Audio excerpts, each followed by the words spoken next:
I nearly pressed the wrong scene. Hello, everyone. Okay, I did see the question. 1 second. So, Nitin from YouTube. Hello. I have Nefer, Loma, Colombinas, Androne. Should I pull for Inefa or Odette? Well, you don't have Flynn, so there's no real reason for you to go for Inefa. You have a Sandrone, so if you want your Sandrone to be a very strong team to compete in... Just a very strong team in general, especially for Stygian stuff, or you want to invest in Stellar Glimmer reactions, then Odette is definitely going to be the thing that you want to go for.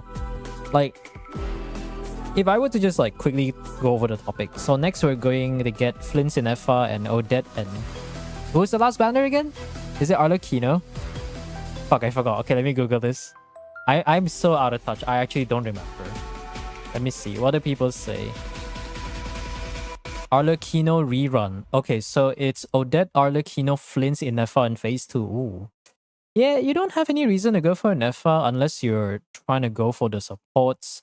Odette, if you want to go for stellar reactions in general, she's going to be the support. You can work...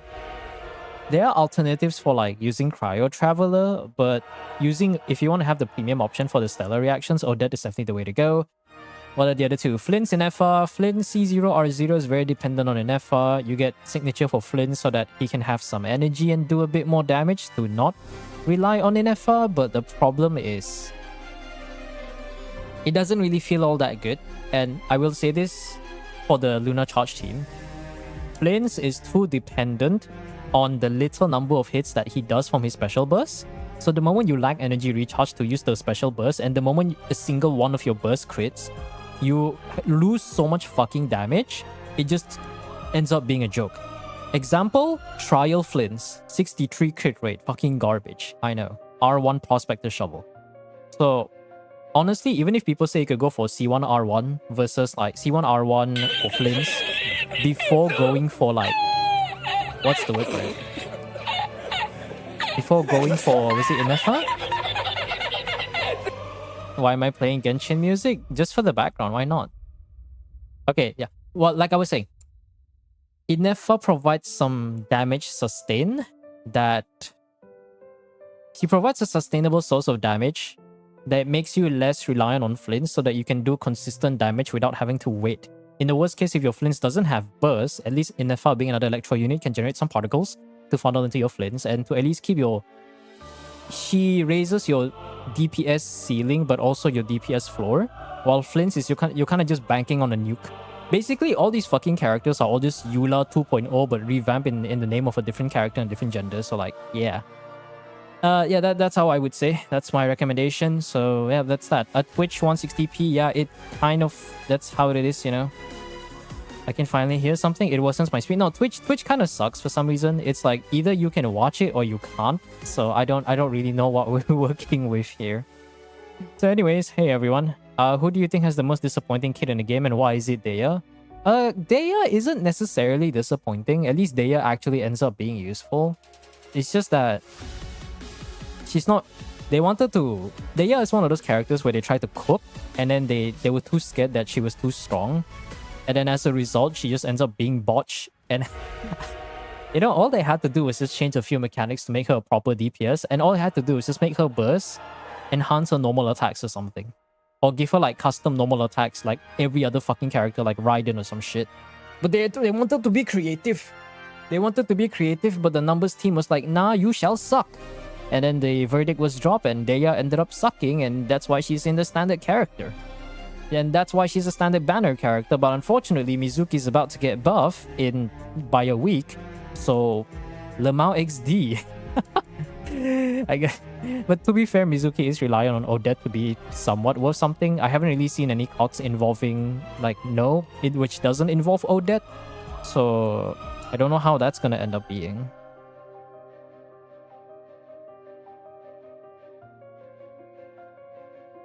Yeah. I got 1.1k. I mean, you can just save the redeem for any endgame stuff. Like, you don't have to like tell everyone. Just keep watching the stream and keep chilling. Whenever the endgame does reset, you can use your points for that. But if you're still new, if you watch semi regularly, you want to save the points for clears that you know you cannot do. Obviously not Abyss, or nobody redeems Abyss. I think Dipto did redeem Abyss, but I'm not sure if I have their details or something. Good afternoon. Hey, Kakashi. What up? Wait, are you actually struggling against Abyss? Ain't no fucking way. Are we actually doing Abyss redeems? Holy, just as I say that, bro. Just as I say, you should save your points for Abyss because nobody's struggling. Okay, that should be all the name stuff. But what we're gonna do... yeah, I know. It's like fucking jinxed it, man. I fucking jinxed it. Holy. Ask and you shall receive. Yeah, look at that. Wait, whose account is this again? Oh, that's this is Dark Angel's account, I think. I'm just trying to get this done quick. I need to. I know I saw Shoyo said that. I was like, oh, if only Nuvilette was on signature. So the real question is, why is the Nuvilette not on signature? Oh wait, no, because they had the Nefair was running Tome. You know, like, as much as I want my characters to be strong, I'm not so desperate I would take someone else's signature for the most part. I'm not that desperate to take someone else's signature. Unless you don't play Nuvilette and it's one of those situations where like, oh look, I have Aqua Simulacra, not Aqua Simulacra. It's like saying I have stuff of Scarlet Sands, but I don't play Sino. Then I'm like, so why did you pull for Scarlet Sands? I don't know, Lemao XD, and I'm just judging. Fucking judging, bro. Me when I see people make poor financial decisions in the form of a gacha game, and I just judge them. I don't say anything. I'm just giving you the judgmental stare, you know.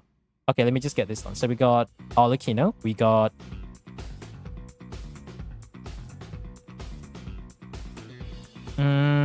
okay.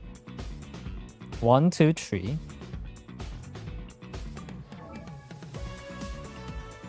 How many times do I have to borrow a fucking Sandrone, man? Holy shit. Okay, like how many accounts have I seen where there's just like... How many accounts have I helped with theater that we actually have seen Sandrone? I feel like there are much less Sandrone owners. It's okay, guys. Surely Odette comes out in 7.0 and Vesna and Vodyanisa comes out at 7.1 with Mitya, whatever the fuck their names is. Fucking Russian names are hard. Surely they'll come out and people will start pulling for them, right? Surely they'll get actual stellar characters. Because oftentimes, it's always the 0.8 characters that is like... I mean, it's not really always, but I feel like there's going to be a trend where the 0.8 characters is going to be the character that will be pseudo-meta. It's like people who save for Kinish, but they didn't know that Emily does most of the team's damage. People who skip Kazuha for Inazuma. That's me, except I was going for Ayaka because I'm a broke-ass bitch back then. Holy. I think it's just generally regular viewers who got Sandrone, yeah. You did my theater yesterday, I'll redeem my theater again next week for my 12 flowers? Yeah, sure. My Abyss, hey Desi, what up? Okay, hold on. I need to think real quick. So we got... So we have Raiden, we have Arlecchino, we have Skirk, we have Flints. Flints is not trial, it's an actual proper... Wait, is this a proper Flints? Let me double check. This is like a proper Flints, right? White Castle Flints. At least it has good stats, so it's not completely bad. So we have 4 DPS right now. Molani will be the 5th. I'm gonna have to borrow Sandrone. Where are my Clanker owners? If they don't have Clanker friends, it's like, I don't know, man. Oh, fuck, there's no Clankers chat. He's friendless. Where are the friends? We have a Nuvilette, but Nuvilette kind of shares the same team, though. Is that a Yansan? Okay, yeah, this is not a Yansan account. I think this account owner barely plays, so this is gonna be a bit of a struggle bus. Do we have any Proto Amber Nuvilette? Okay, this is R1. We got R1 Marisho say, nice! R1 with no fucking crit rate, my favorite. Okay, Lost Prayers. Lost Prayers, it's not complete garbage. I feel like C1 would be better because I don't get staggered there. Okay, well, what do you guys think? Do I go for this one? Do I go for the Lost Prayers guy, or do I go for the C1? I feel like C1 has a higher damage potential. Fuck the crit rate, man. R2 Proto Amber. We are busting next year with this one. Fuck that. Okay, I'm just taking that. C6 Arlecchino better? Yeah, but the problem is they have Arlecchino. You see, that this is why I'll keep saying it again and again. It doesn't matter if the character is C6. If you borrow a C6 character and this is all the characters I have to work with, I may as well not even try to clear the damn theater. Oh great, I have a C6 Arlecchino that can one-shot 2 fucking acts. Okay, who am I gonna use against? Who am I gonna use against the remaining act? There's no one. There's fucking no one. I can't spawn miracles just because I can make theater guides and do and help people get theater clears doesn't mean I can fucking... I'm not Jesus. I can't spawn bread out of my goddamn blood. Might as well ditch Luna. I'm gonna do lower difficulty. No, I want to try. The promise is to go for the highest difficulty, therefore I shall. I think maybe you can go for the Versa. Versa should be able to do something. 249 crit damage. That's actually pretty decent Versa though. Yeah, let's just go for the Versa. Okay, now let's actually strategize. We got 1, 2, 3, 4, and a 5, and a 6, and a 7, 8, 9, 10, 11. Okay, let me double check. I need to double check the Barbara again. Every day, I always need to check the fucking Barbara. It's always the Barbara owners. Everyone owns Barbara, but nobody plays Barbara. Oh, there's no stellar reaction stuff? Oh, fuck, he sucks. Okay, now I need to double check a lot of things. I don't think I even have enough points to qualify. Yeah, we can bring the extra characters, but they'll be burdened though. Is it even enough? No, it's not even enough. This is exactly why I don't like checking builds. This is the kind of shit I'll deal with. Alright, where are the crit stats? There are no artifacts. Okay, there is something. No Electro Goblet. Alright, Electro Goblet on Raiden. Okay. Okay, put the shit goblet on Raiden, the good goblet on Ororon. Okay. Good choices. I mean that sarcastically. Any stats? No stats. At least his emblem though. What are we even working with? What do they even have? What is the meaning of life? Why is everything crit? Where's all the ER? Why can't I bring that Nicole? It's all crit, but no. So I mean, it's fine. No, we don't have the Polaris buff. No Polaris. I am going to go hurt something. Fav is not even maxed out. Ugh. R2, the better one, is on Aina. So that's a burden. That's another burden. Oh, never mind. Never mind. It's C6. Okay. It's C6. It's still a burden though. I'll give her 1 R1 Fav. Just give some ER signs. I'm not John Stydian. I think 7 is a better person to call as John Stydian, because I don't there's a limit to how much I can tolerate with the shield levels that Stygian has to offer, so I'm kind of just like, yeah, I don't want to deal with that shit, you know. Okay, what else can we use? Okay. Any crit rate circlet I can use? Or HP percent? No. Yes, no. ER? Okay. I guess maybe she'll try to prop 5. Yeah, just look at the redeems, man. The full descriptions in the redeems. Oh wow, 140 crit damage. Right, I remember this Ayaka's a burden. C1 Ayaka. Oh man, even the Tinari has better stats, holy. It's C2 Tinari, out level 6 burst, level 5 burst. Someone leveled up Tinari and was like, I'm gonna not level up Tinari. Why is that? What the fuck? Okay. Dendro Goblet. I feel like I leveled this up or something. Something tells me I leveled this up in the corner of my eye. Ah, that's a Wander Strip. I feel like he's missing something. What's the... Oh, that's why. Does he not have... I did... Like, surely there's like... I feel like I leveled up some of these pieces, don't I? Yeah, hold on. Yeah, 3,000 artifacts. Something tells me like... Bro just levels up shit. Bro just farms artifacts and bail. It really smells like it. He just straight up like level up the artifact and bail. Look at 3,000 fucking ores. Jesus. Just give him something decent. Okay. Could be okay. Alright, this a little bit... Crit rate is a little bit questionable. I think we probably have a crit circle to spare. We do. At least it's EM though.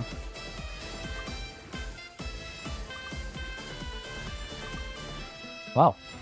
Actually it's kind of decent. Surprisingly. How is it that I roll a crit rate circle and ends up being like... It's fine. It's fine. This is the spare.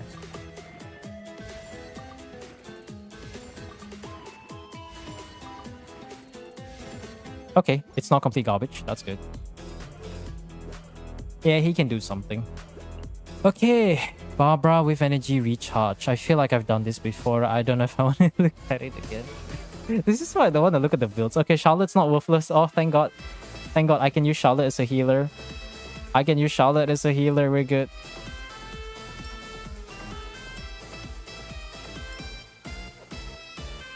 Build pulling new characters better. Oh, is this? Is Candice really that useful? I have 2P, she does no damage. Candice is not a DPS, she's a support. But Candice is also not that great. Like, without C6, don't even consider using Candice. With C6, you may use her to buff your Molani if you have a very strong pyro application with like any burn vape teams, or notably with Shengling. Well, actually, no, you don't. C6, you don't want C6 for Molani because they'll ruin your pyro application. C6 makes her viable as an off-field Hydra applicator. You can also technically use her as a cope option for your Alucino vape teams, but the new Alucino vape team is the Hex-Array monoficial combo, so another Hex-Array stuff that I don't see. Okay, yeah, that's gonna be very fun. Ooh, Proto Ember. I guess we can heal for a little bit. I feel like I swapped this. How the fuck is there so much ER? What? What in the name of God? This must have been something. I must have done something to this. This smells like something I've already done before. I definitely touched this account somehow. Okay, there you go. Kazuha.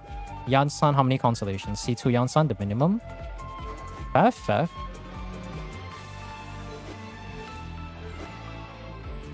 No? Okay. The Ring of Yaks. No Witsif. Wow. That's that is a choice. Why does this woman have 150? That's a lot of ER rolls. Why is there so much ER? Jesus Christ. Burst every rotation in FA isn't real. Burst every rotation in FA. At least the Alucino is actually something though. Okay. Should be able to start. We don't have enough characters for the last one, so we're gonna have to sacrifice like one blessing or something. So I'll probably settle for an Electro Charge right there. Then get a bunch of Cryo characters. Cryo, Hydro. I'll try to go for a Scoffy early. DPS lost moment, yes. I hacking love bursting every rotation and receiving the blessed blessing of DPS loss. Okay, I'll take Frozen. Why not? Alright, we don't have enough points. Not enough characters, but it is what it is. New Battle Pass problem is 5 lines replacements for Hydro and Cryo characters for bows for defense scaling, archers like the yeah, they're probably giving a few options, but what you need to consider is that whenever they release any new Battle Pass weapon, the Battle Pass weapon will always be based on the new region. And what they mean is that for the entirety of that region's patch, whatever like point X patch, all the newer characters will probably like to have the Battle Pass weapons one way or another. So to that extent, whatever passives, whatever the Battle Pass weapons can do is what you would expect out of the future character that will be released throughout that region. So if there is no character that want to use it, then probably chances are you probably haven't seen it yet. I will use I know because I didn't get a single character. Yeah, fuck, I didn't get a single character, didn't I? Feels broke, man. I'm gonna have to save the I know for later. I need another character after this. Holy. Nothing can replace Faf? No, nothing can replace Faf. Oh, nice. Let me give energy to myself. Oh, you mean the whole team, right? You mean the whole team, right?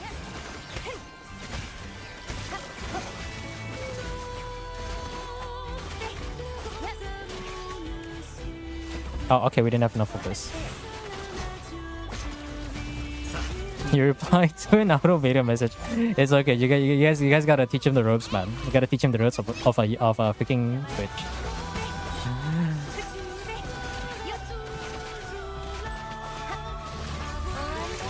So if I do that, I didn't want to use Yolan this early though. Kind of sad. But I mean, I have a long time to figure it out. Zombie 3.0. We don't need a third one, for fuck's sake, man. I don't need a third one. Give me something else that isn't zombie. Holy. Time I think of that kid, I feel like my brain cells just leave me for a second. My goodness. Hi, greeting. Hey, Nai, what up? New BP Polam gives energy to entire team without needing to pick up particles? Well, I have to see the stat then. I mean, that'll be nice. But also, you also need to understand that how many of you guys actually buy Battle Pass aside from me? And how many are willing to continuously buy Battle Pass for 5 whole patches? 5 continuous patches just so you can get that one R5. Battle Pass weapons are nice, but a lot of these weapons tend to be worth something once you actually get refinements. Oftentimes they're just kind of like side grades for craftables or other 4-star weapons, or they're straight up downgrades. Like, especially if we look at Sacrificial Jade. Sac Jade for Novella is nice if you don't overcap on crit rate, but then you realize if you want to compete with Tome of Eternal Flow, then yeah, that's basically what I'm saying. But if you want to compete with Tome of Eternal Flow, then you should. then you should be ready to shell out some cash.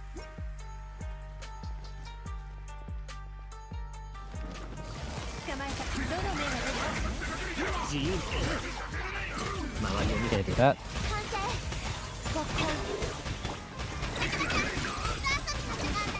I just realized I used the wrong character. Hold on. If I use I know I don't have the other character. I'm stupid.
There you go. Gonna have to start considering switching to the cheaper BP version each month. You mean the free BP? Wait, do you actually go for the highest tier BP? Because we have Gnostic Hymn, Gnostic Chorus, and then the higher level, which gives you the special thing. I don't go for the highest level because it's just cosmetic, right? It's cosmetic. You don't get the cosmetic, a bunch of extra fragiles, and I think what's it for it? You also get the Battle Pass name card. I mean, it's still just mostly cosmetic though, unless you want the extra fragile resins, which I guess it would be cheaper than refreshing your resin to some extent. Yeah, the $20 version. Yeah, I know. I'm saying it's mostly just decoration. That's the thing. I just realized we don't have a team for Sandrone, don't we? Oh yeah. I have to use Skirk against the stupid ball. Oh. Cross my fingers. Actually, we can do Alokina Overloaded for the last guy. Yeah, we could do that. Well, I'm gonna be struggling for points. I'll know that. I get the highest disposable income completionist mindset. Yeah, I mean, yeah. If you have the money to do it, then don't really mind it. I could technically do it, but I just can't be bothered. There's a reason why I stopped going for achievements a long time ago. Because at some point, I just kind of I just don't care at some point. Barbara, I want to save the eye nose, so I'll use a Charlotte. I actually have to on-field Barbara. Holy.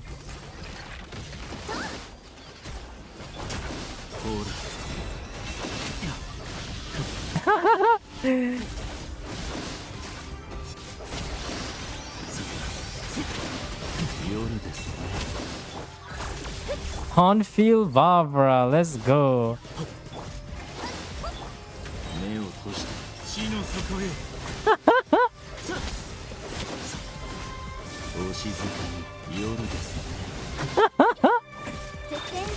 Only in Imagine Theater, Barbara can be your Hydro unit. Look guys, boost every rotation in FL, let's go.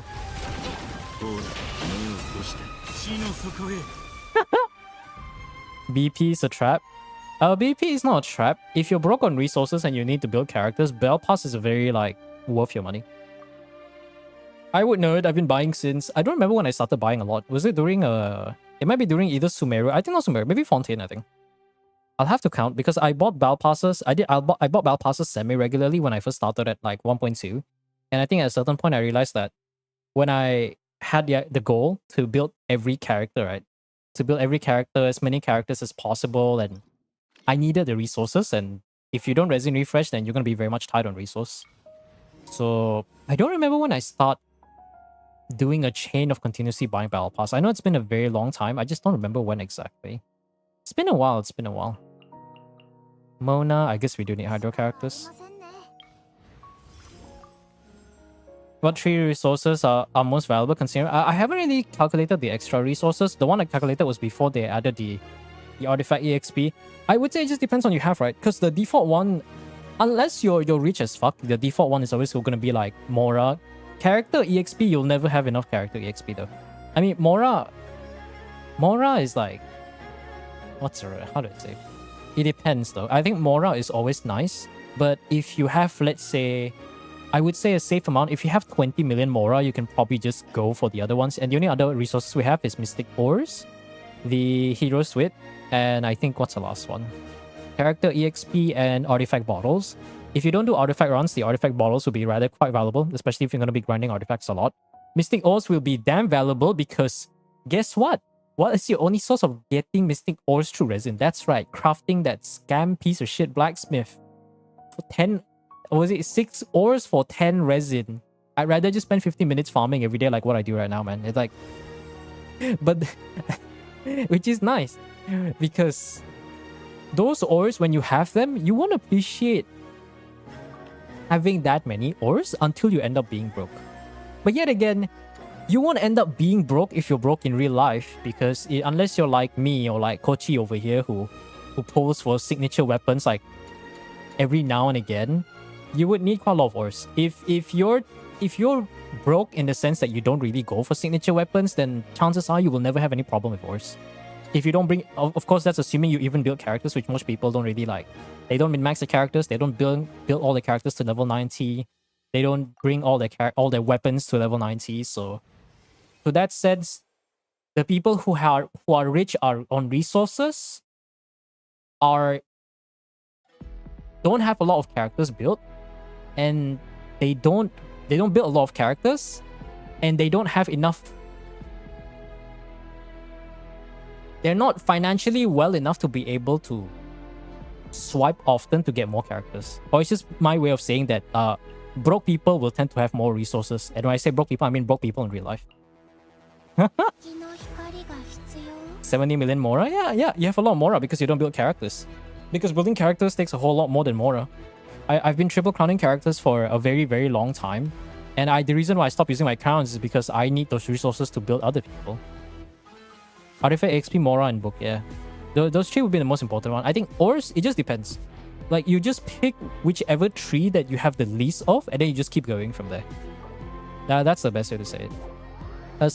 Someone tell me we trade materials with friends. There's supposed to be the new, like, resource thing that you can trade, but I'm sure there's some sort of catch, right? I don't know if you can customize what exactly you want to trade with other people, which I want to bet you probably can't do a whole lot, so I'm gonna keep my fingers crossed in that regard. So I don't particularly trust it entirely. NTE just added drifting jet ski city sim in the game in the new live stream. Yeah, but I don't play NTE. I don't know what you're doing here in the Genshin stream for me to talk about NTE. In fact, the fact that my circle is very small, but the fact that I don't hear too much about NTE is it's something. I don't know what the game's like. It seems like a very cool game, but now I'm just I feel like the more beautiful a game looks like, the more it's like, can your phone even run it? Will your PC not burn to death when it happens, you know? Sometimes I think of things like that and I'm just like, lemao.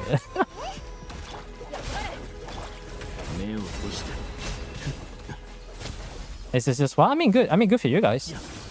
Like, competition is always a good thing. The problem is, I feel like Genshin or all the big Hoyo games is kind of like, what's the word for it? It's kind of like the Gaben, the Steam kind of thing, where it's like you want there to be competition, but the competition keeps stubbing themselves in the foot. So you're just wondering like, oh, why is there no competition? Oh my god, guys, Monopoly. It's like, well, yeah, if the competition keeps shooting themselves in the foot, how are we supposed to get any sort of competition? I might have to use an Nefer here. That kind of sucks. Actually, I can use Columbina here. Okay, hold on. I have enough time, but I think I can use Columbina here. I use Columbina in place of maybe Cookie. Genshin's my kind of game. I've run out of exploration. Then you can just find other games and just go do something else. Like what I like to do is just not play Genshin. Okay, let me see. So I know is optional, but we do need the Inefa. So I can probably do that. I can do that. I kind of want the Cookie just for a bit of healing, so I'll do this.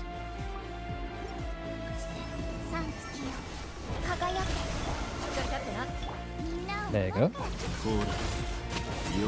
NC felt like he wanted too much out of me. Hopefully Silver Palace is a bit more grounded. Yeah, I can imagine. Each gacha game is trying to take a big chunk of your own time, but it's just a matter of how they want to do it, right? Because at some point, if they take too much, then it becomes a problem. And that's not necessarily a good thing. If it was up to me, I wouldn't try to compete. I wouldn't try to compete in terms of like playtime. What I would do is I would design a game that just makes it so that you can have just enough time to just play multiple gacha games. Like you can compete in the sense of, say you want other like you want your gacha game to be the big slot, right? You want them to dedicate most of your time towards the gacha game that you design as a developer. But if you kind of don't want to do it too much to that extent. Because the problem with gacha game is because it follows on like a specific psych in terms of like dailies, right? It takes advantage of your psychology and, you know, based on whatever little bits that they can try to draw as much time as possible from you. There's kind of just a limit to how far you can go. I mean, the fact that Genshin took a long time to release encounter points, so you can technically just log on to Genshin, do your dailies for like less than 5 minutes and call it a day. It's kind of a thing that a lot of newer gacha games don't have the privilege of. Because the one thing that I will kill Genshin is definitely the quality of life. When you play a bunch of other gacha games, you can start thinking to yourself, oh, where's this option? Why can't I do this? Why can't I do that? It's not even like the technical part of the game. It's more of like, you look at it and you're just like, oh, why is there no quality of life for this regard? And then you just look at Genshin and be like, oh yeah, I guess being an old game does help a lot. I'm gonna explore first so everything will be exciting instead of going, oh, I already know what that is. Yeah. I hate getting spoiled on new stuff, I see. Exploration League? Yeah, I don't really do Exploration League. I don't care about the characters kit. No, I mean like the characters kit is it's the opposite, right? It should be more of like you don't want to get spoiled on story and exploration. You only want to care about the characters because if you care about the meta, that's the first thing you want to look at. And like that's all you really want to care about. Play 5 gacha games. You play 5 gacha games. Wow, I don't know how you have time for 5 of those. So Enfielder, not regular Arknights. Goddamn, that's not regular Arknights. It's fucking factory building Arknights Enfield. I haven't heard of that game in quite a while. Okay, I need to actually use characters. Inefa is precious, so probably do something like that. What is the Chevrolet build? Let me double check. Okay, so it's a good Chevrolet, so maybe we can use Alakino for the last 2x. I know being gone is a bit of a waste, but I think we can make do. I think we can definitely make do. Okay, let me just bring down my purifier. I can't hear shit. Okay, it's a bit more silent. You do unemployed or trust fund baby? You think trust fund babies you're not I don't think you're supposed to see them very often.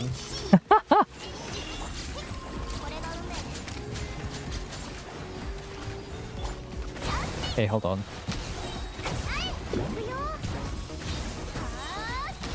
Playing multiple gacha games is not anything to be proud of, but at least the one good thing is that you can talk to other communities and say like, this is what you can expect out of these gacha games. Hello, I feel like there's just like a channel idea that's like in the making, you know.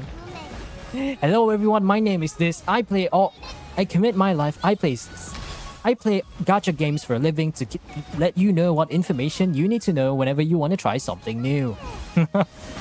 That's actually just a YouTube idea in the making. Holy. Also, speaking of leaks, what's the word for that thing? I'm not saying in terms of new leaks, but I'm saying in the sense of like Hoyo. It's kind of a conspiracy for my end and Rem, but I don't think it's too out of line to say that Hoyoverse is very well aware, especially the Genshin team is very well aware of all the leaks, and they just decide what gets true and what doesn't. The best evidence is during the Natlan anniversary livestream, we didn't get or hear anything about the capturing Radiant stuff, and it came out the last minute. And you know, like obviously the best one is the best and the worst example is the fucking the Eula banner not being a Eula banner in 3.5 live stream. I'm still holding a grudge over that. I still very am holding a judge towards that, so I'm very much offended right now. I still remember saving all those polls, and if you're ever wondering how I get C2 Yelan, that's exactly how I got C2 Yelan. Because I think one of my viewers, or Yusuke, was like, hey, try this funny Tartaglia Virgin team. Oh my god. Try this funny Tartaglia Virgin team. And I was like, wow, this is pretty fun. And I was like, okay, I'm just gonna throw my polls into Yelan. Truly a leak moment, I tell you. All Hoyo games top revenue, I know. They shared the image where they shared the revenue thing where all 5 of them, I think all 3 of them are the top 3. Which to be fair, I mean it's pretty doing well. The thing that's most surprising for me, I like to imagine the Fate Stay Night collab with Star Rail is probably one of the few reasons why a lot of people come into poll. I'd imagine the Star Rail, like the long-term Star Rail players or maybe the new players would come in and be like, oh my god, did you hear that Rin is inside a game called Honkai Star Rail? Oh my god. And she's no longer just in Fate. So I can imagine the Fate players is like, the Fate players just start appearing out of nowhere and start playing Honkai Star Rail just to throw polls to get like a E6 S5 Rin or something. That would be really funny though. Imagine just throwing polls just to get Rin, even though you've never played Honkai Star Rail your entire life. That sounds hilarious.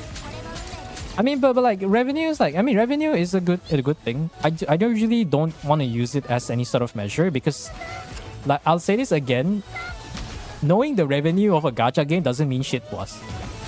After all, we are not the company. We are not the company. This shit is not like, this is not some publicly traded company, and none of this information does anything to us unless we're some like super rich conglomerate trust fund guy who wants to invest in a gacha game shares or something, whatever that's supposed to be, you know.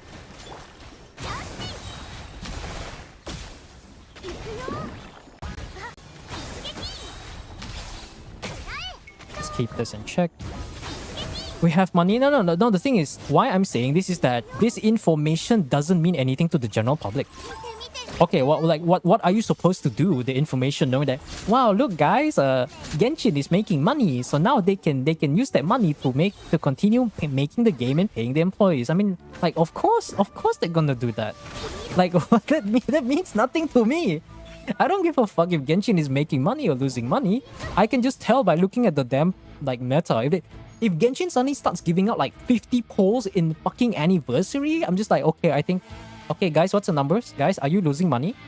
Is Genshin Impact losing money? That's when I don't even have to look at a random image with some fancy numbers with unconfirmed information to tell me whether they're making money or not. I'm saying in the sense of like, this number doesn't mean anything to us, to the public. We are just the consumers. We play the game. We do whatever they want. If it's doing well, you can tell it's doing well if you play the game and you pay attention. If it's not doing well, you can probably also know what's going on. You look at it and you're like, something doesn't seem right about this. And you're right. It definitely did not seem right.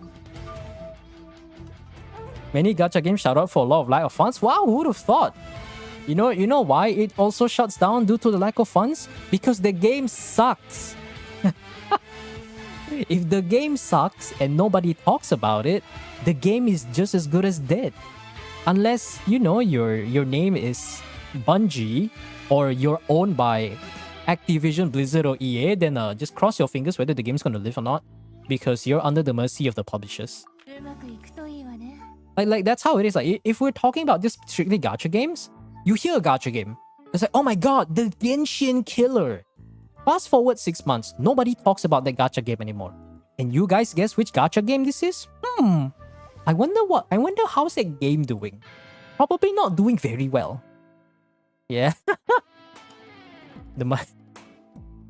Genshin killer, guys, is gonna kill Genshin. And remember, the community didn't say that, the devs said that. Fucking ballsy ass claim, I tell you. Absolutely ballsy ass claim. And guess what? The only thing, the best, the best thing that can kill Genshin is Genshin itself. But what they didn't know is that they were so hung up on being the Genshin killer that they're so hung up on being the Genshin killer that they forgot that they're killing themselves. Holy.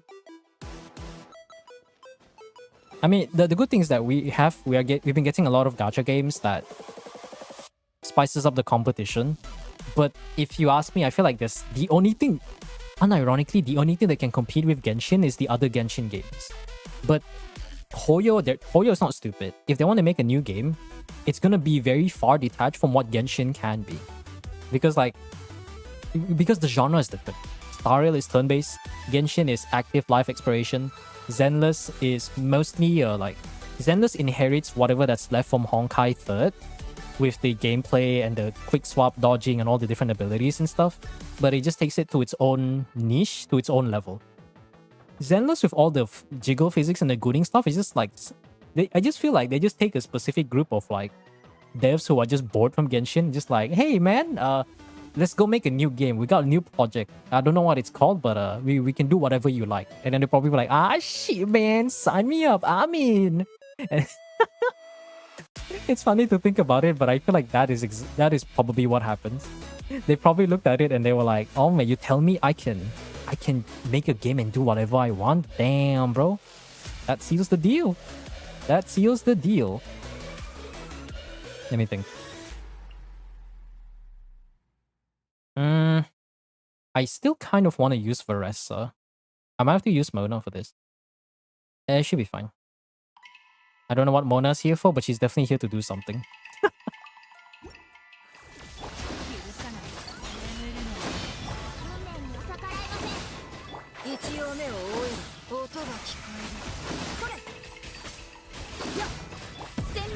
Can I survive without that? Maybe I just shouldn't bring Mona here. Yeah, Rosario doesn't do anything. That's funny.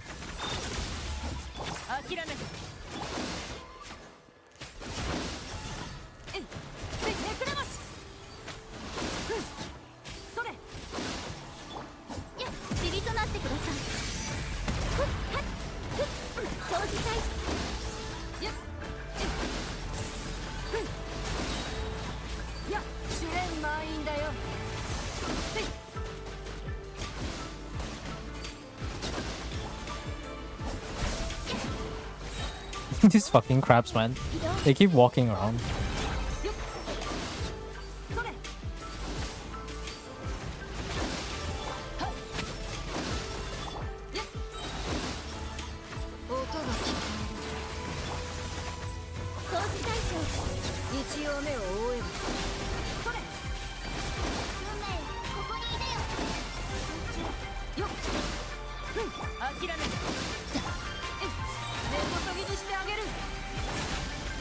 I wonder if I might have to add something, I think.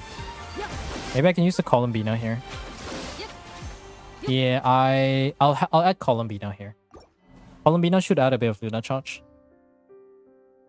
Honkai Part 2 is fine, just the old players left after satisfying conclusion. Yeah. If Honkai 3rd ended the moment the first arc, the first like game finished. After the first game was done, there was quite literally no reason for you to continue. Like the story, the chapter is closed, everything is done, just don't even think about it, just move on to the next one.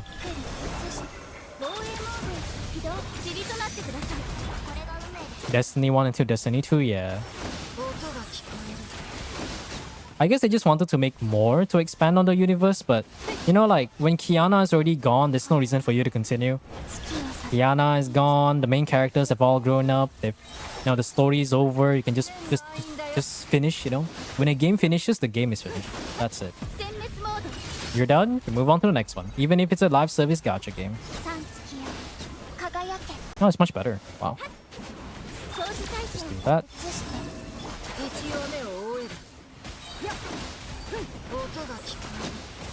Do that.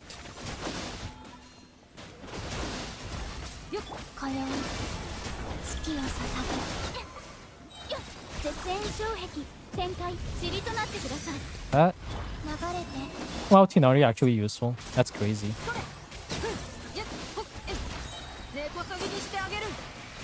Mona's just here for motivational support. My favorite.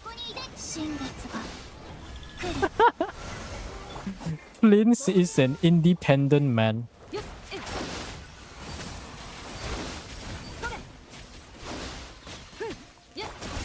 Can I have safe Flynn's for this?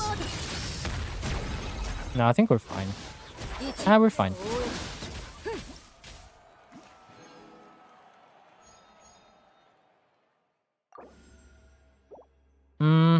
Oh, Flynn's is already gone. Oh. Oh yeah, I guess I already did use Flynn's. I forgot about that. I think the music should be over. Let me just go back to my own regular playlist. I just wanted to have like wanted to make a new playlist with a bunch of like Genshin stuff. I'll shuffle this one. Let's see. Let's say I'm running a freeze team. Do I want to use Skirk for this? That's the problem. Let's say we do Alucino for the last two, right? We still have to run someone against the other thing. I feel like I can get by with a Varessa freeze team? It sounds weird, but I feel like I can get by with some sort of Varessa freeze team. Let me think if there's a way to play around it. But I still need a Hydro character though. Is there any off-field Hydro character? I guess there is Candice. I guess I might have to use Skirk here, I think. Because I need to think of a team that can use against the ball. There's also the second Arcanum, which I have to worry about. So Act 9, I can probably get by without using a proper team. Can I do Raiden, funny Raiden stuff? Because we still have Varessa, right? So we could technically do some funny Varessa team. But I still want to play around the other mechanic though. I don't have freeze. Overloaded's the only option, I'd say.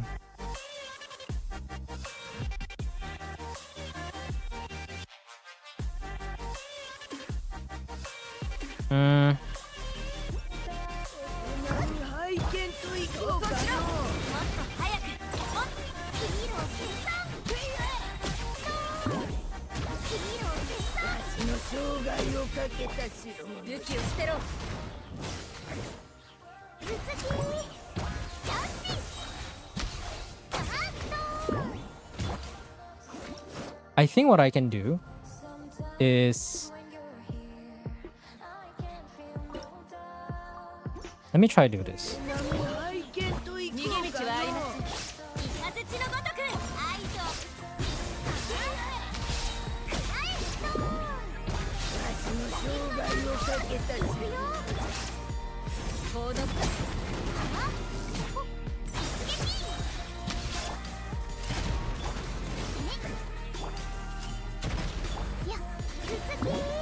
You know, it's hard to have a very big brain, you know, sometimes.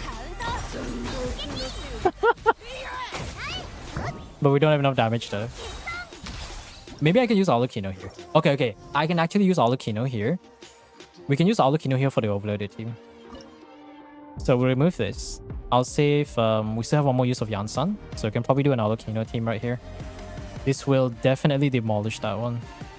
Yeah, it should be fine.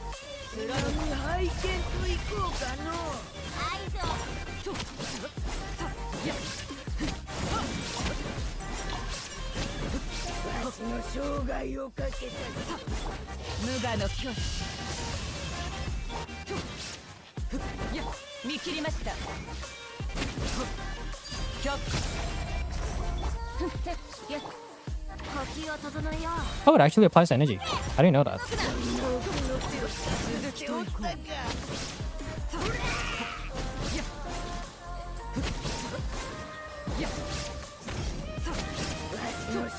So fast.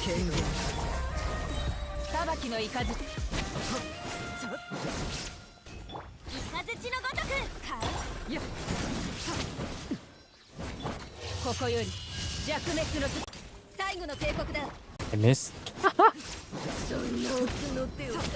feel like it's close. You know, now I think about it, this Alucino team is really not that strong. Yeah, it's not really that strong. It's not that strong. I don't want to use Skirk.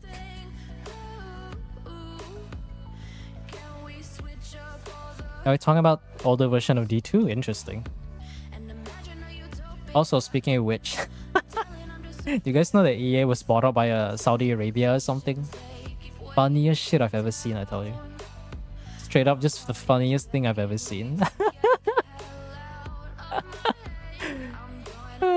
Saudi Arabia.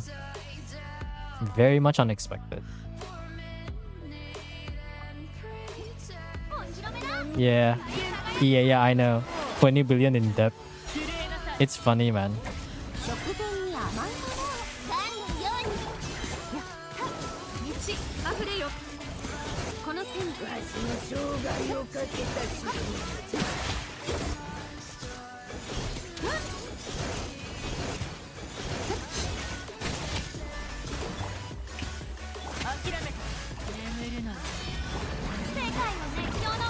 No, I mean, I feel like someone shared a post where a while back where it's just the Steam page of the Saudi Arabian prince, and then the part was like, I bought EA or something like that.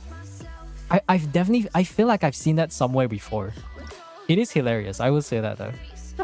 It is super hilarious to see about it.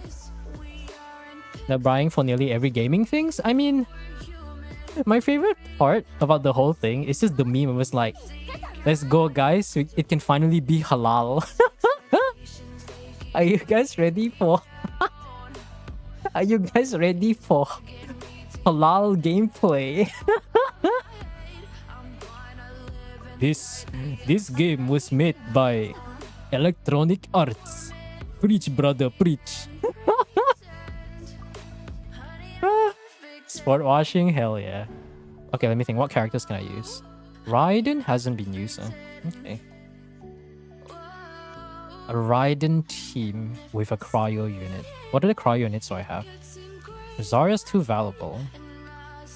Veressa can function, but not too much by herself. Maybe I can use an Alucino team for this one. Halal, brother. You know how they make like Call of Duty, and Call of Duty is always from the perspective of the Western countries. It's always from America or UK. The SAS. The freaking SEAL Team 6. Now, are you guys ready for a new EA Call of Duty game about working with the terrorists? I can't wait to play a game where my POVs, I'm gonna be playing as Mohammed with an RPG, and I get to shoot down the Alliance tanks.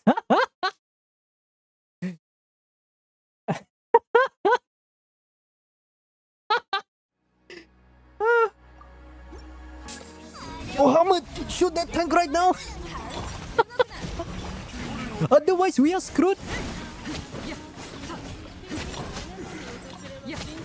Call is on my Microsoft. I know. I'm just speaking of like theoreticals, but wouldn't it be funny though?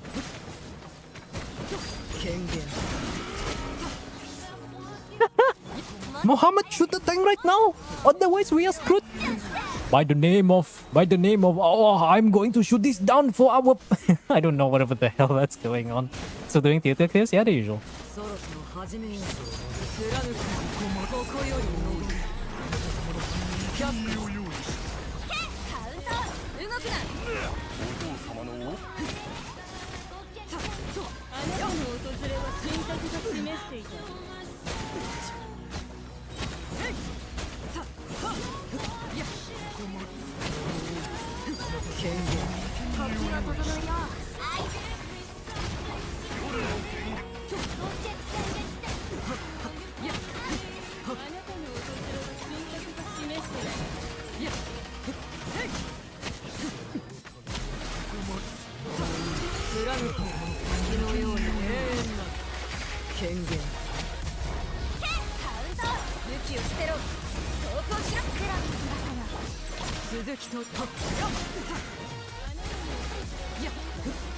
Ah! I should have killed the other guy. No, really, because Arab wars, they always lost. Except on Afghanistan, both Russia and America lost. Interesting. I mean, I feel like it's a war that never ends, right? So I wouldn't know what to expect at that point.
Can you not? Oh my god. These stupid Geo Chanter, man. They left the Taliban gain power and like they weren't gone. It's always some sort of power struggle in the East, you know. It's always some sort of like crazy power struggle. At some point, I'm not even sure if I can be bothered to remember what happens.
Stupid ass crocodile.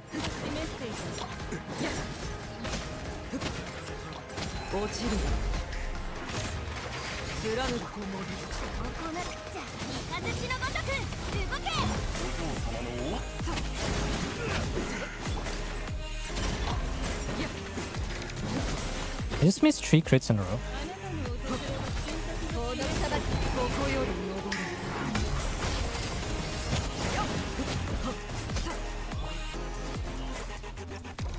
How is... $2.2 trillion went to the decade war? No, you know, at that point it's like, when they're so invested into the whole thing, they're just kind of... They just want it like... They're in that deep, you know? You know how we have the, you know, the sunk cost fallacy stuff? That's basically what that is. It's basically just a sunk cost fallacy. You invest that deep, at that point your pride just refuses to allow you to just like let it go.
Should I just use Alucino for the other one?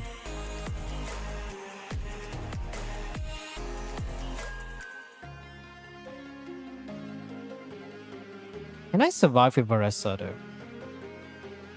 I'll do it one more time. If that doesn't work, we're just gonna go for that one.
I'm just gonna leave. No. It is C2 Yansan, but this is what I mean when I say Aokino just doesn't work very well. I might have to use one use of Yansan here, I'd say.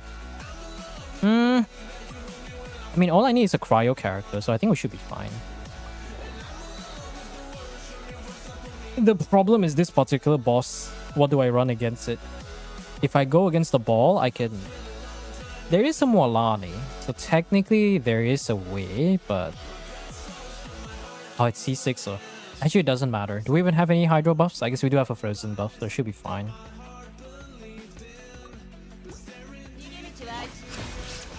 Yep, bro has not been to the moon. Ring of yacht damage, ring of yacht damage. Ring of yacht damage.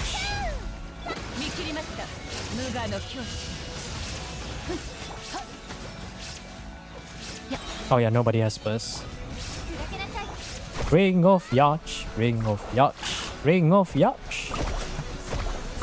The damage ain't rich enough to buy a yacht. They invaded Vietnam because they might go communist.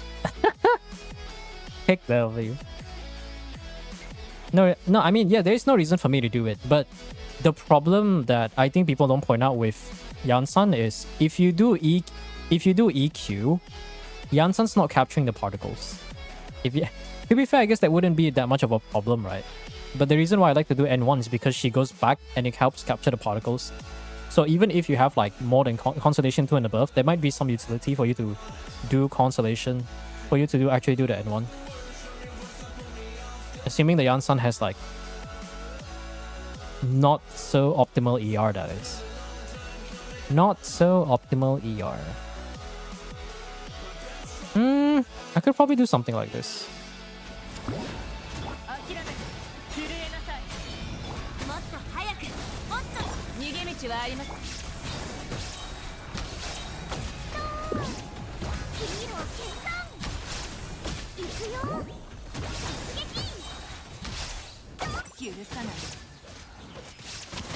Thank God for 5 holy.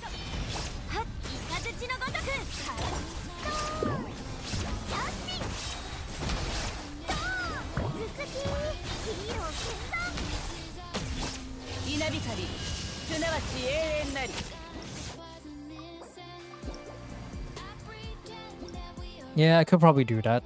That's true. I might actually have to go for the superconduct buff. Okay, so Moalani is useless, so that's good to know. Absolutely useless. The damage just isn't there. I could probably work something with Kazuha though. Okay, we can get one more buff. I don't think that does anything, but...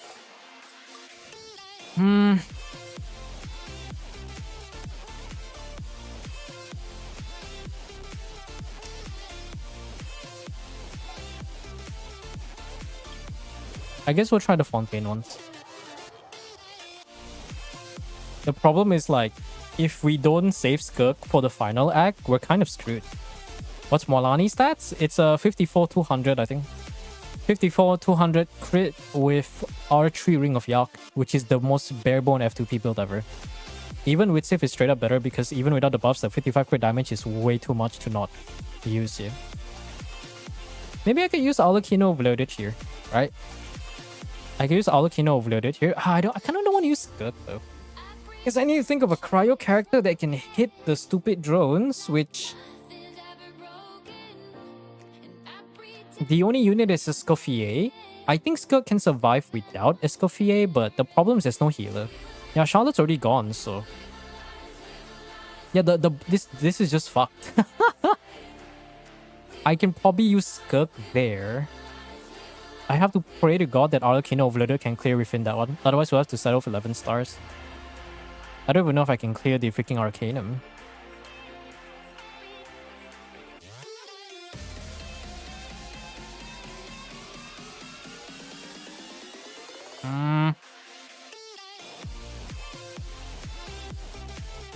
That would probably be for the best.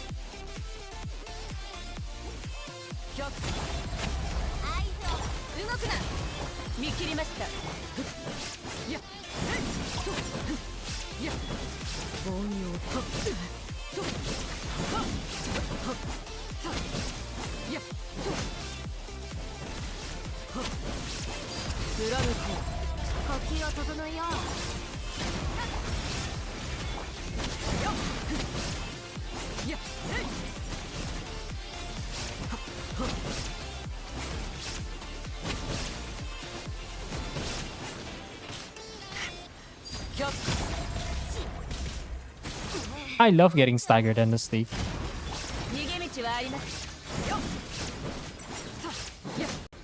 How am I supposed to deal with that? If I use Escoffier there, I have to bring Fischl. This Molani's not gonna clear, but I'm just gonna bring it because I can. This is a conflict. So if I do Escoffier, and then maybe I bring Fischl, right? Who the hell's gonna be the DPS?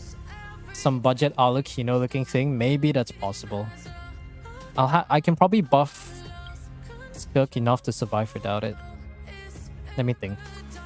So let's say I use Escoffier Varessa? Escoffier Varessa Fischl.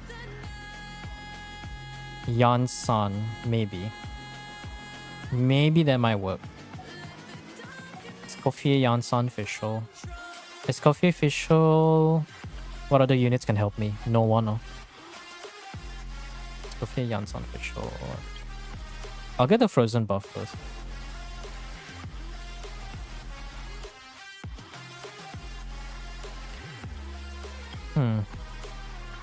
This is quite a predicament.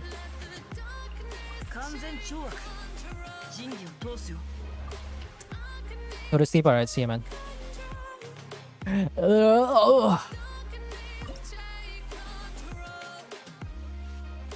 Raiden hit the drones? No, right? The drones have a shield. I wonder if they can.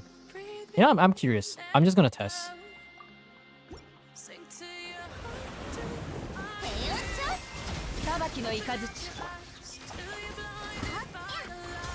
Okay, good to know.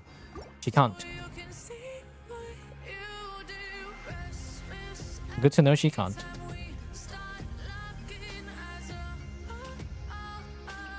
So we do these two.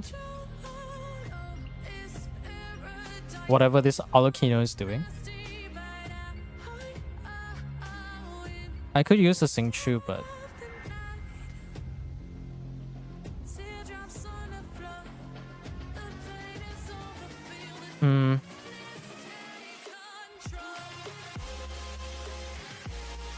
That's a problem. If I use Escoffier,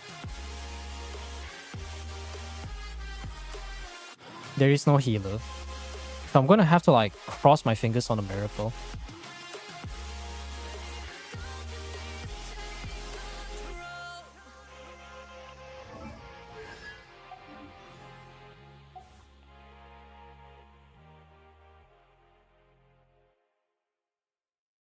Definitely gonna have to cross my fingers on a miracle.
Raiden getting countered by shield since day one? Oh yeah. I hecking love when Raiden is useless in my team. My favorite. Yeah, there's just not enough DPS, I think. We can definitely clear Act 9. I have zero confidence that Morlani will not clear. I have absolute confidence that Morlani will in fact not clear. I need an actual cryo character. Okay, we can probably use Heya here. I'll get a level 3 frozen buff just to confirm. We can definitely clear this with Versa. We have enough cryo characters, but I'm not too sure about the second Arcanum. I think we don't have, unless by some miracle we get like healers, right? I might even like completely skip it, depending on how it ends up being.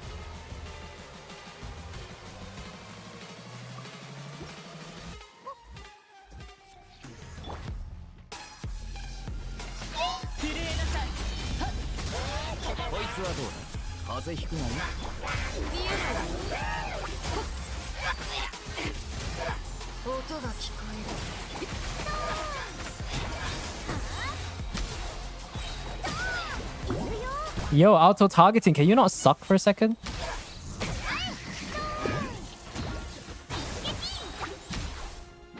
Thank you.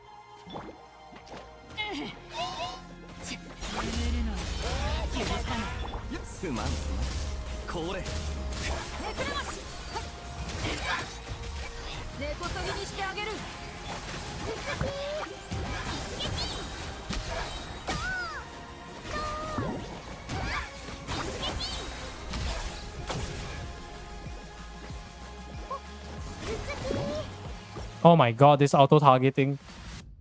Holy, let me actually hit something. Okay, I'm gonna use Morlani. They at least want to count today and tomorrow. Can you not do it yourself? Kinda...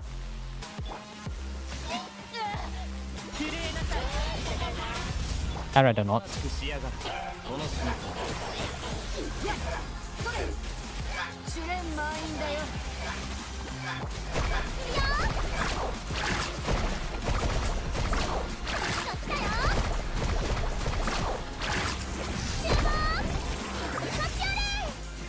Perfect.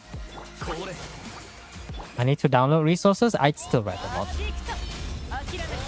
Okay.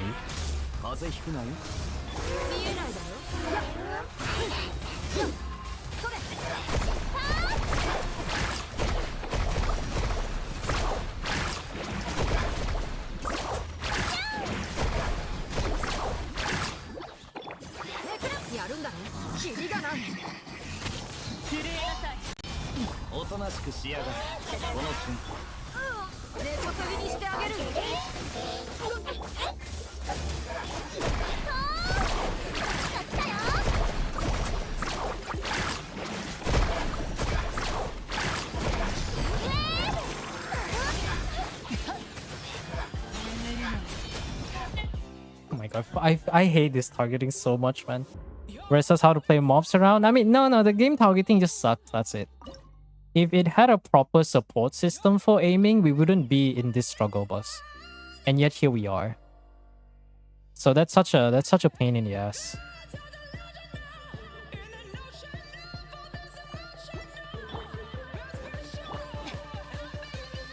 They went to KL, not my problem.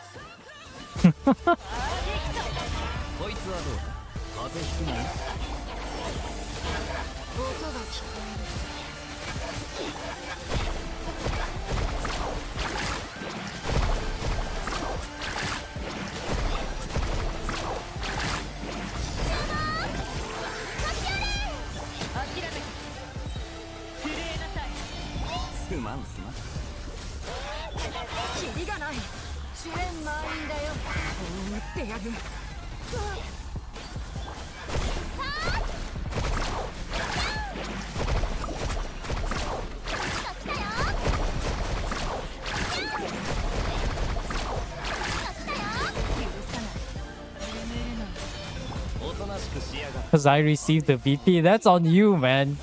Don't make it my problem, bro.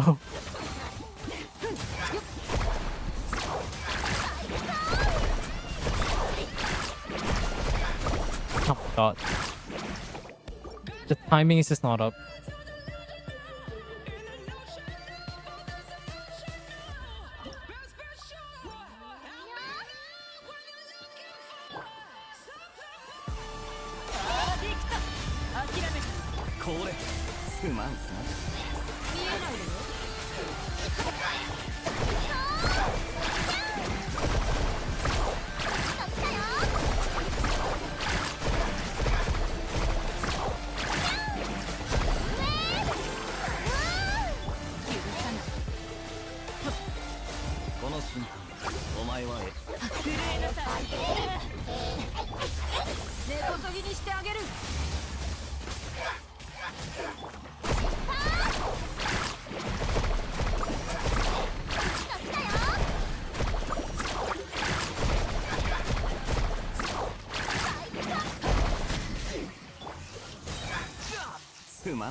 I think I'll just settle for less stars.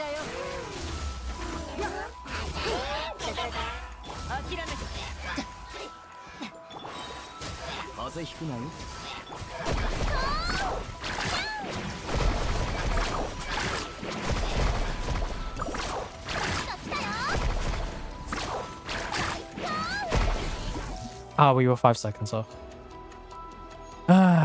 It's so frustrating. 1 hour. We almost have the frozen buff. That's not the frozen buff.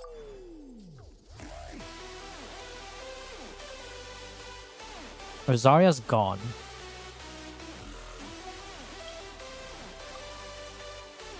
Man.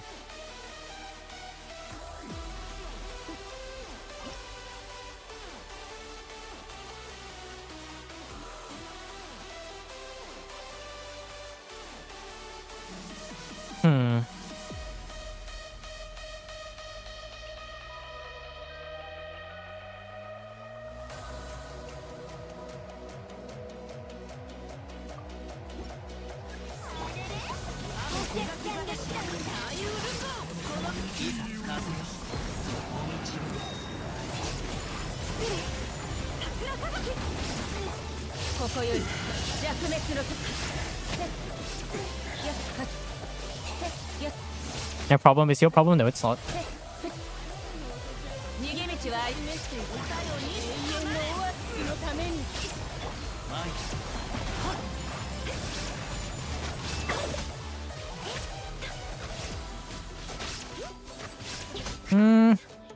We'll use Diona here. I'm not even sure if we can kill the last guy.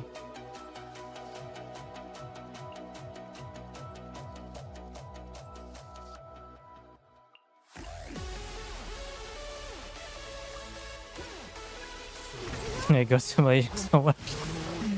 I mean, the real question is, why do they need you to do their dailies when they have that much money to go traveling?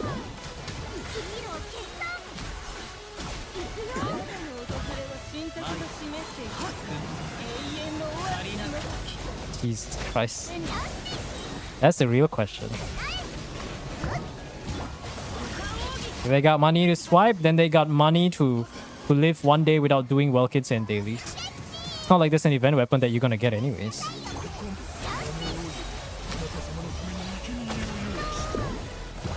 I love auto-targeting.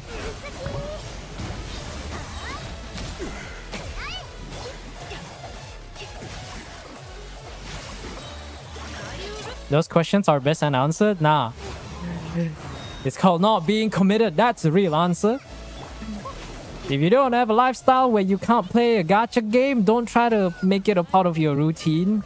And just let bygones, let things be. That's the real question, you fucking gacha addicted fucks.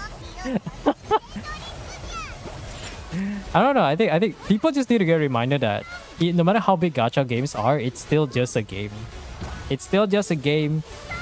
If you're just here for the gambling system, then just admit that you're a gambling addict and just call it a day. Yeah. They misjudged the event ending? How does that even work? It is a gacha, get it well. Yeah, that's what I'm saying. You want more pulls? Get Welkins. You don't have time to play a gacha game? Wow, woe is me. Then don't. Go play a video game or just don't care about the dailies. Not so hard. That's the only thing gacha content creators never fucking tell you, that I'll fucking spit truths. If you don't have time to play a game, especially the amount of commitment you need for a gacha game, then don't play it. Wow, it's like the fucking...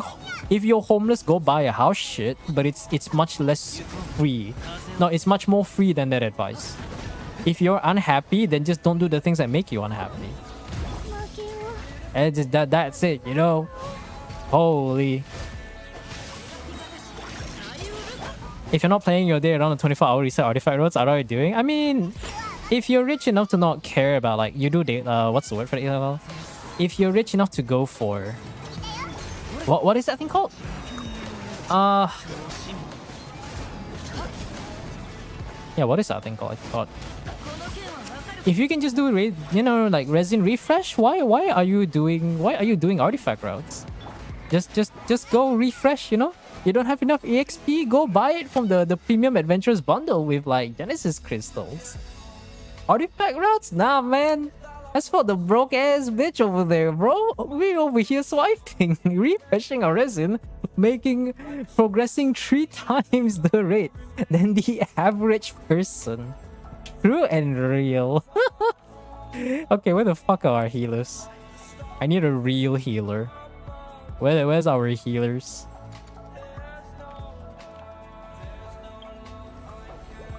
Healers? Any healers? Okay, Skook. Well, I guess it's 10 stars it is. That you don't have to do artifact burnout. That's the fastest way to get burnout. No, I mean, yeah. Depends, right? Whose account is the most brick you tried? That's actually a very good question because I don't remember every account. I only know when I actually play them. But because theater, the season resets every time, so there's no particular... What's the word for it?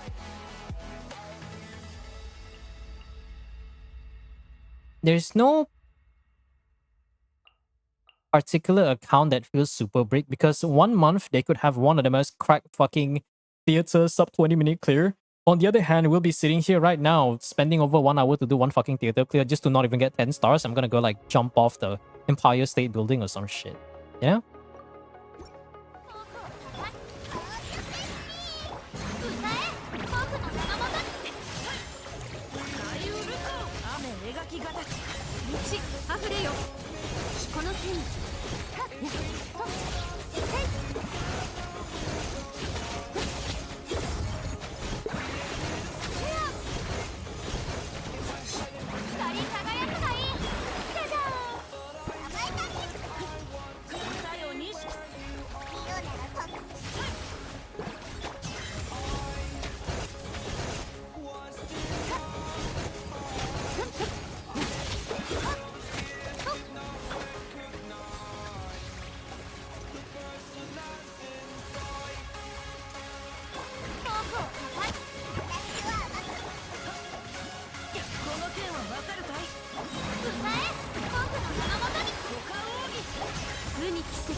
Imagine we can clear fucking Stella on Act 10 against a guy with 4 million HP, and yet we don't have enough DPS to kill Mr. Bob over there. Mr. Bob, Abyss Samatril piece of electro face. Holy. I hate it. Okay, my one pet peeve is when I see a level 70 character, I see an account that can clear, an account that can do Luna mode, but the characters have no artifacts, no weapons, everything is suboptimal. You know what? For your employee release, I would be glad. There are certain times I want to watch the world burn, because when I see these accounts, I just want to like, I just look at them in the eye and I was like, are you thinking this mode is a joke? Come on, man. If you can't build a character, don't bring them to level 70. I don't care if your excuse is to do Luna mode. If I don't see that Beidou with the homework done, if I don't see that Beidou with Fav with 200 ER with like some decent crit rate, that Beidou is worthless to me. Just give them random artifacts. Yeah, just like, it's just I don't like my time being wasted. This is my message for it. Like, if you don't know how to build, go look up guides. If you want to build a character, don't spread your resources thin. I've seen way too many accounts. They've tried to build every fucking character, but they don't have the resources to bring their weapons up, their talents up. They don't have the artifacts. They don't have anything. Like, I can look at some fucking... Okay, I can understand if your Xingqiu's on build. Xingqiu doesn't do damage? Okay, bro, it's meta.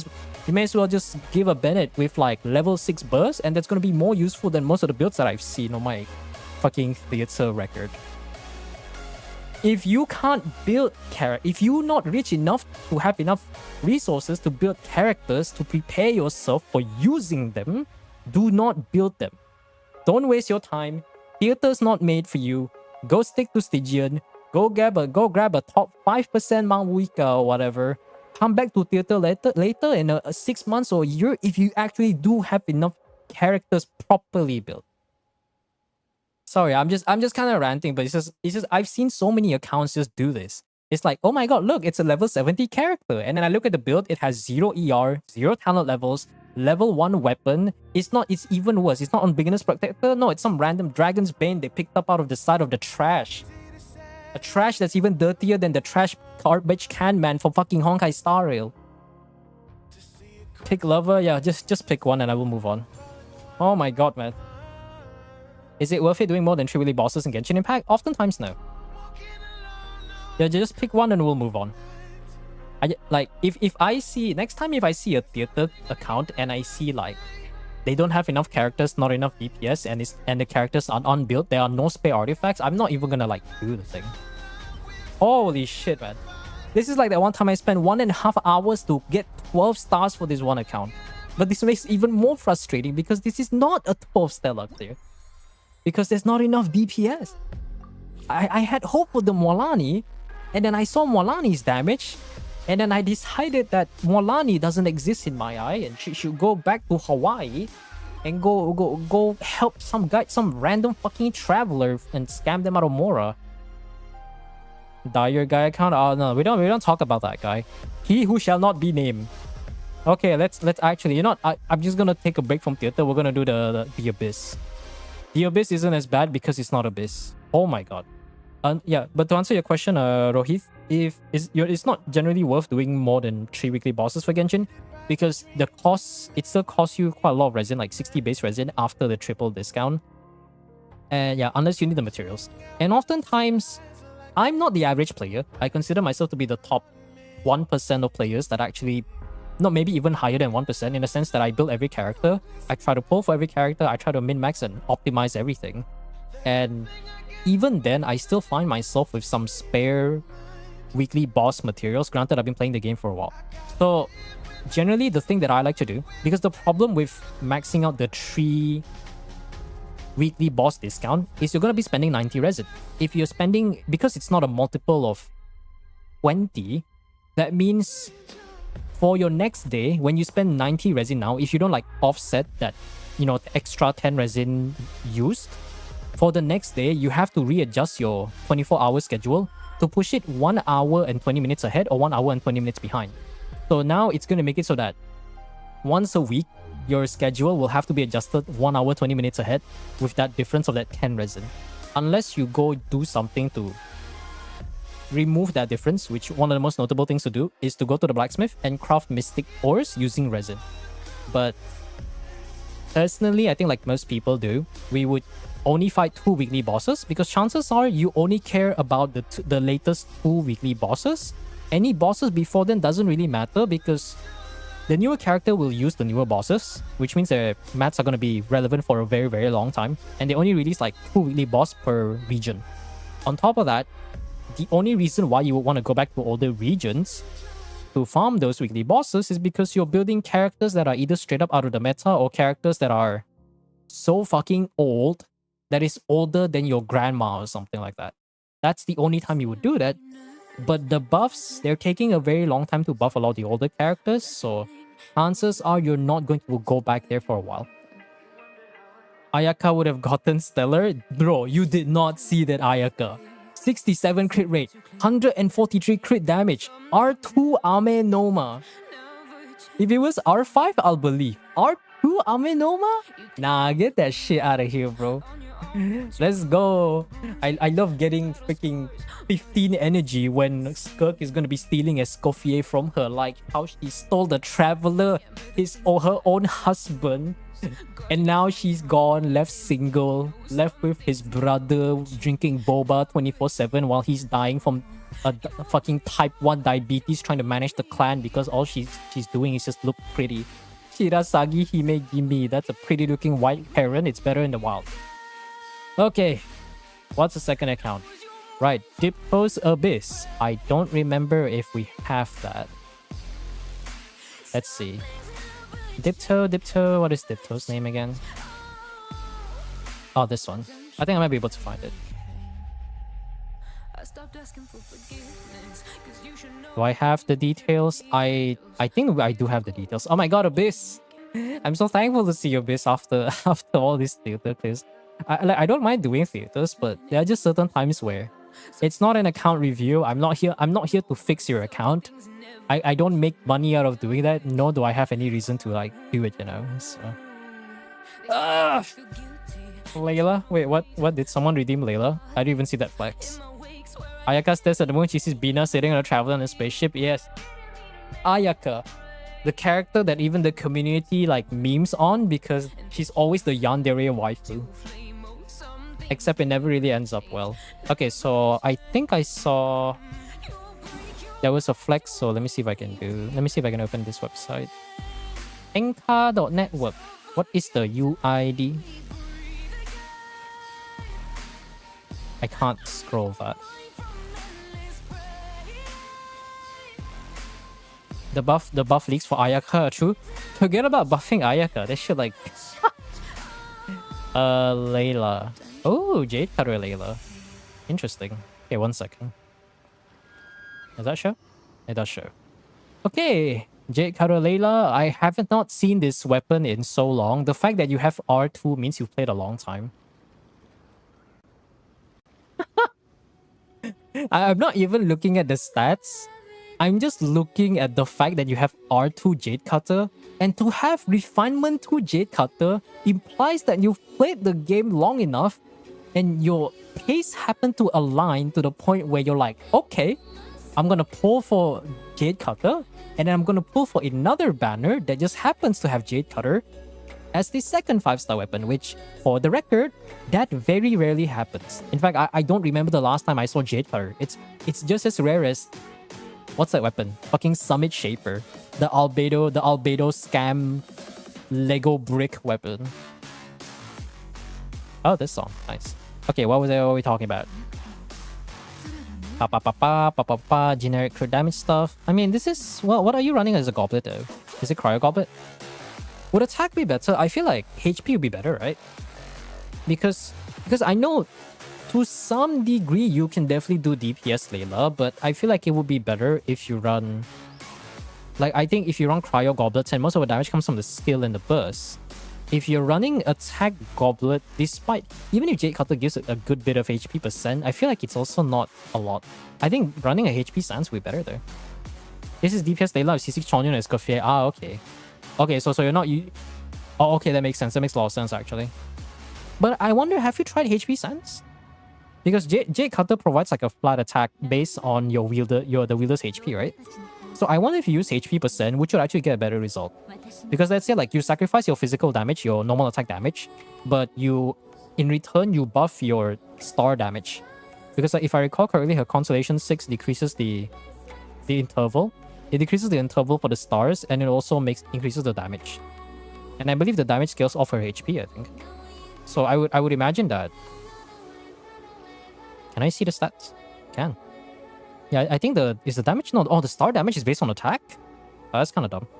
Only the burst is based on HP. Yes. Good old Sumeru design characters. I heard you like dual scaling. Let me fuck up your numbers and make you mid as shit. Good old Sumeru scaling. Remember when Alhaitham and Nahida scales both for attack and EM, but attack scaling sucks so bad that EM is just straight up better? Yep. I do not miss the Sumeru times. Like, at least with the newer characters, they know what they're doing. If they want the character to be shit, they will make it shit. But if they want the character to be strong, they will make it strong. Back then, I'm not even sure if Hoyo knows what they want. It's like, look at Deya. Deya's like the best example. You look at Deya and you're just like, okay, what is Deya doing? What is Deya? What role is Deya supposed to fill, and what does she actually do? You need Constellation 2 of a standard character for her to be a viable off-field unit, which is just better off running Tenacity. Man, Genshin has definitely been through a lot. Okay, Superconduct, Stellar Conduct is the Electro stuff. I think I can do... Oh, we can just do Luna Bloom, I think. Luna Bloom with a bow character. Who's a good bow character? Do I bring a random official? Can I sort by bow? Venti or Yearlan? Yearlan doesn't do anything. I mean, I guess I could use Diona for the bow stuff. Yeah, I could use Diona for that. So we can... I don't even remember what the bosses are. It's been so long. It's been so freaking long. I don't remember who does what. What's the second half again? Luna Charge Shield, right? Luna Charge, Electro Charge... I guess there is a Flint. Wait, only a Flint? Only a Flint? Guys, you guys see any Nefa? Hold on. 60 to 13 Flints with Jade Spear. Okay. No Nefa, right? Okay, so I'm gonna have to... I feel like Flints can cope without that, though. We could probably do some Hex Array stuff. I think Flints will be fine. He'll be fine for the most part. I just need some off Electro character. What else can I bring? Okay, so no one too important. Who else can I use to buff? Yearlan? Yearlan can do damage? Yeah, I guess Yearlan can do damage. I don't know. Doesn't matter at this point.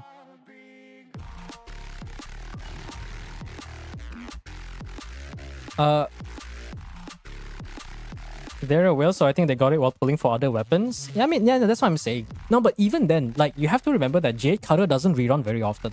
I think the last time we got Jade Cutter was during that... Was it that one Epitome Invocation? What's that called again? That one fancy weapon banner?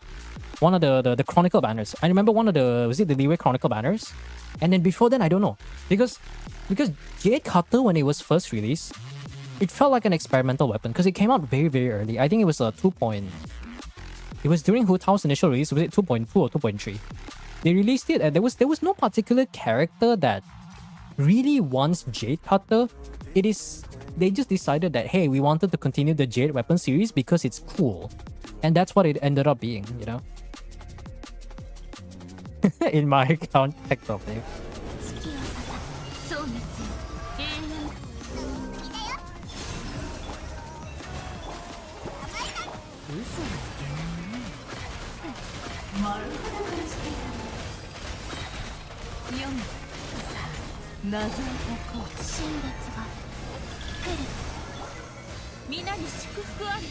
That.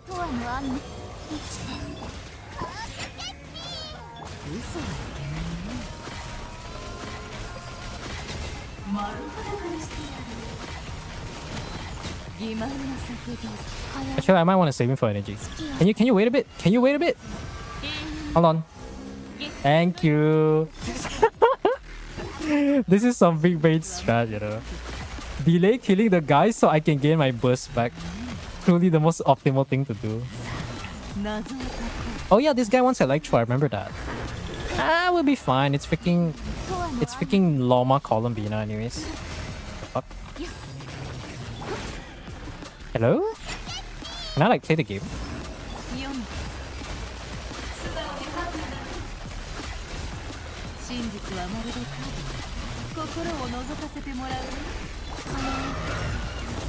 That's not fair. Charge attack, reach it. Which one? Kill the mini fox? Oh no, you can just use Loma. Because remember, those things have Hydro Ward. So if you can use Loma or Nahida, you can use like tap skill or whole skill, the deer will be able to break the ward just fine. So that's why I didn't have to bring any super conduct funny stuff. How much on the list? Not too much, I think. I believe all the other viewers or whatnot are not quite there. Oh, this guy. I guess I'll just use this, why not?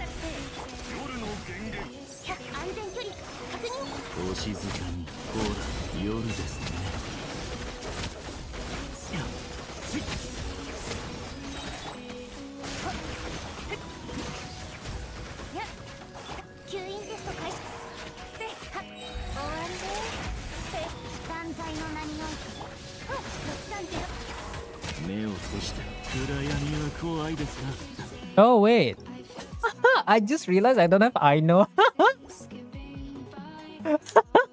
I was like, where's the second verse?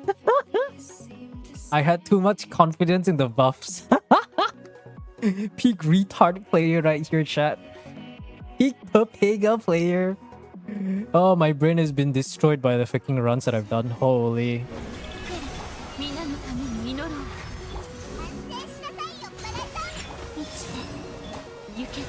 What the dog doing?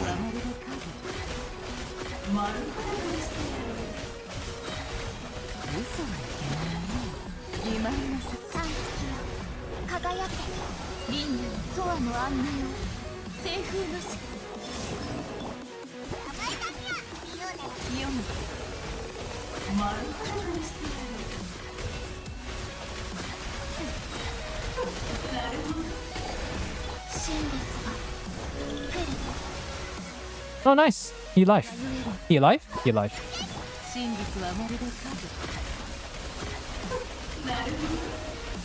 I came.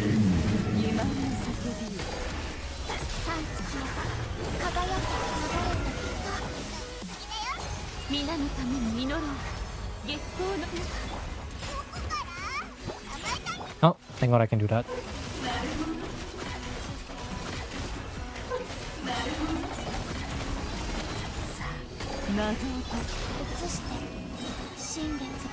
He came. Bro. I don't recall Diona's shield being that flimsy. Holy.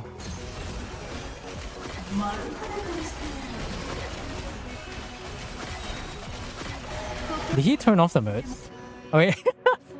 Wait. Did Columbina Luna charge does something funny? Yeah, what weapon is this? Is that Scion of the Blazing fucking Sun? Bro, what the hell? What the hell, man?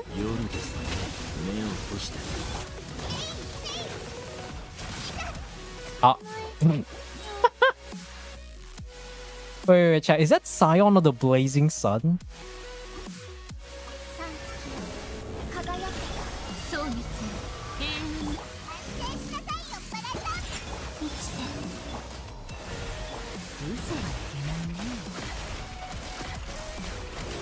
Yeah, it seems like Scion. I was like, what the hell is that weapon doing in my official? Ah yes, I love my favorite weapon, the single target weapon. The single target garbage charge attack battle pass weapon. I wonder who was even like, who was that even made for? Like, what's the target audience for that weapon?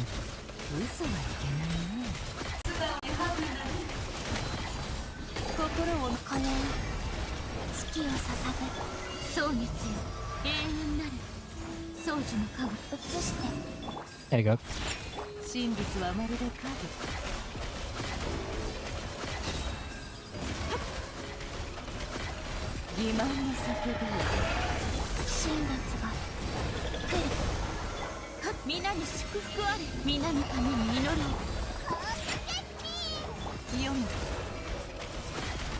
How much damage are we doing through this? Oh, we are doing damage. How are we feeling up the electro though? That's my question. Oh, I think I know high. Wait. Are we just triggering Luna charge because of that? Oh my god. Wait. Wait, I didn't know this. Because the guy has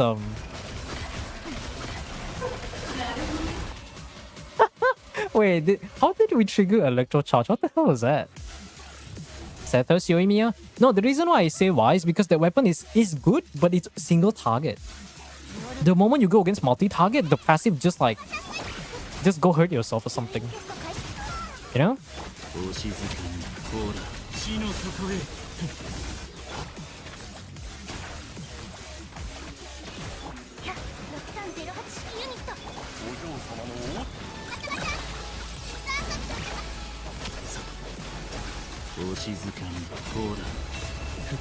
Wow.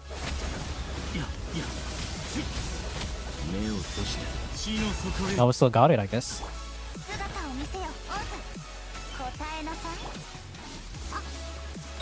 Haha, he missed. Oh, there's another guy.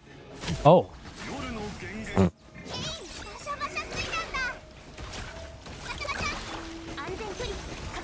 I was like, wait, what? Yo, what the hell is this?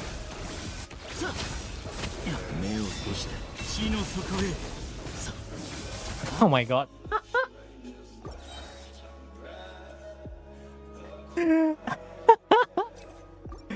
Man. Do I actually have to ditch Columbino for this? Oh my god. The Flints does kind of pseudo suboptimal damage. I'm gonna be honest. The Flints is kind of suboptimal, you know. Spoke too soon, yeah. Fucking hell.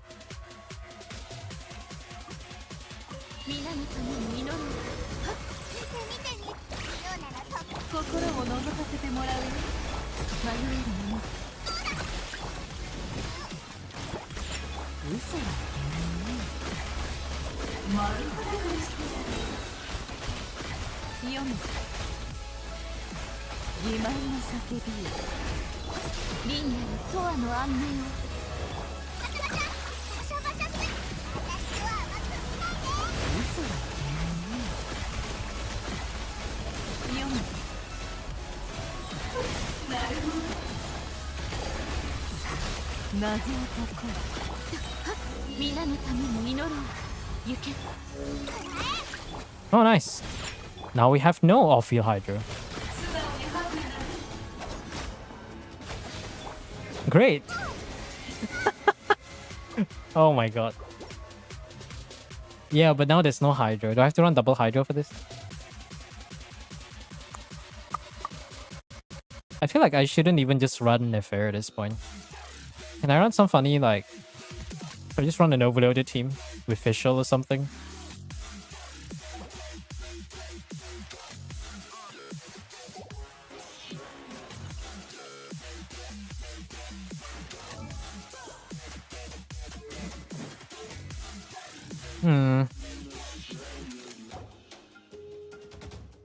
Well, technically, we don't need this in second half, right? Technically, we don't need that in second half. Where's the Dio now? The heck? There's a Demon Slayer character called Haruko? I didn't even know that. Thanks for the follow. The more you know. Okay, where's the overloaded friend?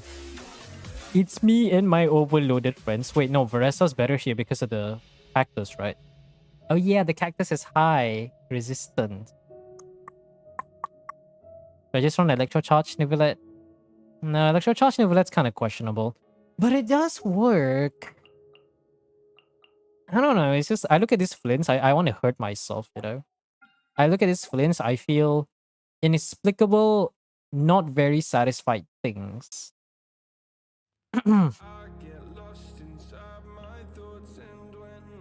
Inexplicable, no satisfaction.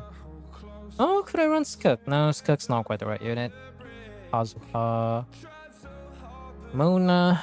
Alukino, no, not quite either.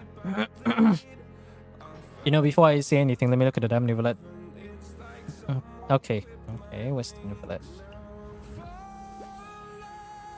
That looks like a signature weapon. It's in fact a signature weapon. So it's not completely bad. Not completely bad. I still need a healer, but I think we should be fine. Oh, there's a stupid Wild Hunt guy. Right, I just remembered that. I really... just not having the Hydro unit is so annoying. Hi. No, Cactus is not the problem. The problem's the Wild Hunt guy. Like, we kill Kenki, and then now I have to deal with the Wild Hunt guy. So I just do in the first, second half, and do whatever weird team on the first half. Technically, I could do a Malwika, like... Is there a set lolly? I could do Malwika melt, actually. Oh yeah, I can do Malwika melt. Yeah, let's go. Let me put Flints here. And we'll do... I guess I'll just do Sucrose Fischl. Worst case, I could probably bring a healer or something. I'll just do Malwika overloaded with... There's no Shilone, no. Bennett, maybe Yansan? Is there any Yansan? T6 Yansan? And I'll bring a random Fischl. Why is the Yansan on crit? What the fuck? You know what? I don't even want to. I don't even want to think. Oh, Fischl, I kind of want... Actually, I don't really need to use Fischl. Or maybe I could use Diona for the melt, though. I could use Diona for the EM buff. Where is she? It should work. And Sid Lolly can do whatever she wants. Hopefully the Sid Lolly's on Trilling Tails. Where's the Sid Lolly?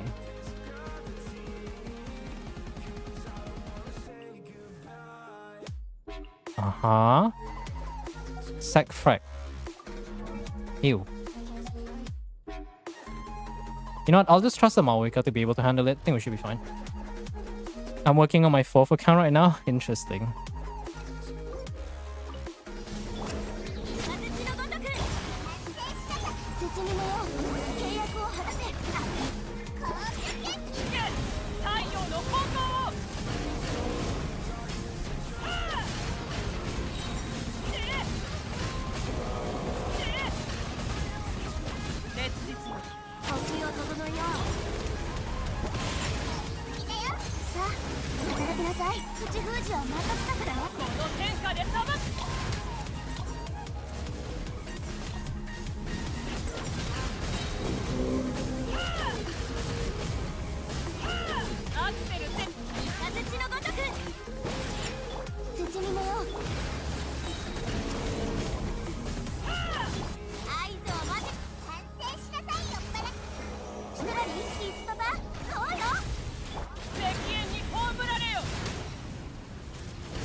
Hello?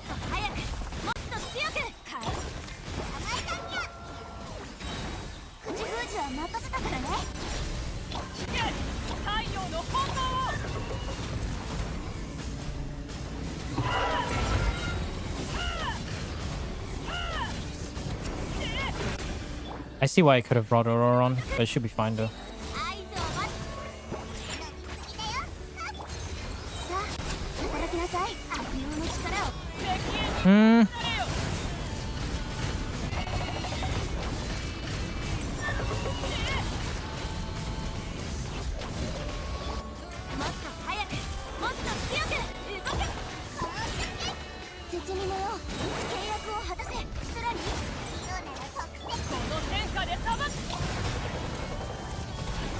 Oh yes, Electro. All the more reason I shouldn't care.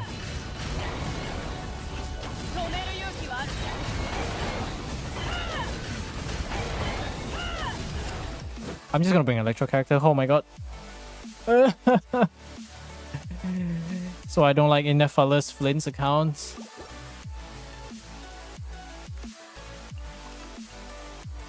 What's the second best unit I can bring? Yelan? Maybe?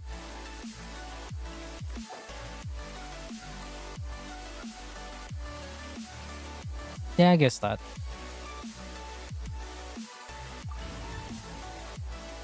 I can't believe we're struggling against Abyss. Holy, bro.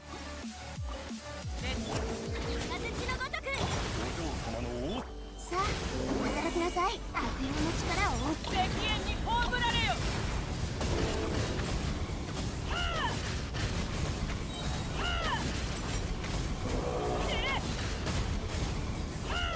もうええ。もっと早く。絶にもよ契約を果たせ。口封じは任せ。太陽の方向を。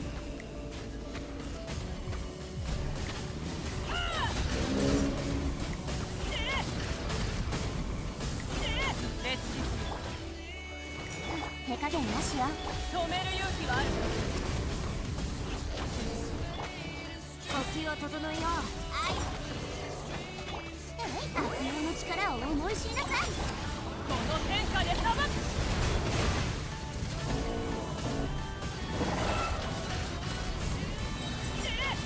加速すると。Hmm. もっと早く。絶にもよ契約を果たせ。さあ働きなさい。したらリスキー。石煙に葬られよ。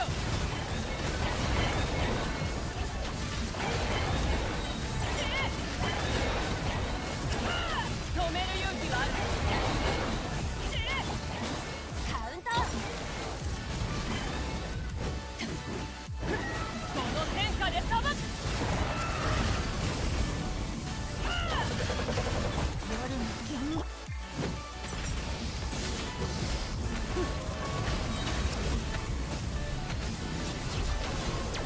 手加減なしよ。太陽の方向を。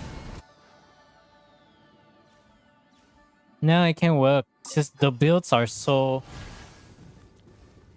Oh man. I see that crit build for Yansan and I'm just like questioning my life decisions, you know? 安全距離確認。お静かに地の底へ。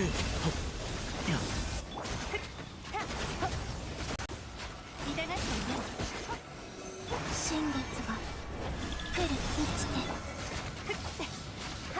終わるね。630。ほらお静かに地の底へ。はっ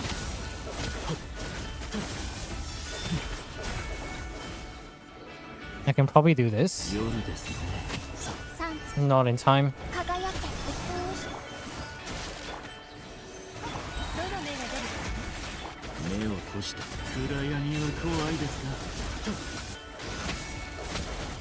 さあほら夜ですね。さあせい。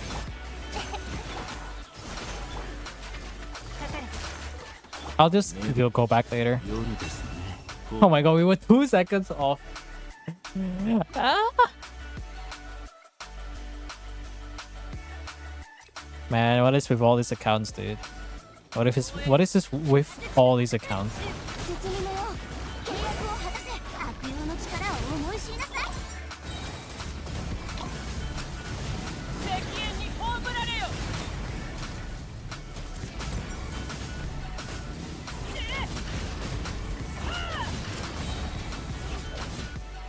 加速すると。もっと早く。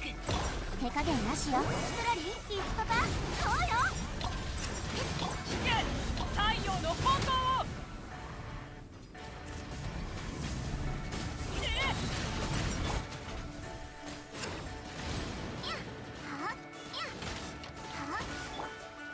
止める勇気。イカズチのごとく。カウント。口封じ。 Brick by brick. Now the problem is there is no brick, but it's like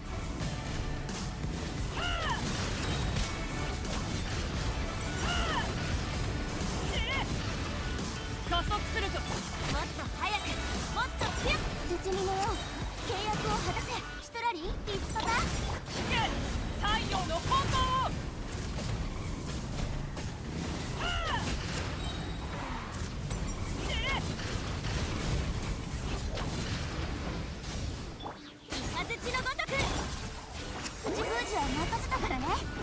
加速するとこの天下で裁く。There you go.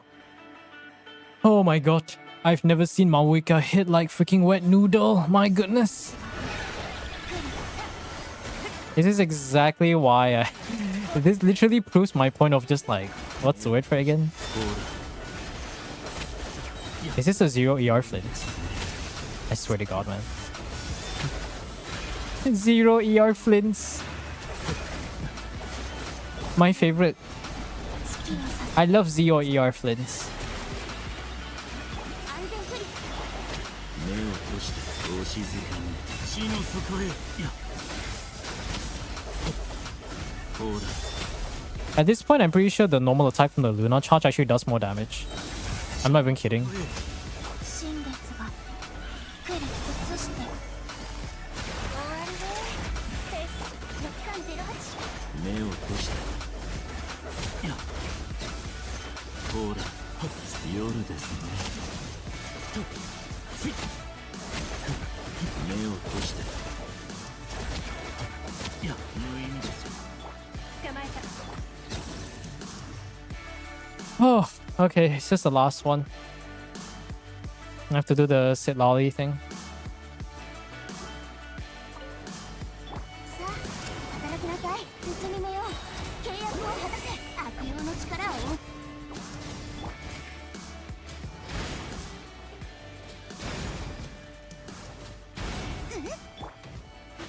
呼吸を整えようさあ働きなさい手加減なしよ That ER requirement's so bad, I need fucking sacrificial to do damage.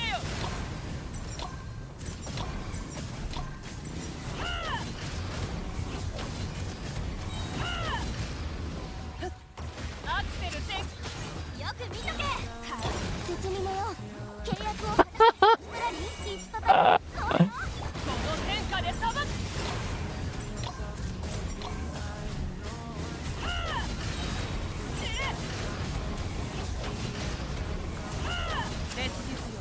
もっと早くもっと口封じは任せたからね石煙に葬られよ Okay. At least the third chamber is a bit of an off-brain one. Should be fine.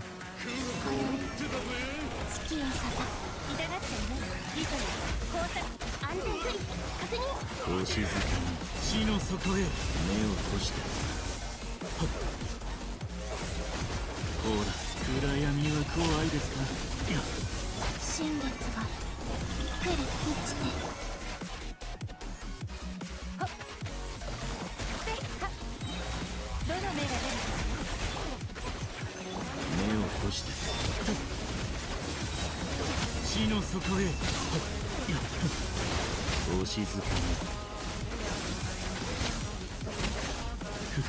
0 ER flints, my favorite. かかれ吸引テスト開始いや終わりでほら死の底へ。 This feels like a theater clear mode in Abyss here. Starting to forget how to do the math combo. You Melt combo isn't that bad, but you still need to learn a bit about the TCD one. Okay, so now I have to figure out some way to run. Like, obviously this will clear, but I think I need double hydro for this stuff. That's the problem. I need some sort of double hydro team. Maybe I can just do this, right? I do that with Ino, and then I'll just bring Columbina Flints on the second one. Just do the usual Sucrose Fischl. But nah, I feel like there'll be a better Electro. What's an off-field Electro we can use? Maybe Cookie? I guess I could use Cookie for that. Like, Furina's just here to apply. Furina's just here to apply skill. This is truly a team of all times. Random Furina, amen. It's not my fault Hoyo is allergic to releasing consistent, proper off-field Hydro applicators. リンダコアの安寧を装置お披露目だ心を覗かせてもらうよ頑張れ真実はまるでカード丸裸にしてやるおとなしくしたよっせ嘘は自慢の叫びよ皆のために祈ろう迷えるほっしっかり立ってな読む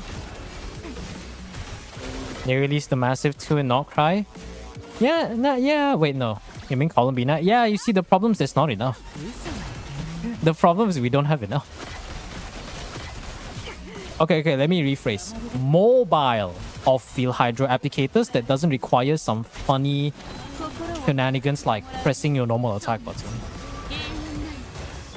遠くを変えよう世界を熱狂する邪魔をするな落差のリン But Hydro is a bit... I mean, Hydro, we have more supportive slots than we do have like DPS, like I feel. Right? Because I feel like a lot of the Hydro supports are... I guess the ones of the olden times are kind of questionable for the most part. Also using I know here. Yes, I'm gonna use I know when I press burst and the thunder, the freaking Wayop manifestation decides to screw me over. My favorite. Nouvellette, yeah. I mean, Nouvellette, yeah, Nouvellette. Technically, yeah, I wouldn't really count Molani as a Hydro DPS because without Vape, she just kind of sucks. Like, Molani without Vape is very insufferable. Like, you can do Freeze Molani, but if people's argument for Freeze Molani is going to be like, oh, just run Escoffier, bro. Ah, yes, let me use my Escoffier, my Molani, instead of my freaking top 5% Skirk with C0R1 with my C0R1 Shunhe. That's like... Ayato? No, Ayato doesn't exist. Ayato is just a Hyper Boom driver and he's even worse than Nouvellette.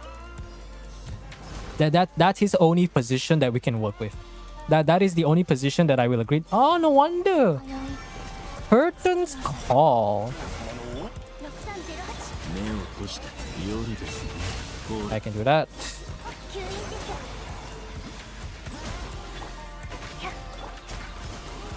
Can he do the TP? No. 移して三月よ No TP. 輝け断罪の名に6308式お静かに夜ですね。いや Yeah, I should be able to wipe him. 目を閉じて You know, they should release more Selalis, though. Not gonna lie. 今宵月を捧げ It's just that the fact that it's so hard to get characters that can apply off-field element 火の底へ that's mobile. It's like asking for too much, I feel, you know? It's like the fact that it took a very long time to make a viable off-field cryo applicator. And the only other unit we had before then was freaking Rosaria and Escoffier. Ah, yes, let me not... I don't have Skirk. I don't have Ayaka. Then why are you pulling Escoffier? Cryo application? You know, the sad part is our lineup sucks so bad that... Hold on. The lineup sucks so bad that the fact that the only two good units are 5-star characters in terms of off-field cryo application really says something. 27 minutes for a biscuit? Yeah, I know, right? What an actual time to be alive. Holy, man. I've never seen Flints... Actually, no. I have seen Flints with 0 ER, but... I've never seen a Flints with 0 ER for such a long time. It's actually straight up so insufferable, it's not even fun. 0 ER Flints, R1 Columbina, no energy. There is nothing. The Bayan? I think I can probably do the Bayan's Abyss, so... I just want to do the Abyss so I can like take my mind off it. Okay, the details are the same, so it should be fine. Olden days, yo, 1 hour Abyss clear. Yo, Ayato Hyper Blue. When we had to level up, I had to ask Zombie to level up Beidou just to get the clear. Holy fuck. I still remember the 3.7 Abyss. Ah, yes. Let me put one chamber with 4 million HP with 2 separate waves with enemies that really do not like standing still in front of your face because we hate you, that's why. Howled International. What cinema did I miss? Molding over the fucking Abyss despite having some of the meta characters available. Because an Inephalus Flint is the most torturous thing, and I would never subject my worst enemies to that. Working like clockwork? Oh my god. Fucking hate that so much. Every time we just run like Tartaglia International, I feel like I'm gonna lose my mind. 5 stars. Bro did not get 3 stars on the first one. Okay, what account do we have? Okay, yeah, I see the problem now. There is official at least, so we can make something work. Superconduct. Can we do Superconduct? I think we can do Superconduct in the first half, I think. Yeah, we can do superconduct on the first half. We can do official here. The problem is the second half. There is no. Oh, there is a hydro DPS. But how is Skirk gonna survive without that? I guess we might have to do the melt Sitlali strat, right? We'll do Sitlali, that one, and then we'll do this. And hopefully there's a Yansan. A Mawika owner with no Yansan. That is a rarity in its own way. Oh my god. Okay, so we can do Skirk here. Now what's her name again? Yeah, this one. Nivelette. But no Aurora, no. I think we can get by if we do official down here and we do Auroron up here. Auroron might ruin the aura though, that's a problem. And then maybe we do a Kazuha. What are the units? Shilonen? There is a Shilonen. Okay. I can't run Skirk second half because that guy's kind of cringe. Actually, I feel like I can brute force the shield, right? Can I brute force the shield of Skirk? Oh, that's the Wilderness Hunter. Ooh. No Luna team with Wilderness Hunter. Isn't this Proto Amber Nuvilette? Yeah, right. It is this Proto Amber Nuvilette. The official's also a bit questionable. This does not seem like a 36 stock here. I don't know, chat. Like, even if we run freeze for the second half, right? Like, let's say we do this. And then what's the last slot? Who the heck? Who is supposed to? What is the last cryo slot? Whoa. Wait, who even? Rosaria? Because she can crit, I guess? Questionable Nouvellette build? I mean, it's better than some Nouvelettes. Yeah, definitely not 36 stars though. I think the best we can do is we can get 3 stars here and we get the clear here. Because I don't think they've gotten the clear yet. Charlotte for Trailing Tails? Is there a Charlotte? Oh, there is a Charlotte. Can the Charlotte burst? I think the Charlotte can burst, right? It's on Fav. I don't know why the Trailing Tails are not locked. Bro wants to accidentally feed their level 80 Trailing Tails. Let's see if I can sort by energy recharge. Is this I think I've equipped most of this, I think. That's a nice cryo goblet. Well, we don't need her to burst, so I think it should be fine. She just needs to swap into Trailing Tails. I think she's good. But this relies on brute forcing the other guy though. Isn't this like R5 finale? It's the most F2P freaking Skirk I've ever seen. The stats are not too far off from my own Skirk, but... it's Mario Shosei. Okay, never mind. Okay, so we have a bit of a hope, but I'm pretty sure we're not doing damage against the cactus, so... We're gonna have to run away and iframe the cactus. I don't think we can kill the cactus in time. Let's see. So if I guess I can just do Auroron's thing there. Attack Sans? No, I think I gave it. I remember editing it because bro had like no ER Sans. There is a handful of accounts where I see the Noblesse build and they have like... you clearly can tell an account just doesn't farm Noblesse enough when you just look at their supports. Xingju, not on Noblesse. Charlotte, not on Noblesse. Mona doesn't need to be on Noblesse because we have Heaven's Gift, but still. And what are the units? Tong Yun can be no Noblesse. So many of these like niche 4-star supports, if they're not on Noblesse, then you can tell the account owner definitely has not played through the Noblesse era. Start the timer, yeah, good point.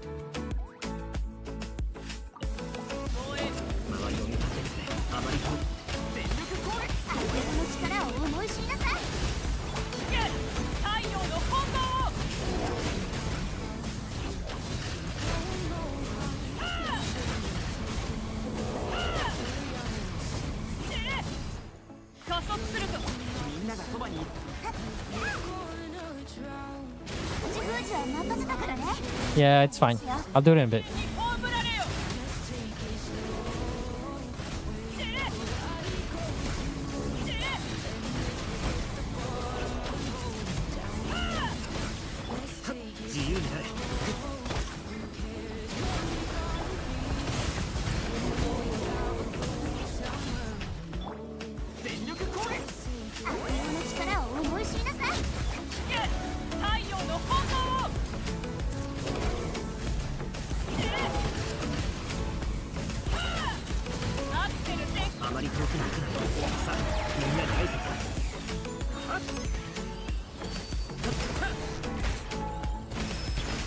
Lemao. Imagine hitting me. Can't be me.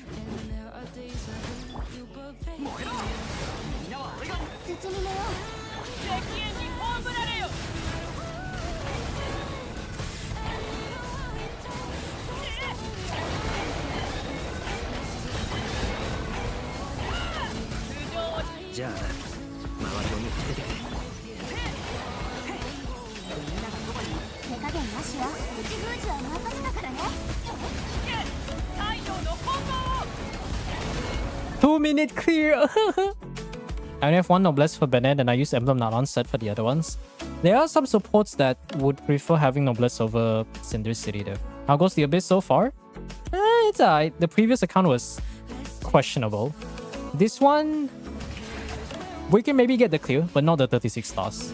Did Flint's really not have ER? Well, that Flint's wasn't bursting every time I want to use a thing, so... Wow, nearly died. That's fine.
If the Mawika had better damage, I think it would have been doable.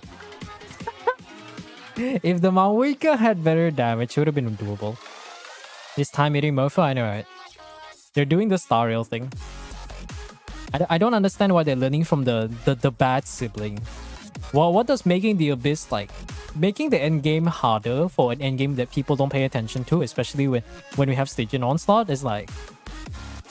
There's no point in making the Abyss harder because I don't even know if people care about Abyss at this like day and age. Yeah. Hero ER Bennett. Oh, I remember this account. I remember this account. Oh my god, does this whole fucking team have 0 ER? Holy shit, bro. 125 ER. Elemental Master Win. I'm about to say the damn N-word for fuck's sake. Oh my god. What the fuck, man? Aquila Favonia. Okay, is there any ER sense? Okay, we got some ER rolls there. This one is better than that one. What the hell? What are these? Bro, yeah, okay, like where are the priorities? Where are the energy recharge? Where? Okay, there's one ER. What about this one? EM with no ER. Oh yes. I would like my Citlali to do 100k per burst, even though she does less than 1% of the team's damage. Holy fuck. Okay, yeah. I may be a single man. I may be a single person. I don't have kids, but I think this is what it's like to be disappointed at your kids. I think this is what it's like to be disappointed at your kids. Like, oh my god. Okay, so we'll do that.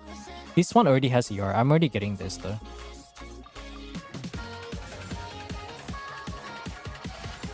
Oh, look at that. One more round to ER. Come on, one more round to ER. Nice. One more roll. Last roll. Actually, that's pretty balanced though. See, a little bit more ER. Just a little bit more ER. 17 ER. Is that so hard to ask? Just roll artifacts with ER, bozo. Okay, another 4-line. I see, you already roll ER. See, you roll EM. You roll ER again? Oh, that's the wrong stat. Alright, EM or ER. See, it's look at this. 200 ER. All you could do is run ER sense. Oh my god. How about this? 219 with Aquila. Oh my, get out of here. Holy. ER way. Why is this? Why do I see a 47 CV sands? Why is there 47 CV sands? And there is no ENA. Oh my god. You know, there's another name that people call me, Mr. ER, the ER inspector. Because holy shit, what are these builds, man? Where is the energy recharge? Okay, that's great. I'm gonna lose my mind. Okay, that one has ER. Now that's forgivable. HP ER Sands. This one's not forgivable. Where are the... Okay. It's a bit less ER. If he rolls ER1 to be a bit better. Oh, there you go. Ask and you shall receive. Roll again. Oh, keep going. Oh, 30 ER? 30 ER? Okay, no, that's fine. 22 ER. See, is this all you need to do? That's all you need to do. I don't understand. Why are we playing this video game like the game just came out and banned his CPU? Jesus fucking Christ, man. Not that one. Oh, I'm going to be admitted into the psych ward because of you guys. Holy shit, man. Let's see, 6.5 for the other one. Which one's worse? Let's see if I can get one ER roll here. That's not an ER roll. Again, another one. Okay, thank you. Thank you. Just another one. Oh, thank the Lord. Okay. Okay, we fixed the build. Now. Okay, now let's check, right? 18 ER, 22 ER, ER Sans, 17 ER, 11 ER. Could it be better? Oh, this one is HP% though. Okay, 200 for this. Hey, you go. Is that so much to ask? Why am I reshaping? Hold on. Just to top off, just to top things off. Perfect circlet. Oh my god, it's so good. Okay, ER again. HP%, not bad. Okay, there you go. Now it has more HP% and ER and crit rate. Flat HP. Now he has 30k HP. I want to uninstall this game. Holy shit. What's the max ER roll though? 6.5 multiplied by 6 should be around 36, I think. I mean 36, 39. Probably 38 to 39 ER like that. I haven't seen a piece with 36 ER. I have my own pieces. The highest I've gotten was like 31. But I haven't seen any higher than 35, 36. Will Naya change a lot of things? Yeah, there's quite a lot of things. Mizuki, what's her right? The Mizuki has already been buffed, but Odette will be a Stellar Glimmer support, which will make Mizuki Stellar Swirl teams very accessible because the weapons are all pure 4-star stuff. Anyone can get it with craftables. But that team supposedly with Cryo Traveler will be like a 100k DPS team, which is very... The fact that your standard character with C1 with 1 extra cost can be just as strong as your Varka team with Nicole and Durin really says a lot. And yes, Cryo Traveler, Stellar Swirl, new artifacts for the Stellar stuff, a Stellar Swirl DPS set, Stellar Glimmer support set, obviously new region, new areas, and a bunch of new craftable weapons. And for any Battle Pass enjoyers, there's also new Battle Pass weapons. Okay, is there any other character I need to fix? You know what, let me double check. The Skirk is already solid. I think there's nothing wrong with the Skirk. The Escoffier also is good. If I want to min-max, I could probably not run Golden Shoot, but I think we're good. 178 ER with Fluffer. No favor. Chat. I think we gotta whenever the Bayan comes back, we have to start preaching them the knowledge of like Fav. We have to start teaching. We have to start like, you know, the Church of Favonius exists for a reason. We have to start educating them. Also, why is it crit damage and not crit rate? I appreciate the ER though. We gotta start educating them for like the Church of Fav. These people like, holy man. Oh, Tidal Shadow the skin. Okay, Tidal Shadow R5. Maoika is actually quite decent. Wow, not bad, not bad. Double Crown. Okay, Maoika is not a problem. We have Trilling Tails Silali, right? Is this Trilling Tails? Okay, we got Trilling Tails Silali, so we can min-max that part. And this one's blah blah blah blah. Trilling Tails, 4 Noblesse. Oh no, Charlotte does need to burst because she's running 4 Noblesse, so I just remembered. Yeah, but that's fine. I think we can pre-funnel all the energy. Can you use Sucrose with Maoika for the 3rd chamber if you want to not kill the ball? Yeah? No, the answer is no. Actually, technically, yeah, you could use Sucrose. No, the reason why is because we still need a bow character for Aeon Blight Drake.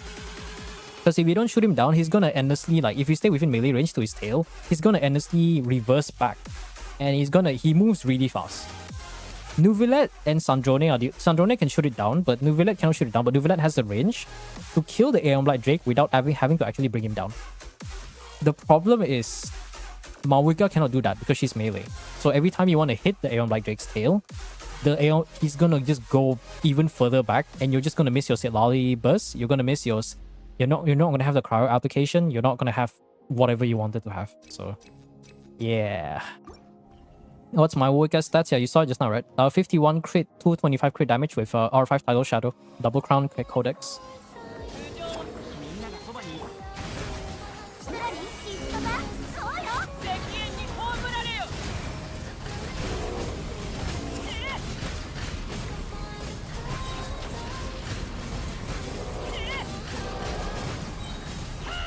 もうええよ自由になれ行け口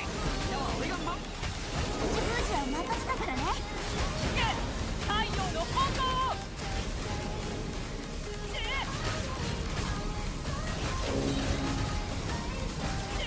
加速するぞみんながそばにいてくじゃあな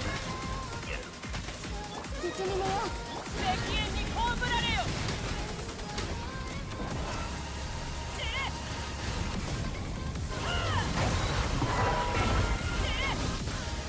燃えろ自由になれよしさあみんなに挨拶全力攻撃悪霊の力を思い知りなさい太陽の炎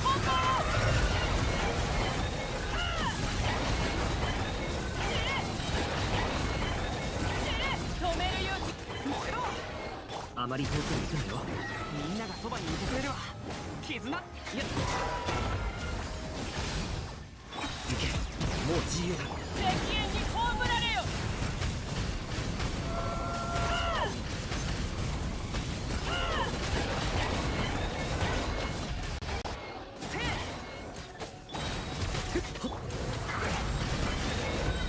There you go. That is so much better. Oh my god.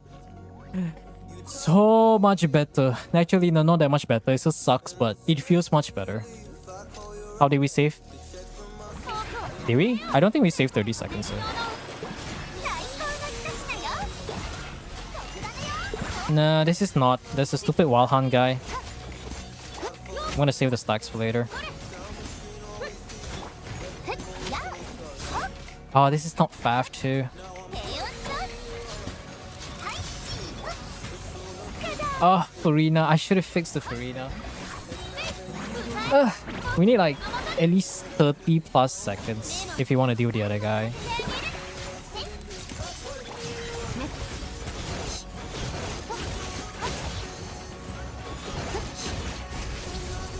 Can I like go to the guy?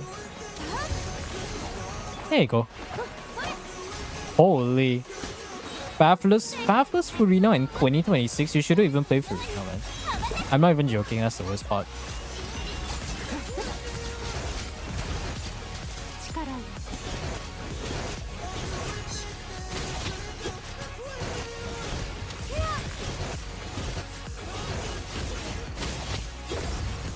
How is this somehow worse? Do I have to fix? How many people do I have to fix? Oh my god.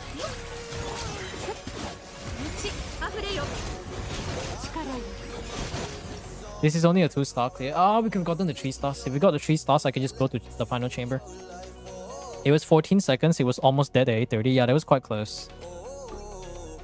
It is what it is, man. It is what it is. 手加減なしよ何キスパパそうよこの天下で裁く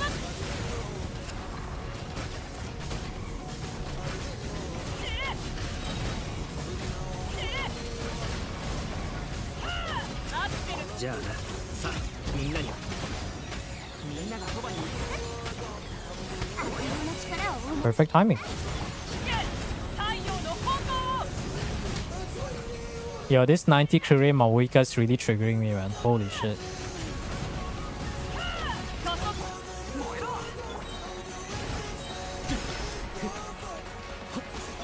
全力攻撃口封じは任せたからね石煙に葬られよ Yeah, that's a problem for Roron. I don't know what kind of weirding they do. But for some reason, Auroron's passive can trigger as long as you do Nightfall damage. But they should have specified it so that you have to press skill in order to actually do the damage. So it's such a frustrating part of his ability. It ruins your aura so much. あまり遠くに行くなよ。みんながそばにいてくれる。 I'm not even sure if I should use Silali Burst at this point. There you go. Just fix the whole account. Yeah, welcome to my channel. We hope you enjoy your stay. Now then, don't mind me. I have to spend the next hour of the stream to fix this account.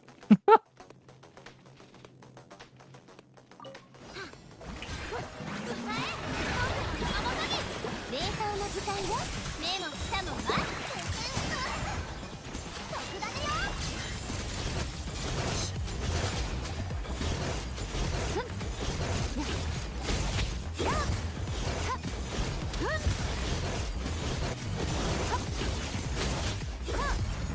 お披露目だ。 To be honest, I don't even have to try too hard for this one, I think. 手をちょっと。 Because we already have most of the... what do you call it? We already have the...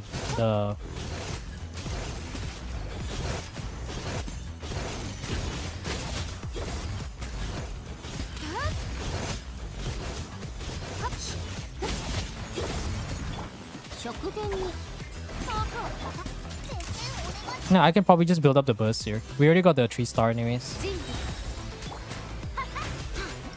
Ah. It was 14 seconds, almost safe, almost there at 830. Yeah, it's just not quite enough damage. Oh, this one I shouldn't do this. Never mind.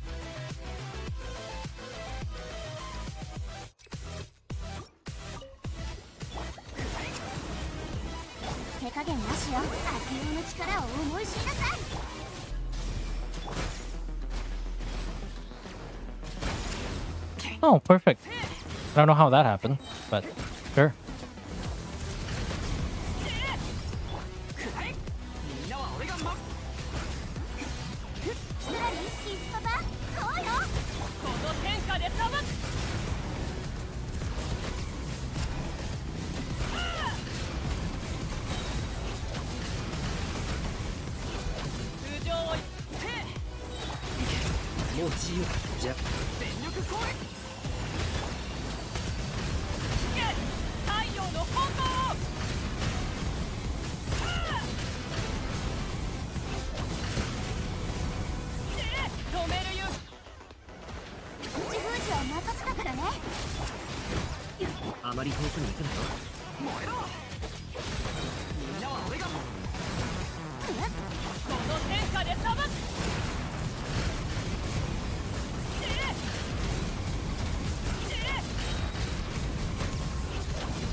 Oh, nice.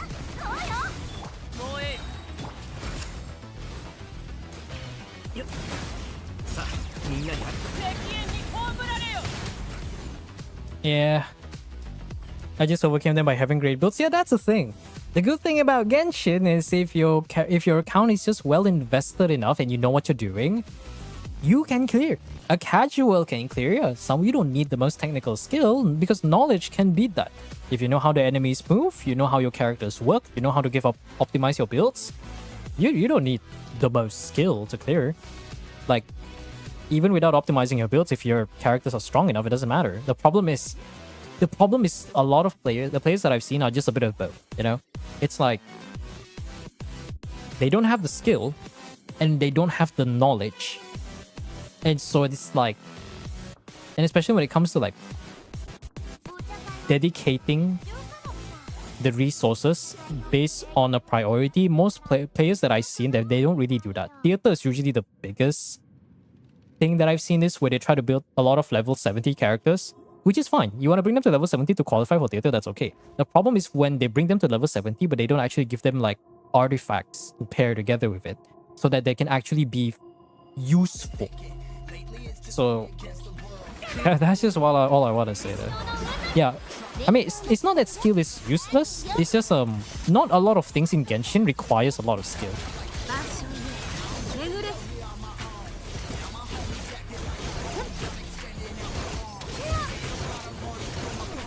Oh wow.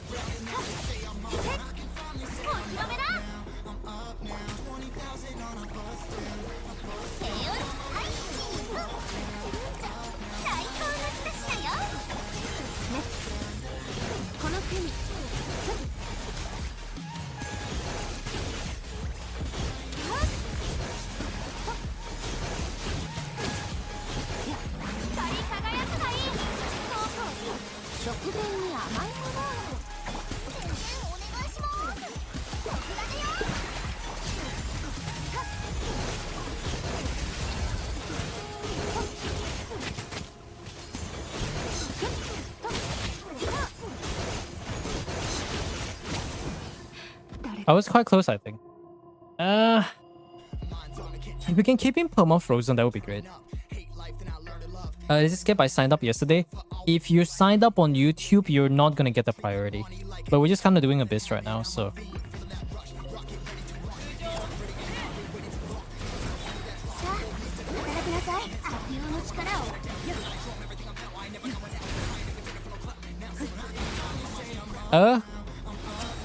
Okay, that's fine. We got the buffs literally did nothing. Cool.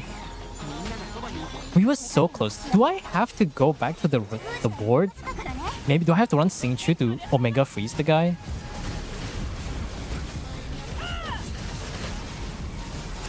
If I run Xingqiu with Saxford, I can fix Furina's energy problems though. That's what I'm thinking.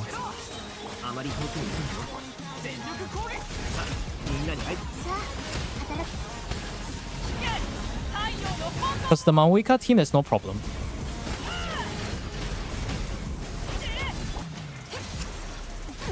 Actually, let me retry. Hey, Varshiv. Yeah, what up?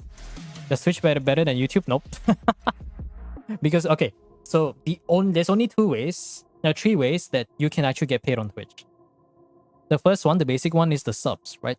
Tier 1 is $5, Tier 2 is $10, I think Tier 3 is $15. At minimum, you get a 50-50 split with Twitch, which sounds nice. Okay, you get $2.5 per Twitch sub, which the only real benefit is being able to not have to deal with ads only for that channel. But that is before tax. Ooh, scary adult word. Ooh, tax. I hate tax. If your country is not in the specific list that they can withhold that tax, and my end, I only keep 30% of whatever earnings I get. And there's this thing called the Twitch payout, which they reduce the threshold from $100 to $50. So once it reaches $50, then they'll send you the money to whatever account that you set it to be. This is not particularly easy to get because you need a consistent source, and $50 is not a whole lot unless you live in a third world country, so it's probably it's more than spare change. I'll say that. Second way is with bits. Bits is kind of like more for like cheering and not so much for money. There are supposedly different tiers of bits, so I very rarely see them. Bigger streamers will probably see it more often. But I have to go back and fix the build. I feel like it might be better if I fix the build. I didn't even start the timer, holy. You know, honestly, I'm not even sure if I want to care to start the timer. Okay, chat, let's go fix another character. Today, in this time around, the subject of the matter, where's Skyward Blade, is going to be Furina. Okay, Furina not enough ER? I guess we gotta give her enough ER. HP with ER, okay, we got double crit. Any double crit ER?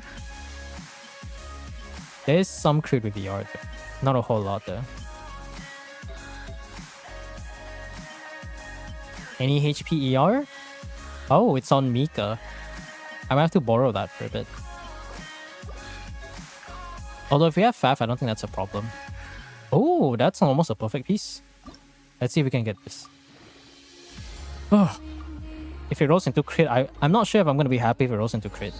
Okay, roll into ER, thank goodness. One each? Okay, why not? That's not bad. This is the off piece.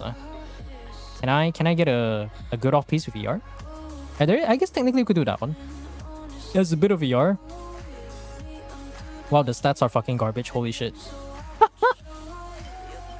Holy. What the fuck?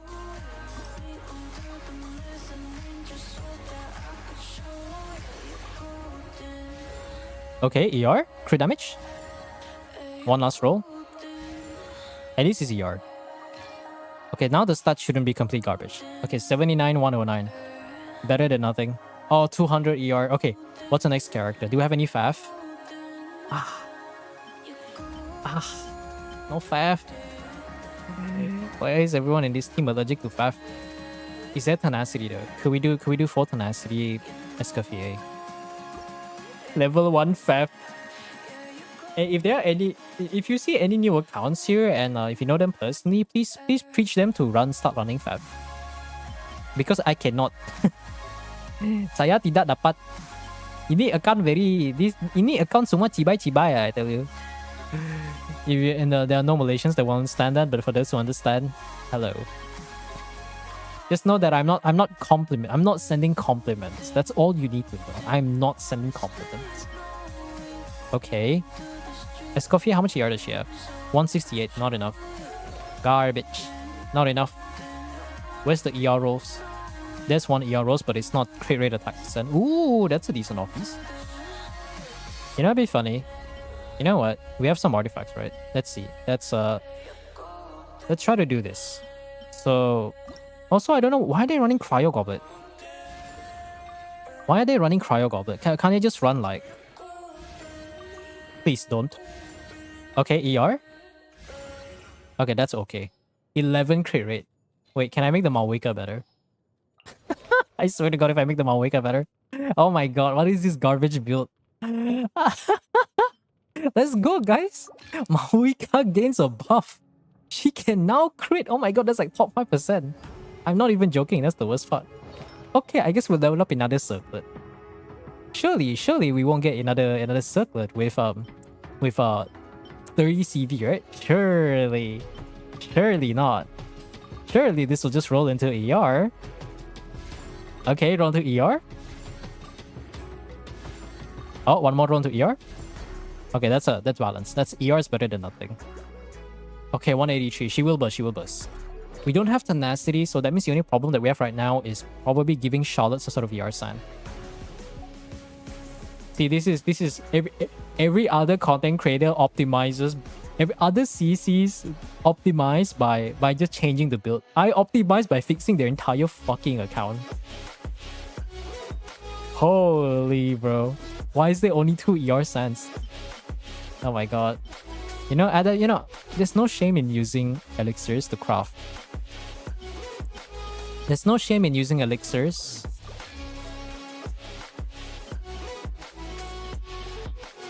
to craft support pieces. No shame at all. Okay, now I can technically use that. Oh, now we have a bit of healing bonus. Okay, that's perfect. Okay, I need to give her a bit of attack because the healing skills of attack. ER. Okay,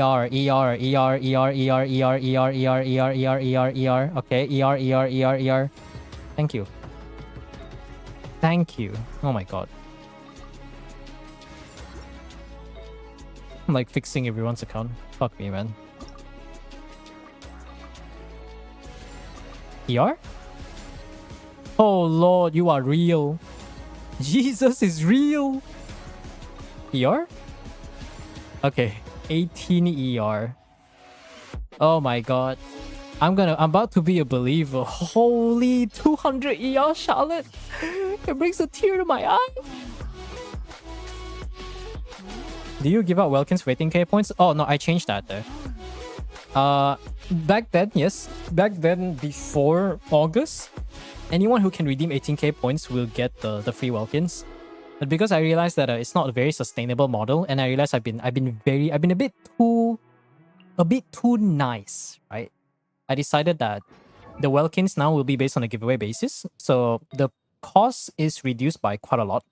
But on the plus side, you get a ticket to participate. Basically, it's like a raffle. I mean, you guys like your gacha, right? So here I am giving you the gacha.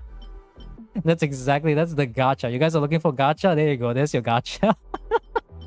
Is there any double crit? Ooh. We can actually optimize the guy's facial. Why is his crit rate circlet fucking garbage? What the fuck? What the hell, man? Oh my God, I'm like fixing the entire account at this point. Jesus Christ.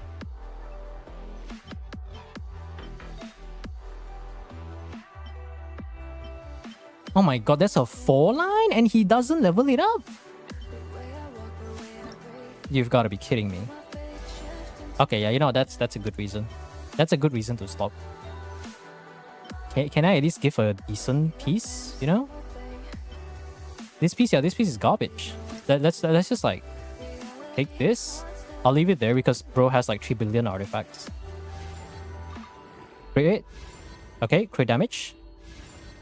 Crit damage. I'll just leave it like that. My goodness, man. Did I just take a Scofia's one? No, Scofia's ER.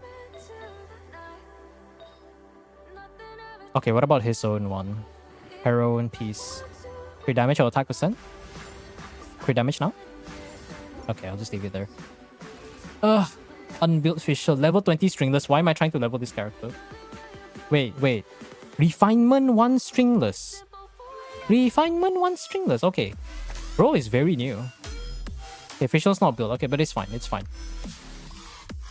This is Daijobu, right? This is Daijobu. Okay, we go back at this. This should be the more optimal stat. We're getting a crit, so previous circlet. No, the official wasn't built. But at least now we have official. The aura shouldn't be disrupted, so it should be good. Getting an account fix for 1k is a deal. I think I increased it to like 1k, 1.5k. I mean, it is definitely cheaper than the flex. But if I want to get the clear, I have to. I have no choice. I see some of these accounts, I'm just like, man.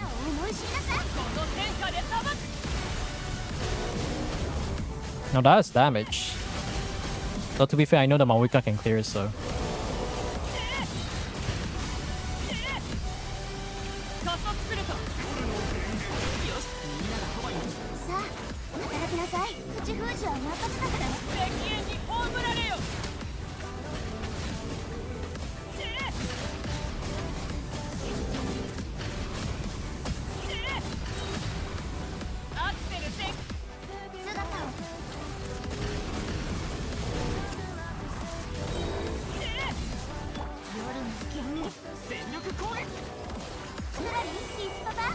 Hi, cat.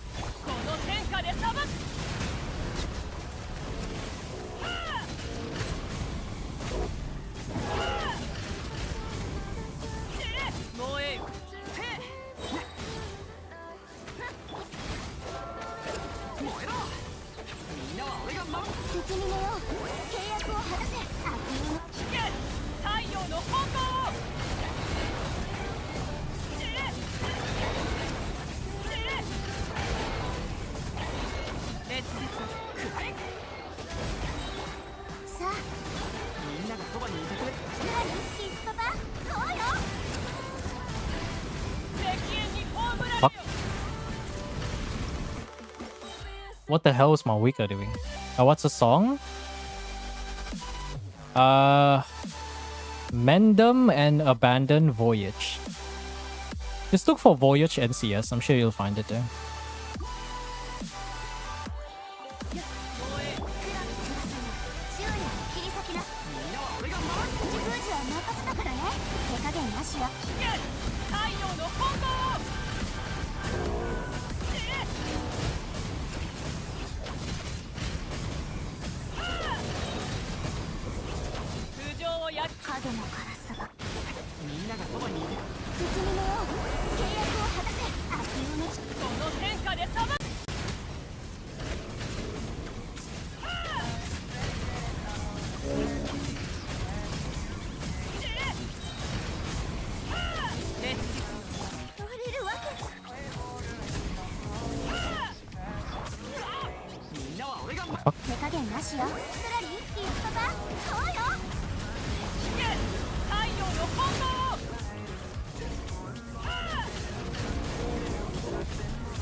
Oh, it's like 5 seconds better. About 5 seconds better.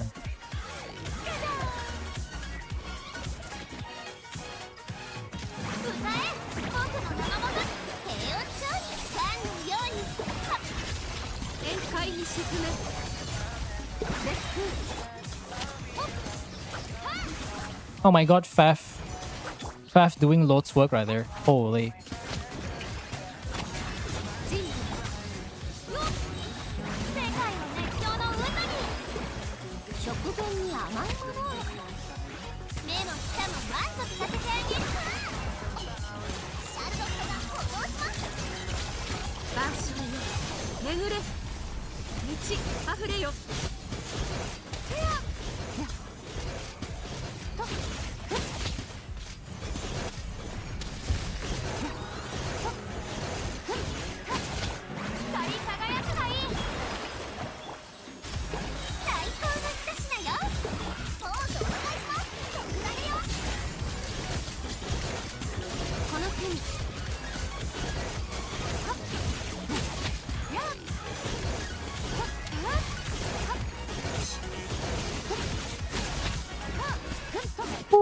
It's kind of close.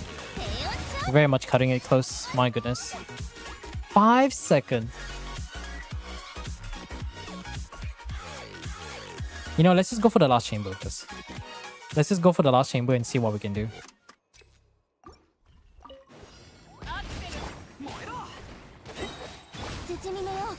I pressed the wrong button, but okay.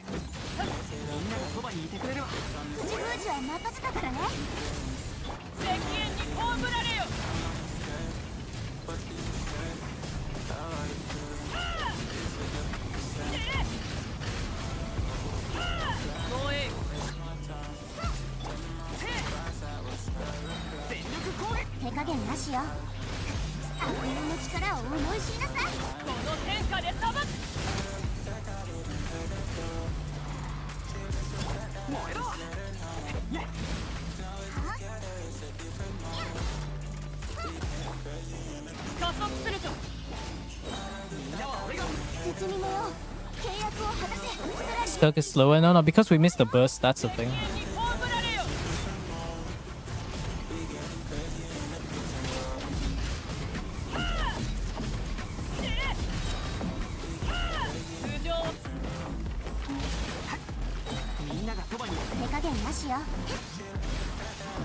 Oh my god.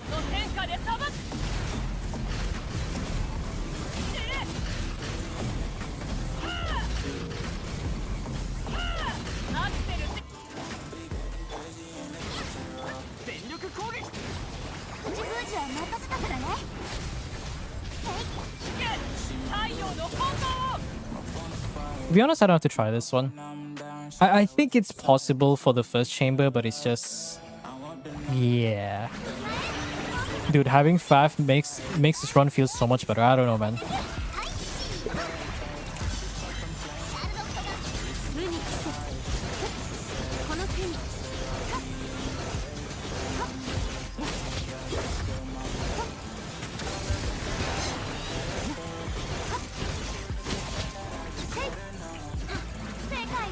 To be honest, I'm not even sure if I need to burst here, really. I think I can just save it. So I can just stay on field and just farm.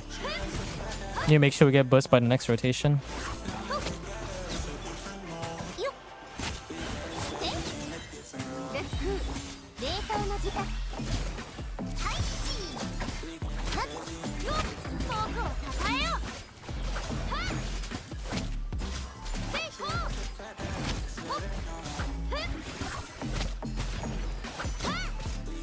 $35, yeah. I just want to clear the last chamber and we should be good. That's what I'm trying to go for.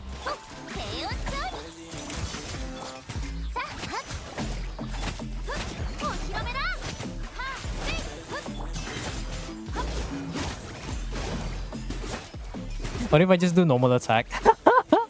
Normal attack's good.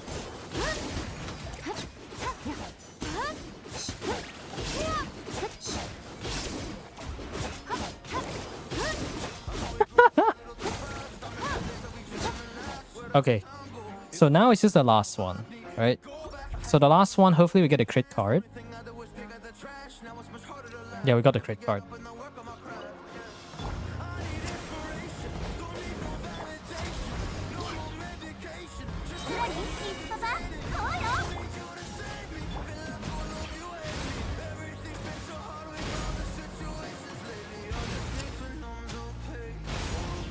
There you go.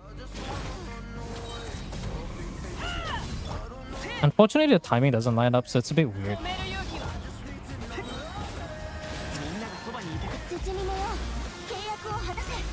And then there's freaking Silali not having enough energy. Feels bad, man.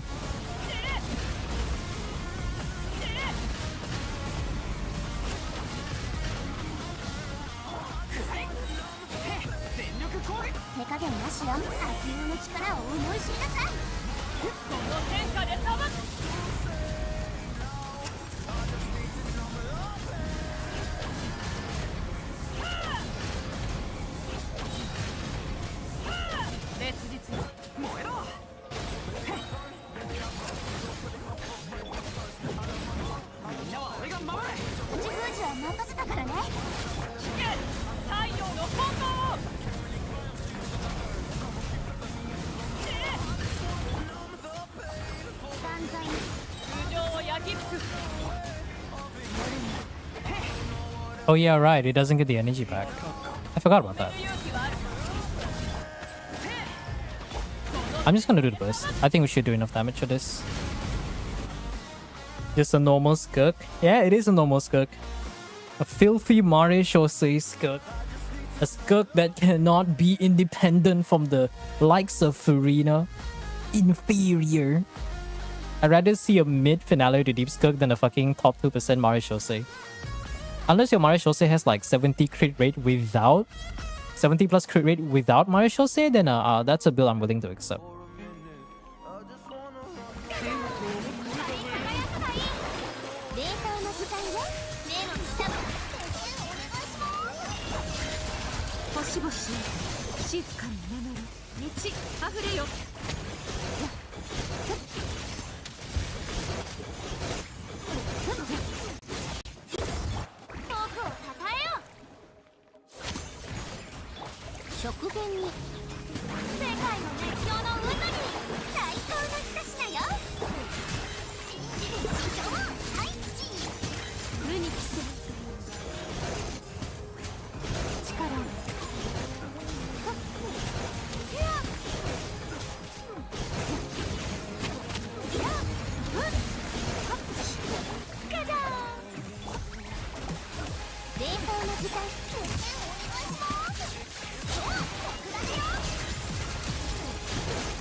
Just iframe the thing.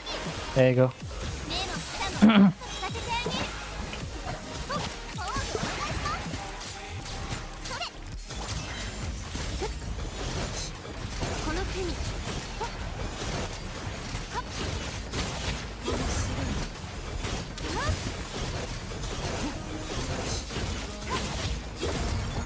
Surprisingly quite close though. If we had just a bit of ER or just a bit of damage, it would have been doable. 3 stars are actually very close to doable. I think we'll just settle the 34. Okay, so let's leave and let's see if we can get the one last star. I was so freaking close though. Shee, man. If we could get 3 stars here, we could have tried for the 36. Yeah, actually, you know what? I'll just leave it be. There you go. 7 stars. Just call it a day. Way too much artifacts was lost just to try to get the freaking clear. Way too much artifacts. I think I have enough in me to do maybe 1 theater clear, and the rest will have to wait. I don't think Messias and Nick is here, so we could either do Kakashi or Yuva. So if any of you are here, just shoot me a DM there. Still, Brain Rot makes me unable to play like this anymore. No, if you want to fight the Brain Rot, you just have to over-invest in like... Not over-invest, but you have to like super invest into one character. One character, one teams. If you can run... if you can take 3 different teams that don't share supports, don't share any characters, and you Omega invest into that, then you'll be able to clear a majority of the content that's available. But the shield, yeah, I don't disagree. I think it's no secret. Everybody knows that the shield has been getting kind of bad. I just hope that they tone down the shield so that it's... what's the right word for it? So that the shield, you know, you have more characters you can use to go against it. Or maybe there's some way that you can brute force with enough investment. Can you help me the cryo ball, local legend? Well, seemingly I'm not seeing anyone else DMing me, so yeah, I guess I can go do that. The cryo ball, what was the requirement again? It's something related to the whole mechanic, right? So I need to remember what the Valiant Chronicles is. Because I generally just forgot. Oh my god, why is it so hot? Yo, like, the El Nino typhoon happening is just depriving us of any rain over here in Malaysia. And it's like, there's no rain. The skies are clear as fuck. And to make matters worse, it's so hot. So many states are just like at least where I live, there's a haze. And the haze makes it worse. You know why? Because it's just heat. It's more greenhouse gases in my freaking ozone layer. Oh my god, it's really something. Okay, the nearest one, it's nearer Nordcry, right? So we'll go to Nordcry. And then I need to see what exactly it is that we're dealing with. Let's see if I can do that. So what is the Valiant Chronicle anyway? Before this we do improvisations, but Luna Shields, I'm like, fuck it, I'm gonna pull for solutions. Yeah, that's basically it. Like, I'm sure Angel's just chilling in the background, but like, I remember saying like, hey man, you know the thing about like the endgame stuff is if you can't get that one feather from Fearless, you know that there's nothing wrong with just saying I give up and just moving on. Oh wait, when you say which one, do you mean a mushroom local legend? It's a Natlan local legend? Wait, which one? Oh, you have the max stars though. Is there a special version? Or do you mean like... Did you do the mushroom local legend for me yesterday? No. No, you've already gotten this though. Well, what exactly do you need help with? Or do you mean the... Oh, you mean the cryo pillar cuck. Okay, remind me where the guy is. Yeah, it's not the ball local legend. I think he was he down here?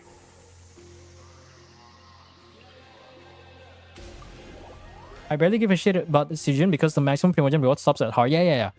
Yeah, you like, the thing is, if you can clear Abyss, the recommendation I would always give is to just go for menacing.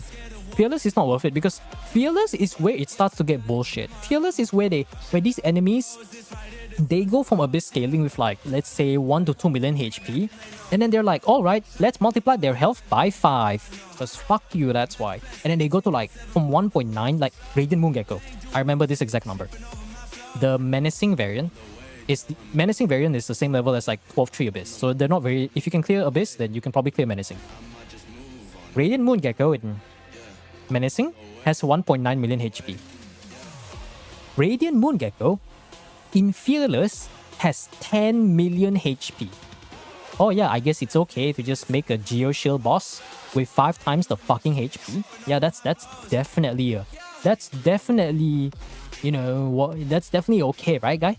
Oh, let's not forget that I noticed that every gacha game, at least for Oyo games, they've been doing this thing where it's like, oh, we want to make the content harder. How do we do this? That's right. HP inflation, one-shot mechanic if you don't play around the shield, and some shield that you cannot break unless you play around the shield. It's like, how the fuck is this fun? Fucking hell, Knuckle Duckle is coming back in 7.0. I hate that guy with a passion. He is literally the worst Stygian boss. Who is the best Stygian boss in my opinion? Glad you asked, because nobody asked, but I'm still gonna say it. Experimental Shield Generator. He has 13 million HP. A lot of HP. But you can do so many... People did so many fun stuff with the... near the Ancestral Temple. Yeah, 1 second. I think I know where this is. People did so many cool stuff with the EFG, with the funny, like... what do you call it? With the cool attack buff, like plunging mechanic. You don't even have to run Xiao. Like I've done a bunch of staging clears for my time, and some accounts was just like N2 free skirk, like premium free skirk, but we do N2J. Like just do two normal attacks, jump to get the buff, and then do 2 normal attacks, and then repeat. I did the same thing with all the Kino overloaded, and And that also cleared. Like Alucino overloaded, you do like N2 jump, but you like do a short tap jump so that you do like a low jump instead of a high jump. You just do like N2 jump, N2 jump, N2 jump, N2 jump.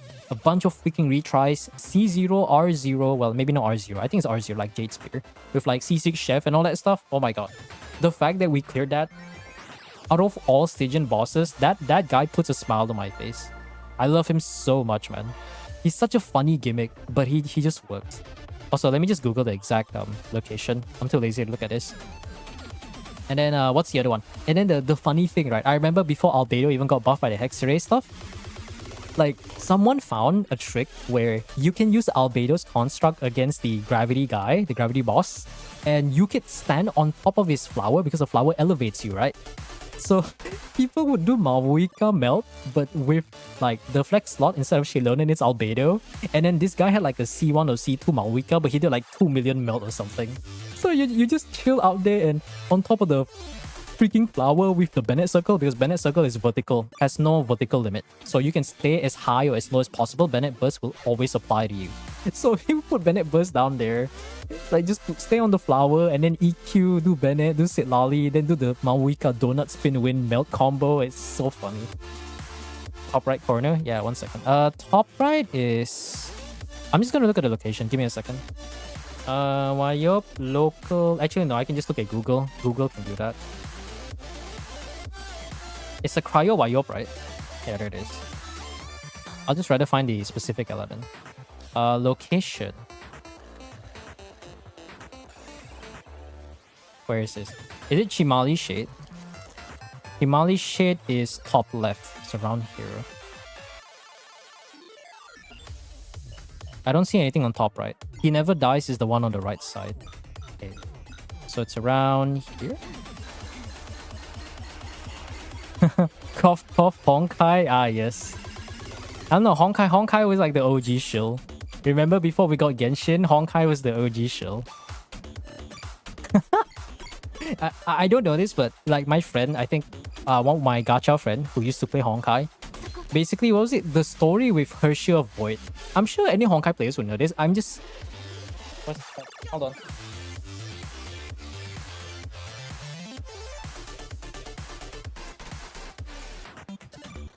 Anyways, Hershey of Void. I did not play Honkai Impact 3rd. I just played it for the story and call it a day. So what I heard from Rem, the story is like this. So Kiana, which is, you know, the closest model reference is... What's Paimon's big adult form again? Shade of Space? Asmodee? Asmodee. It's the same model as Kiana from Honkai 3rd. So basically what I heard was that Hershey of Void was so strong, people would skip newer characters just to wait for her rerun, and they had to do something, which supposedly what they did was the indirect nerf by introducing newer enemies that made it so that Hershey of Void is not effective. That's all I remember. Kiana, my daughter. Okay, use cryo attacks to do the thing. Now, before I do anything, I need to double check. What exactly is the achievement? It's in which local legend is this? I feel like I've done this before, but I don't remember. During the course, break her elemental ward by launching frozen hydro constructs. I think this is the ball, right? Because I believe you just have to do a charge attack. So we need to run like some sort of funny freeze team. Oh, you should name your teams, man. Oh, actually... You are already dead. Fucking Hanzo. I can hear my Hanzo in the head. Abyssal Thighs. Hey, at least you know what you're talking about. I was 2 days years old when I learned that everything that Skirk has is made of abyssal energy. That's right. She got no legs. She lost both arms. Those clothes are also made of abyssal energy. So, in other words, if she ever runs out of abyssal energy, yeah. She was the first definition of power creep. Yeah, I see. Asmodee A/ what up? Aiming for local legend. I'm just helping a viewer do local legend because I don't think any of the endgame helpers are here right now. Can you stop shading my skill? You just take stats and see no Mario Shosei set? No, yours is not Mario Shosei, right? Oh, yours is Mario Jose. Oh yeah, I remember this, the Absolution one. Do you have any other weapons? It's just that, like, if you have a spare Finale, I'm okay with that, right? Because usually Mario Jose's Skirk is very competitive with Finale of the Deep. But without Finale, it's... I'm gonna be honest, I don't care if you overcap, right? You know, there's you know, having too much of something is never really a bad thing. So let's say we do this, right? For example, let's say we do this. Okay, 80 crit rate, right? Your stat still looks good. Like, if I see Mario Jose with 70 plus crit rate, I would respect that. Because you understand the importance of having a character that can at least function outside of arena. The good thing about Mario Jose is that, but the bad thing of Mario Jose is also exactly because of that reason. Also, okay, this one's on the better one there, that one's on better, that one. Okay, you don't have better pieces. Okay, so the strategy here is, I think you apply the thing, right? So here, we're not really doing anything. We just wait for this.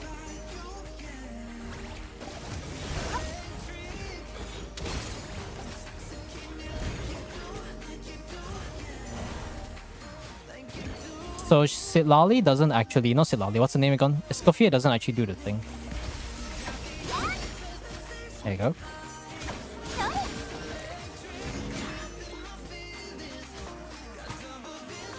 So you just have to wait, right?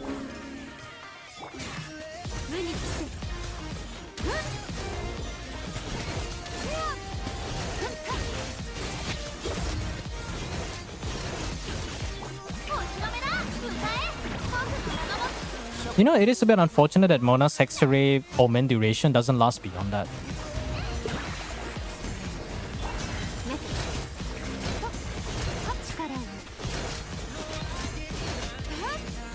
Do we get it?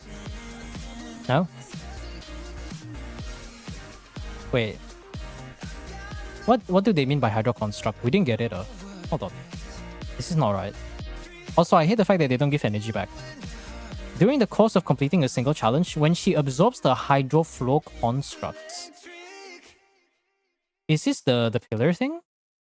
What is this? Charlotte was quite nice, but I was a bit short. Yeah, Charlotte is a very nice alternative. I'll always say this, like, every time I see some Skirk, a Skirk without, like, signature weapon, or a Skirk that doesn't have Escoffier, I'm just like, I just see their accounts and they don't build Charlotte, I'm just like, I judge them. Okay, so you have a Skirk that's brick, you have no Escoffier, but you have Farina. And yet, you're telling me you don't look at the other alternatives to make Skirk good? Nah, get out of here. I've seen people's runs where they do an Escoffier-less Skirk team with Mona and Charlotte. Yo, if you can get like Noblesse and then Cinder City with Mona, and then you give her Trading Tails, buff that, funnel that into Viking Skirk, she can actually do pretty solid damage. Okay, so what's the achievement exactly? It's the second shield which you have to break. Oh, really? Let me just double check. So Chimali Shade. Let me see if I can look at this. Chimali Shade Achievement Tree. Let me just watch a video. I need to see what's going on. If I mute that, sorry, the music's gonna be silent for a bit. Yeah, actually, I can just show you guys. It's much easier for me to do this.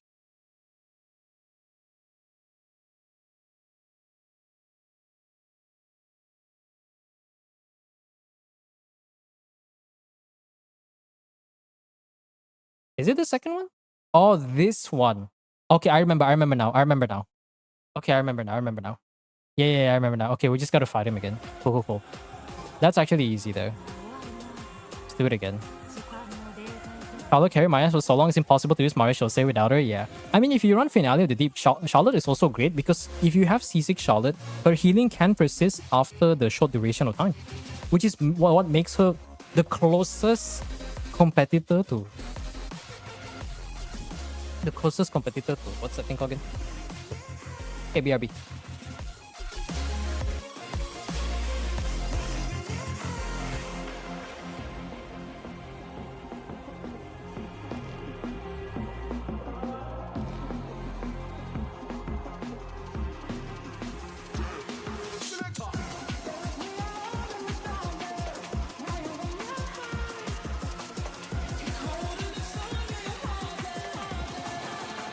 Baseline gonna make man shut up.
Okay, I'm back. I like the Stygian version of Aeon Blight. Yeah, Aeon Blight. I think Aeon Blight is like a kind of like a love-hate relationship for most people. I feel it's like a what's the word for it? You get it? People who have the right units will like it. People who don't will find it very miserable, especially if you're trying to go for the clear.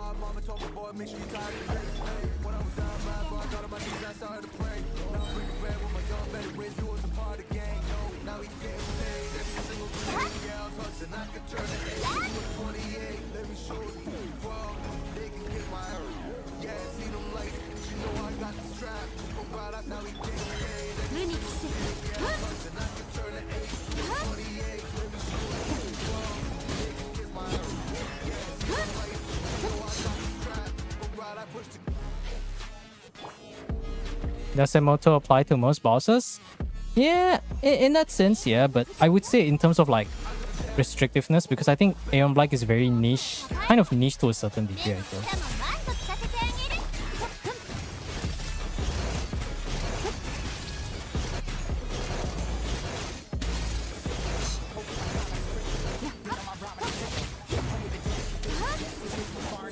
Okay, so I'll save this one for later. 直前に甘いもの。 Oh, Faf Escoffier.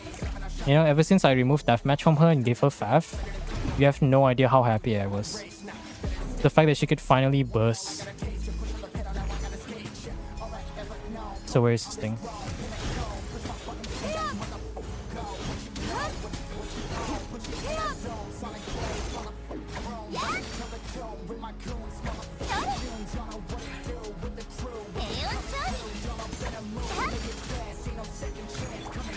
Why does Skirk not do the thing though?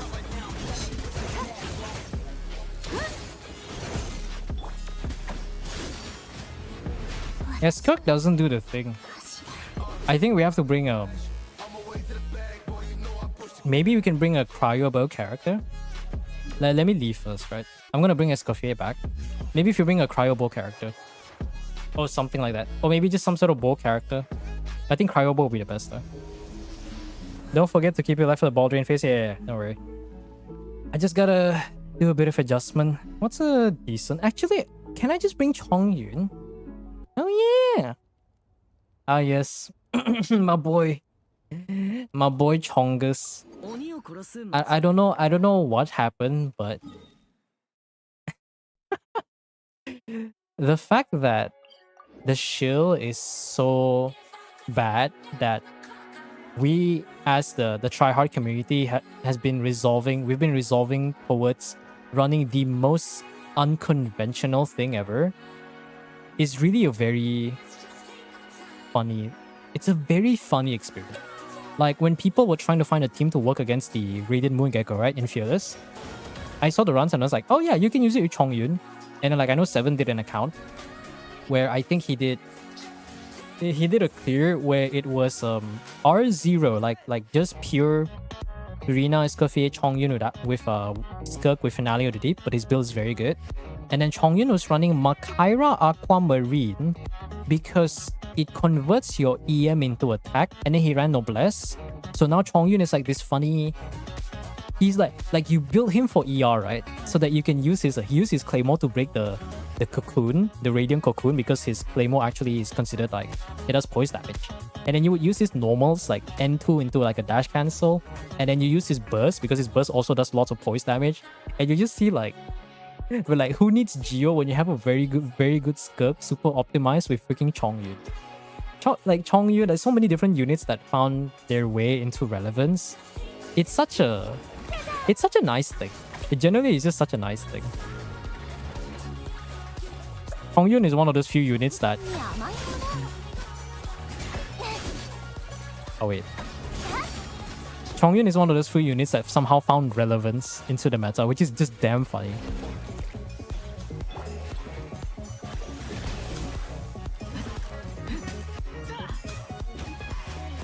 Oh right, he summons the pillar thing. Forgot about that.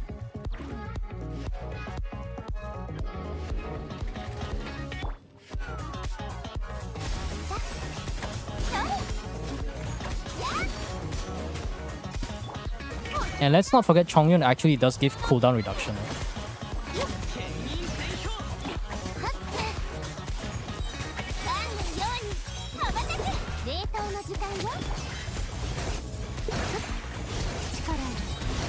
cooldown reduction and attack speed.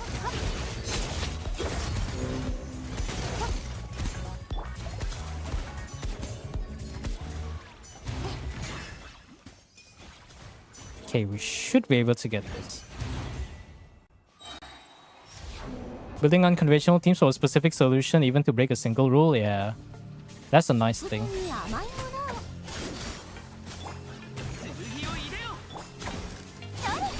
Hey, this makes life so much easier.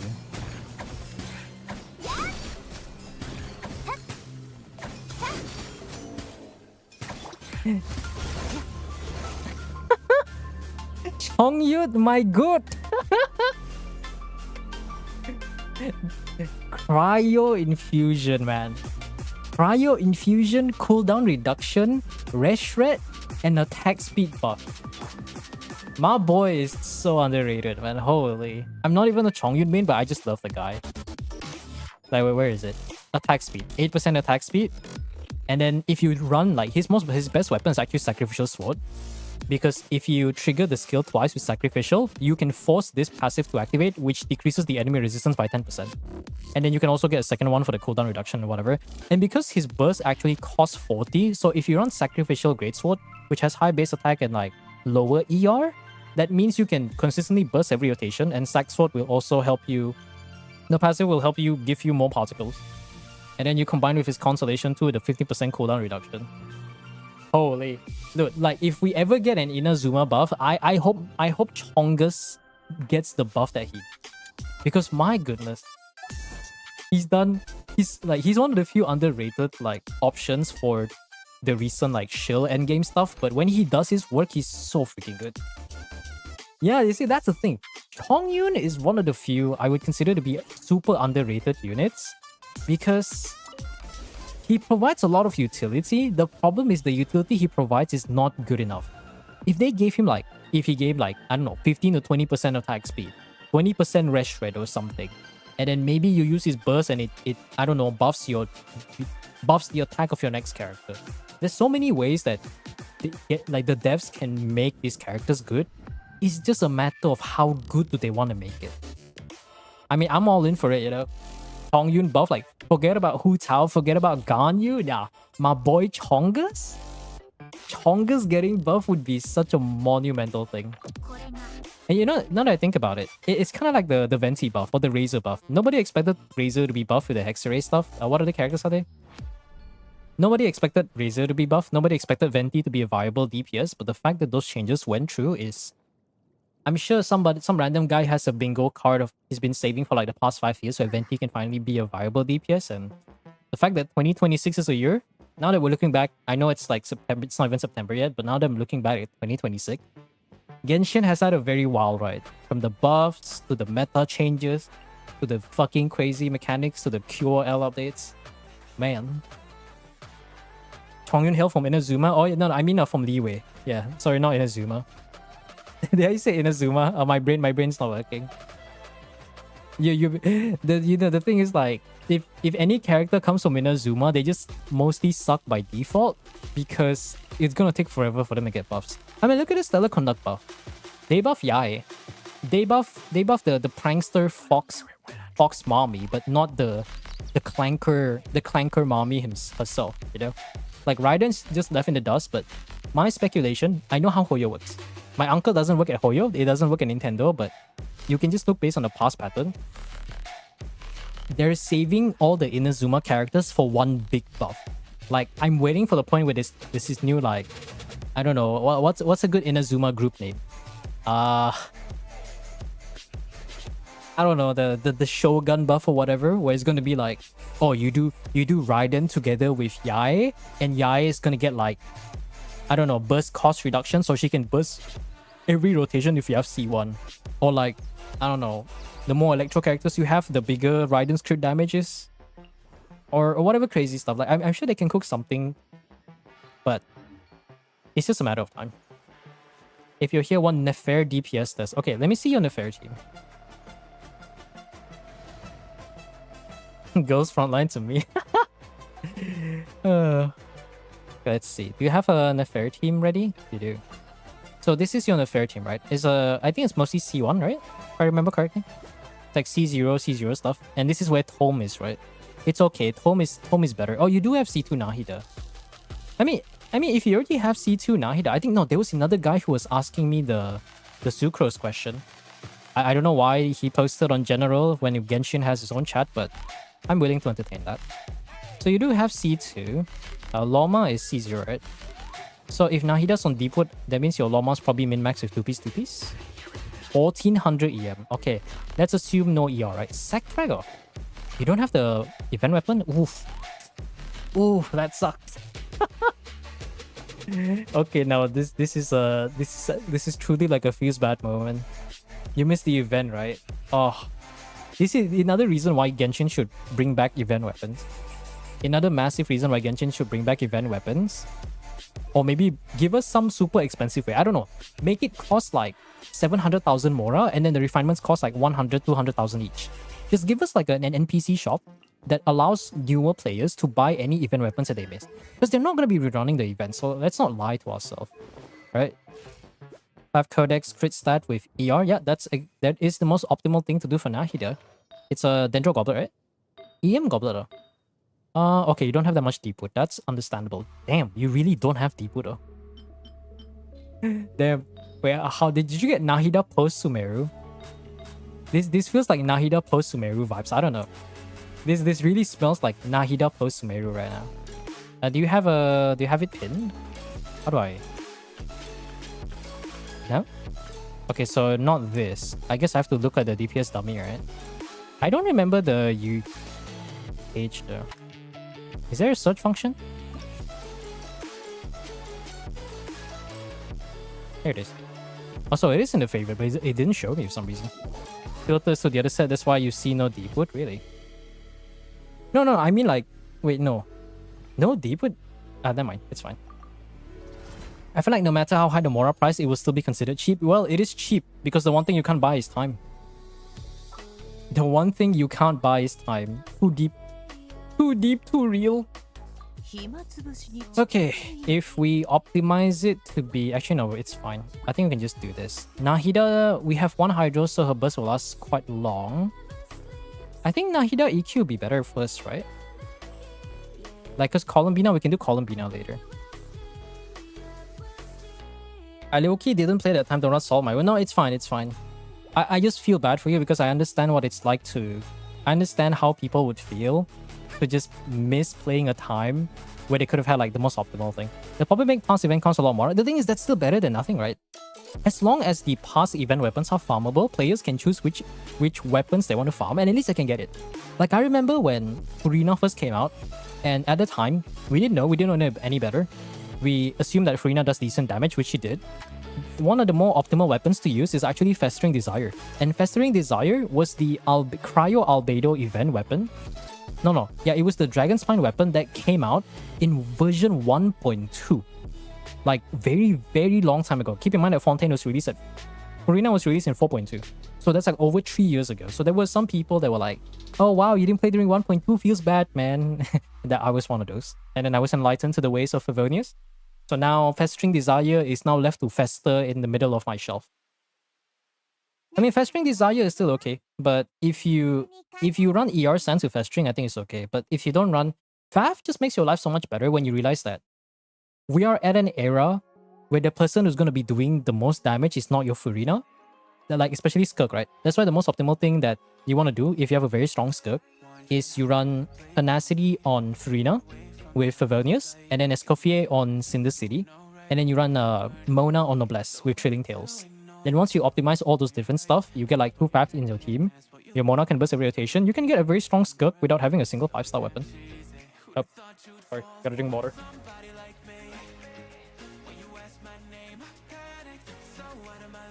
I have all the mid-event weapons, not the one that matters. Yeah, I think there was a certain point where we got very strong event weapons and the rest just suck. Like, I think the best event weapon is actually Mailflower. The weapon is just like, oh yeah, I have high base attack and I give you over 200 EM and also like 24% attack to make it basically the best 4-star weapon for anyone who cares about EM. Okay, let me just do this. I'll do 4 rotations. So I'll do that. 輝け輪廻 I think first rotation we don't even use the skill. 読む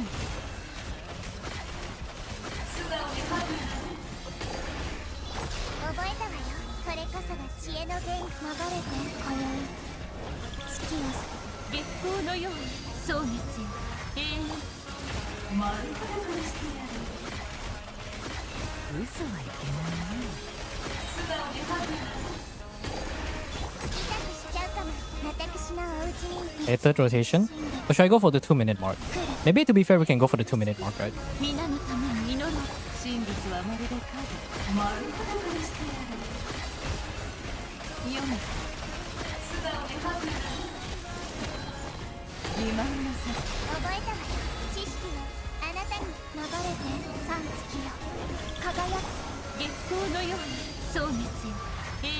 真実はまるで影。読む。なるほど。心を覗かせてもらう。 I think we can reach 170k, baby. Bro, I was gonna swap to Nahida, then nothing happened. She just stood there for some reason. We saw 163k there.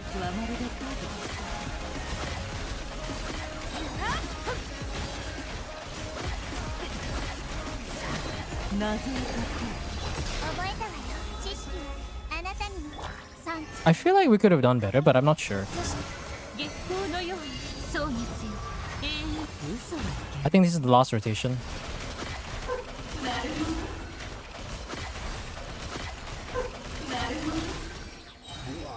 $163k.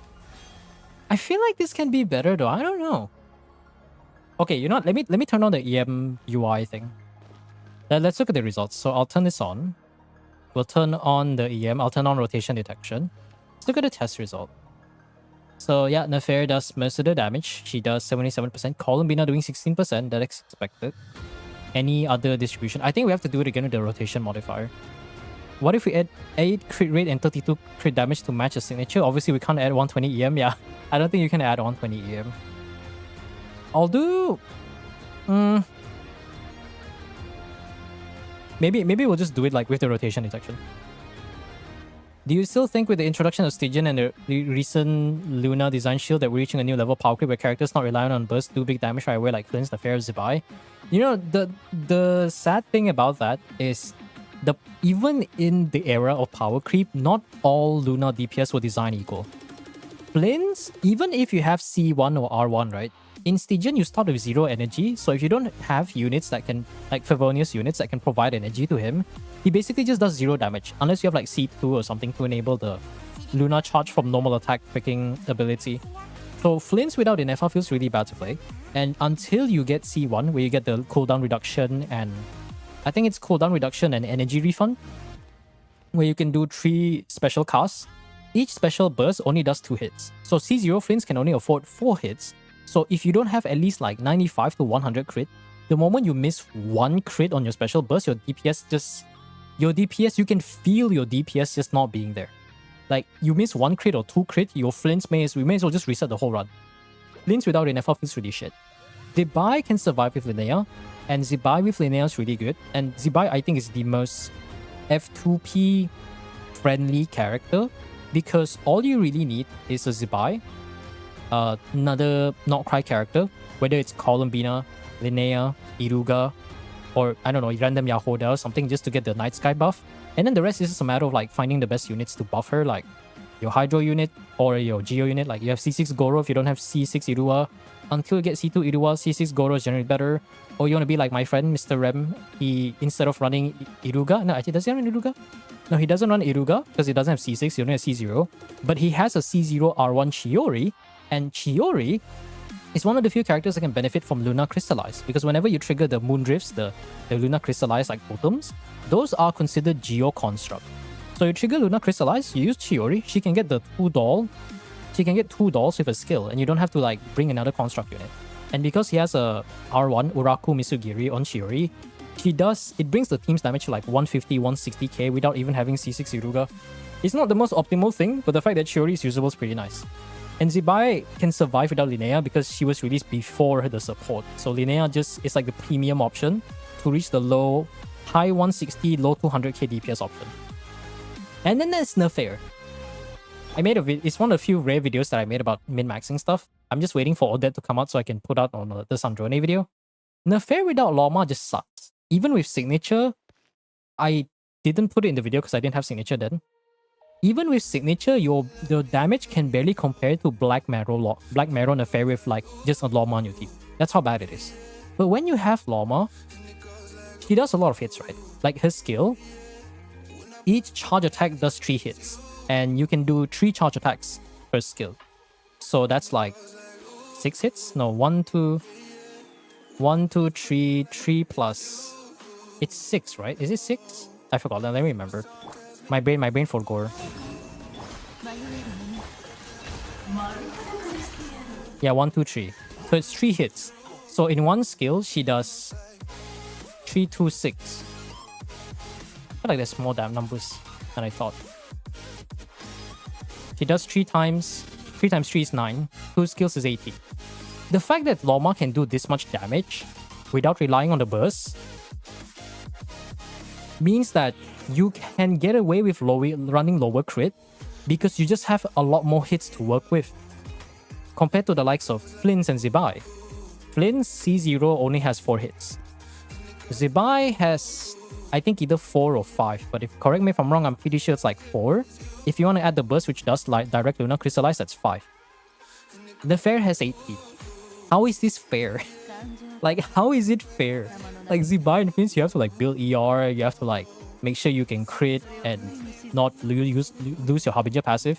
And then the fair, you can just do this to get like 150k DPS without even trying. Nefair needs Columbina a lot. Now, Nefair can survive without Columbina, but the biggest thing that Columbina brings is the extra Luna, the Verdant Dew stuff. Watch them make players fish for Natlan Volcano fishes just to get one event weapon and refinements cost 500,000 each. I mean, most people will do that. Those who are asking for returning event weapons, most of them will probably be dedicated enough to care about grinding it. Also, why can't I swap? There you go. Geo in my account has always been irrelevant. Having Zibai will instantly make Geo relevant. Yeah, but Zibai Luna characters are generally a fraud characters, I would consider. Like, the supports are more flexible because Columbina can do Luna damage by herself, and she does decent off-field Hydra. And then Inefa, we have Inefa with Luna charge. You just bring a Hydro Electro charge team, bring a Hydro unit, and your Inefa will actually function. Lorma buffs Bloom in general, so you can do Nilo Bloom or Hyper Bloom, and then they don't suck balls.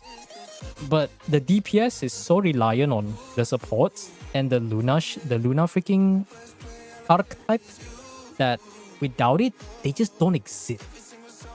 That's how Hoyo is balancing the characters. They're making it so that these characters the power creep is very strong, very good.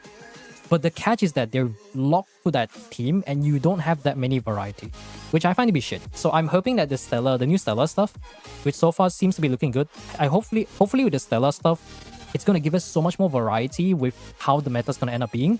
And the first step to that is making Cryo Traveler accessible to everyone, so that now everyone and their mother and their grandmother can run a Stellar team as long as you have Cryo Traveler in your team. I don't know, Stellar Conduct Beidou, Stellar Conduct Fischl, Stellar Conduct Raiden. You know, like crazy shit like this. This is exactly what the Nordcry meta should have been, but they fucked up. But it's okay, Hoyo learns from their fuck up. Columbina, Inefa, Lorma, Linnea. Hey man, like, the supports are so stupid that if it works, it works. The Nordcry supports are unconditionally strong, that they can work in much more archetype than much more different teams than their DPS variant, that at some point it's just straight up better to just... It's straight up better to just pull for all the supports rather than pull the respective DPS and limit yourself, you know? Like, why restrict yourself to like one team per DPS when you can just pull all the supports and put all those supports in one singular team and just casually do like low 120k DPS? That's how stupid the Nordcry supports are. Okay, so let me actually like try to do this properly. So you can see the rotation detection at the side. It should show the DPS average per rotation. Did I press the skill? I hope I did. I did.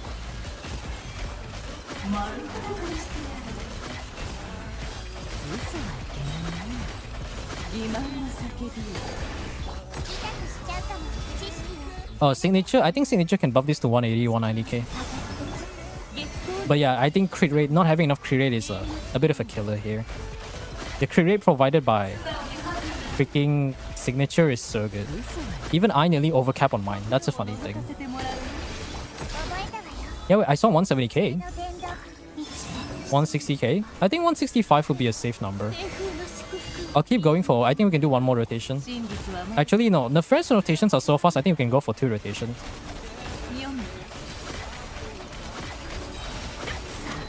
And surprisingly, with triple Dendro, Nefer could actually burst every rotation, so that's really good. 170k. Yeah, I think if it has higher crit stats, 170k should be possible. Signature can definitely bring this to 185 to 190k.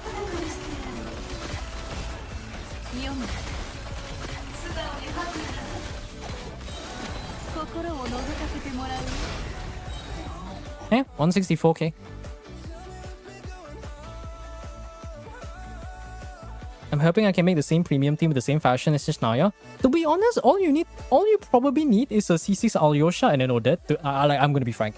If all Mizuki needs is Cryo Traveler, Cryo Traveler, and freaking Odette to be a 100k DPS, I think anything can happen.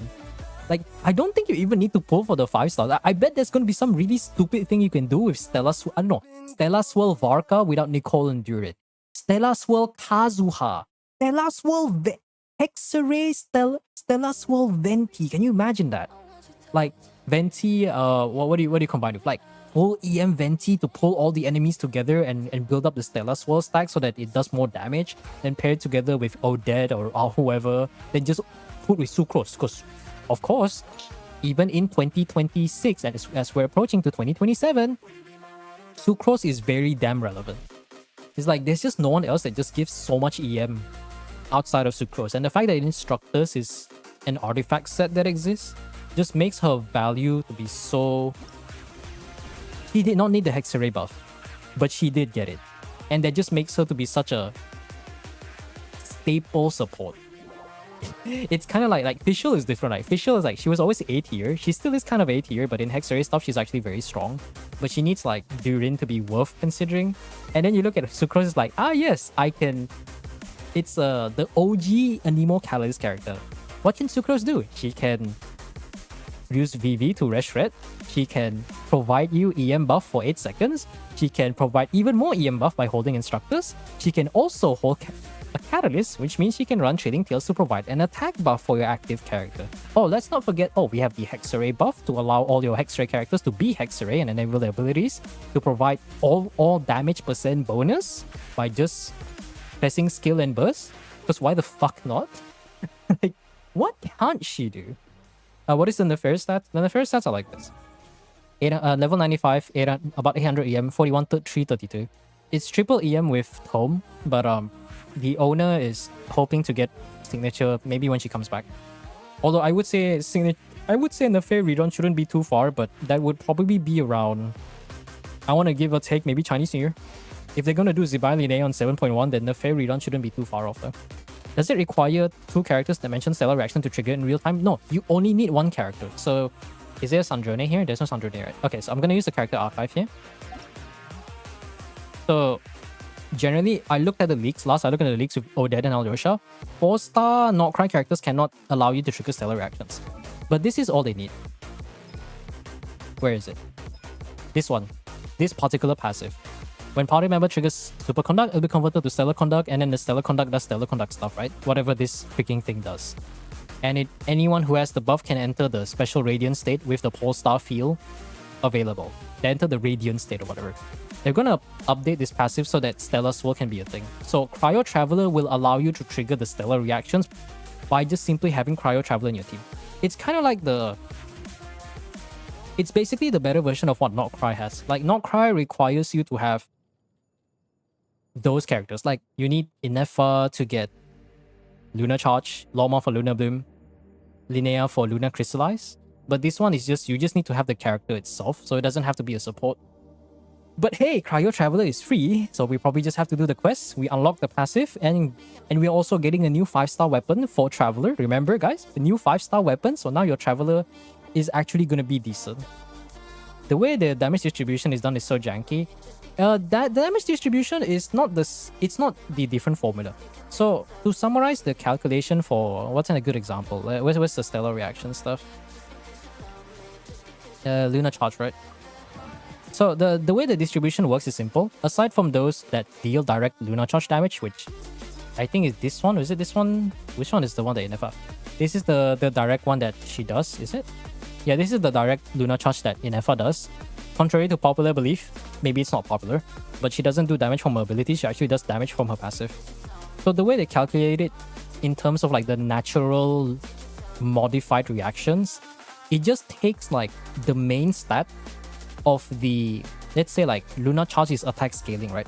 It takes the person with the highest attack in the team, and that one will do half of the team, 50% of the lunar charge damage. And then the second person will do like, I think about 10%, 12 or 25%, and then, or something like that. And then the third and the fourth unit with the lowest attack, the contribution is so minimal, you pretend that they don't exist. Which makes sense because you're probably going to be running Flints and Inefa with a double attack build. Stellar Reactions has the same calculation. It ignores defense, the natural reaction by the way. It ignores defense. Stellar Conduct is going to be based on attack, but Stellar Conduct doesn't have a natural reaction, so it doesn't really matter. But yeah, Stellar Conduct scales off attack, and just like Lunar Bloom, Stellar Sword is going to be based on EM, so they probably care about the two characters with the highest EM stat. And Rhyme Grass is pure speculation, so I don't have anything to say about that. 150, 25, I don't remember the exact, yeah, it's something like that. I don't know the exact contribution, but all you need to know is you need to have, it only cares about the two characters with the highest value of the particular stat. So in an Inefa Flint's Lunar Charge team, likely your Inefa and Flint's is going to have the highest attack. Like the same case for an Affair here. Whenever someone triggers the normal Lunar Bloom damage, the reaction damage, not the direct damage, it will probably look at the EM of the person who has the highest amount, and then the one with the second highest amount. What should I use for my Zibai 4th slot? I'm using Zhongli right now. Zibai. Yeah, what weapon are you using for your Zibai? Zibai. How do we? Hold on.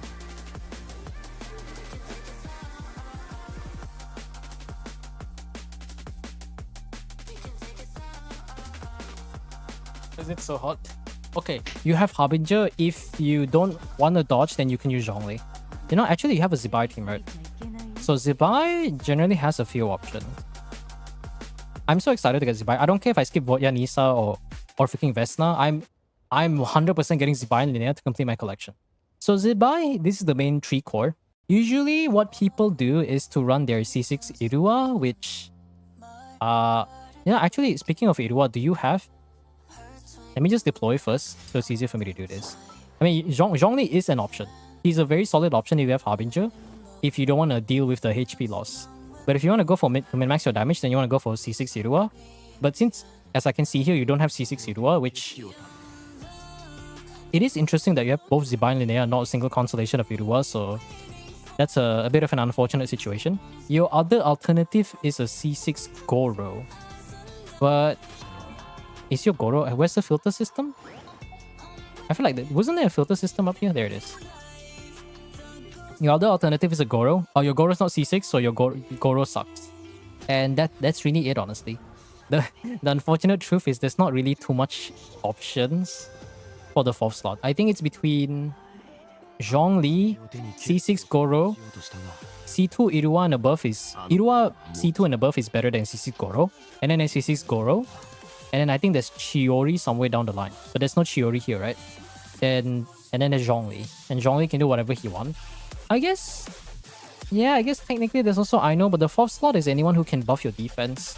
Which unfortunately Geo is is the second most abandoned archetype or element that there's really not a whole lot going on. Navia saved herself by being a crystallized unit and being an attack scaler. Shilonen saved herself by simply existing and using Cinder City. Every other old Geo unit is from Inazuma days. Like if it's kind of crazy to think about it. All the other Geo units outside of Chiori during the release in Fontaine are all from Inazuma. So it's like there's 2 years where we just didn't get any Geo characters. No C6, Auro sucks, yeah. I mean, no C6. If you don't have C6, like Goro, your Goro is basically C0 Sarah. Just like Sarah. Sarah without C6 doesn't do shit. The attack buff, this crit damage is so strong for your Electro DPS that without it, even in theater, I'm sorry, you're only buffing 500 attack for like 6 seconds. I guess you go get screwed. Zhongli is good enough until you get C6 Goro. Yeah, you could go for C6 Goro. I don't think you're getting C6 Irua anytime soon. Especially if you're not going for consolation. 1 Iruga after getting both Zibai and Linnea, that's crazy. How many pulls did you go for the Zibai and Linnea? Is it like full on guaranteed twice? Or did you win 50-50 twice? Same for Faruzan. I mean, yeah, Faruzan's the same. Faruzan without C6 is also worthless. I don't like these 4-star designs. It's one of the bane of my existence kind of thing. Like, Faruzan without... Yeah, Faruzan... Oh my god, no C6 that... It's okay, Anemo sucks anyways. The new meta is Stellar Soul, so Faruzan's not relevant. Of course, that is until Xiao gets buffed, but I don't see a Xiao here, so you're safe. Faruzan without C6, Sarah without C6, Goro without C6. Chevrolet is still okay without C6 because of the Rest Shred and the attack buff. 40% attack buff with 40% Rest Shred and a bit of healing here. The healing is actually pretty solid. If you run like the one thing I run, like my Chevrolet, I'm being maxed to run Song of Days Pass, right? Like I run Song of Days Pass. Is there an artifact set for Song of Days Pass? No Song of Days Pass. Okay, so I run Song of Days Pass on mine, but I try to get healing bonus to make her healing a bit better. And I actually no, did I run triple HP? I used to run like healing bonus and I swapped back to HP to maximize the attack buff passive. 67 Linnea, 76 Zibai. So you win 50-50 twice in It's Always Sucrose High Omni. So you win, how many pulls is that? 143? 143 pulls to win 50-50 twice and only 1 Irua. Yo, they gotta do something about the 4-star PT, man. Ain't no way you can throw in 200 pulls and not even get C6. Like that is such a scam. Like what the fuck is this, man? I'm not saying that yours is bad. I'm just saying like this is not fair. Imagine being rated up and there's only one good 4-star. All the 4-stars are 4 stars from like 5 years ago that you already have C6 and you don't get like at least C2, man. There should be some sort of pity system. They really gotta do something about that. Sounds normal to me. No, the thing is like at least C1, you know? Like at least C1 or C2, but like C0 is like that's fucking bullshit. C2 Zibai, let me guess, only C1 Irua. 2 out of 4 for Radiance, I see. C2 Zibai before C6 Irua. Yeah, that's the thing. Because it is very commonly known in Genshin, if you'd never go for C6 4-star characters. You don't go for C6 4-star characters because if you want to do that in one singular banner, chances are you're probably going to end up with C1 or like C1 or C2 of the 5-star, the rated up 5-star before you get C6. If you don't have at least 200 pulls ready, you're not going to get anything. Even if 200 pulls is not even guaranteed. Also, hi Dipper. It took him like 40 pulls post C2 to get C6. Holy. That's like what? Did they win 50-50 twice or? I mean, that's still a lot though. Even if you win 50-50 3 times, that's still like almost 300 pulls. Oh, 300 to 400 pulls just to get C6. The Hoyo should do something about that. That is such a scam. It's such a scam. Xiao slander? No, I mean, no, the thing is, I know this because I have a lot of characters and Xiao is one of those characters. And unfortunately, despite having top 10% optimal Xiao with Jade Spear, he just doesn't do good enough damage. I love playing Xiao. I pull for Xiao because I'm a simpleton. I'm a simple, brain-dead funny guy. I see his plunging attack and he goes like, Lament! I don't play English though. He goes like, Lemon! And fucking starts plunging really funnily. And watch the funny ears come out the ground. I'm a simple man. I see funny pogo stick gameplay. I pull for funny pogo stick gameplay. I didn't get him from guarantee though. I won my 50-50 for Shenhe. And Shenhe came out with a Xiao rerun. So I was like, oh, why not? No harm, right? And then I pulled for Xiao and I won 50-50 for Xiao. I love the guy. I love playing Xiao, but You know what sucks about liking a character is having to acknowledge the truth that some of the characters you like just suck. Does it show the Zibai history banner? I think the banner has been around for quite farther. I don't think so. When was the last Zibai banner? It's been a very long time. He only put for C2 just because he accidentally see the number in the C2 description. What does that even mean? What does that even mean? I don't know. I don't remember the date. Let me just keep zooming back. Because it only keeps the record for the last 6 months. If Zibai banner is in the last 6 months, then probably, yeah. Oh, look, that's a Linnea. Oh, wow, that's very... Oh, wow, my dude. Who pulls? God damn. Damn. That was the last thing I expected. 5,000% defense, his brain goes monkey. What the fuck? Oh, wait, let me see. So this is the Linnea, right? Is it page 35? 36. Noelle. Diona. Noelle. Was Noelle rated up? Fab Sword for Noelle. I know, probably rated up. I know, definitely rated up. Rain Slasher, wrong weapon. Charlotte. Okay, Escoffier. So that's before the Zibai. I think Zibai banner is quite far though. Oh, nice. Another... Is that another 2 pull? That's a guaranteed 2 pull. Nice. Let's see. See if I can find a Zibai somewhere back here. Has it been 6 months already? I think we're going past the 6-month mark though. Oh, there's Zibai. The Hirua is next to the Zibai. Holy fuck. You got it at the last minute. That is so sad. It truly makes Zibai hit like a truck. It feels impactful with every hit she does. Yeah, definitely. But to be fair, C6 Hirua is pretty strong though. If you ever needed that last bit of crit rate boost and crit damage, C6 Hirua is the freaking character you're going for. And to be fair, Irua was released with Zibai. We didn't have Linnea back then, so understandably so, we needed a Geo character that could deal off-field Geo, which C2 Irua was your only option back then. I mean, technically we have Chiori, but Chiori is like the flex slot, and you can't assume everyone has Chiori. Goro. Sack Sword. Goro. So that's where you get your Goro constellations. I know again. Random status. I think here is probably non-existent, right? Yeah, this is already the old banners.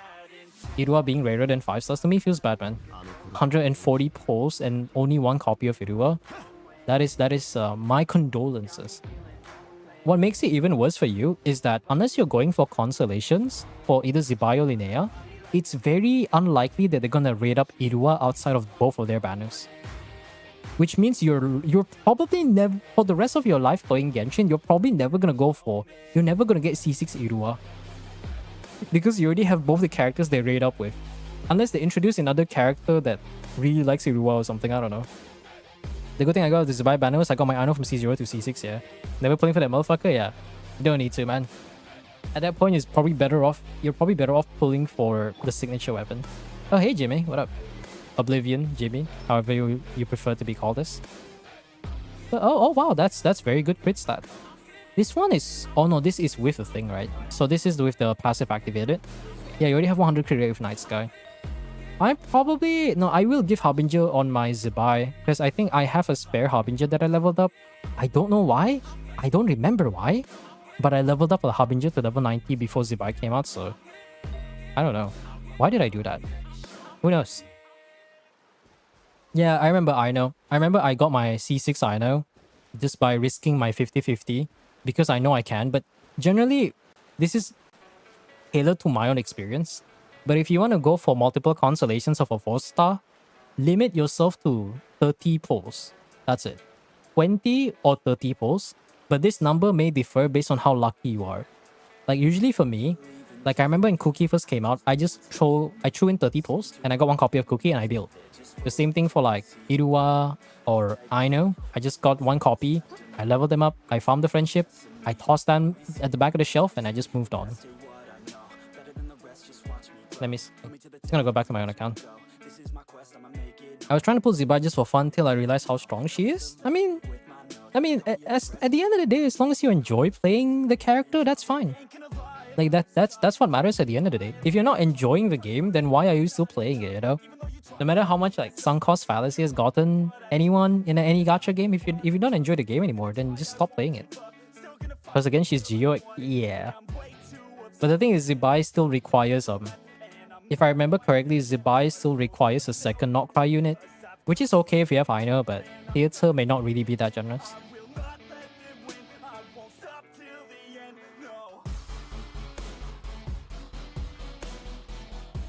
Because I know I can be funny meme. I get to pilot my friend's account for some exploration. Oh, that's decent. Exploration. If I max everything. Honestly, my account right now, I'm just stacking up resources, right? 7 million Mora, a bunch of wit. I gotta prepare for getting an Odette and whatever consolation Alyosha. If I can get C6 Alyosha, I would be happy. But also no loss because Hoyo took Alyosha to the back alley and shot him like 4 times.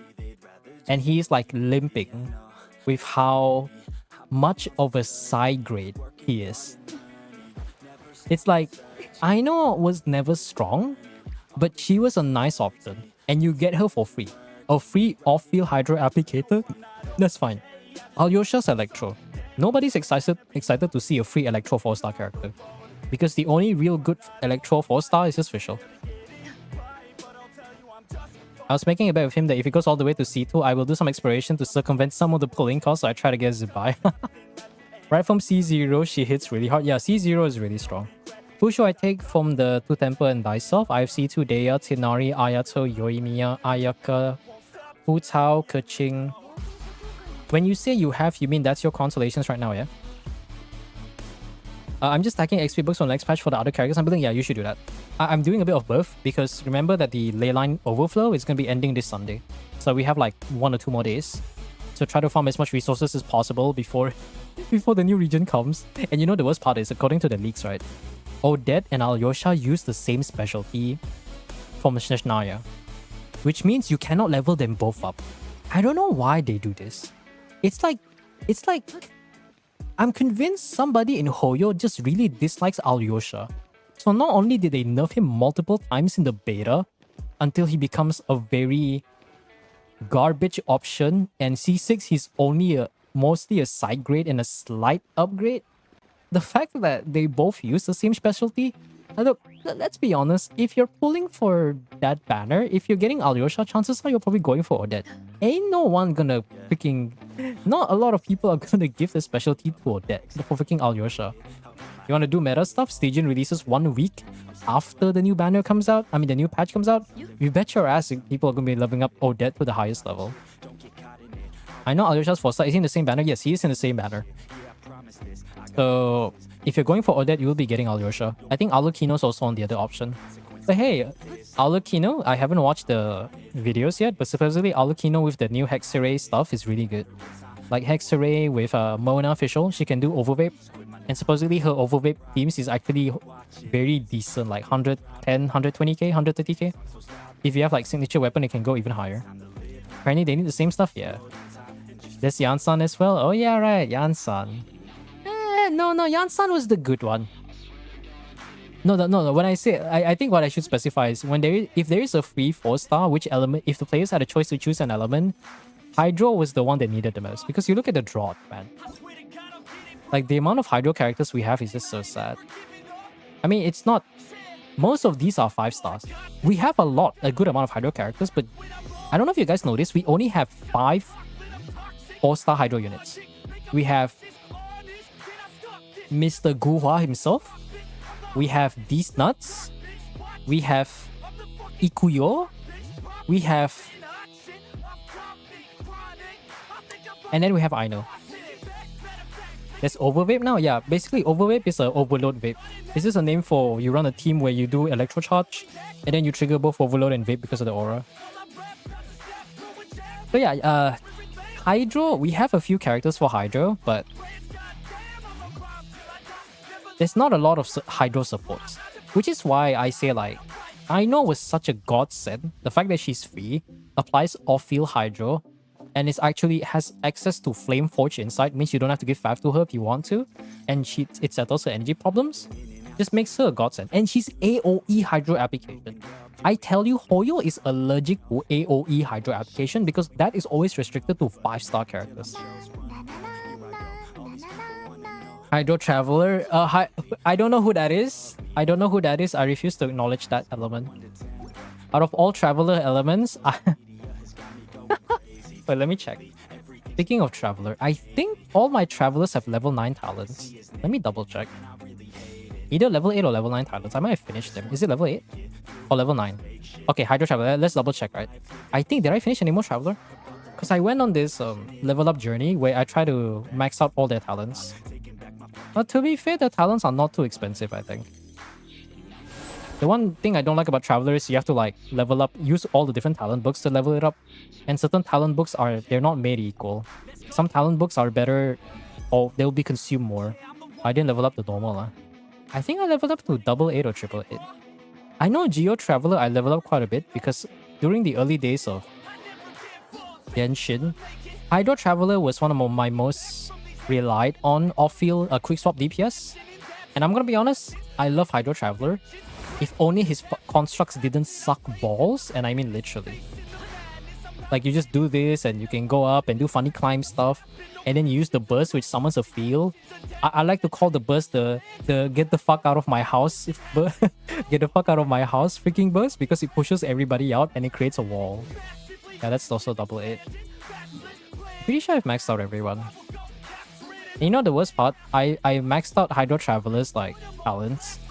I built him on Marie Shosei as a DPS. Surprise, surprise, he sucked. Good night. I see you, Angel. I'm gonna end the stream in probably like a few minutes. Finger guns? Finger guns. Electro Traveler, to me, I would say Electro Traveler is one of the sleeper options for Travelers. We know that Pyro Traveler is good, right? Pyro Traveler is good. Dendro Traveler is a very nice alternate option if you want solid AoE off-field Dendro application. And then there's Anemo Traveler is interesting because which character was it again? There are 2 characters. Oh, Lynette. There are 2 characters in Genshin, 2 Anemo characters that have a slightly different infusion priority.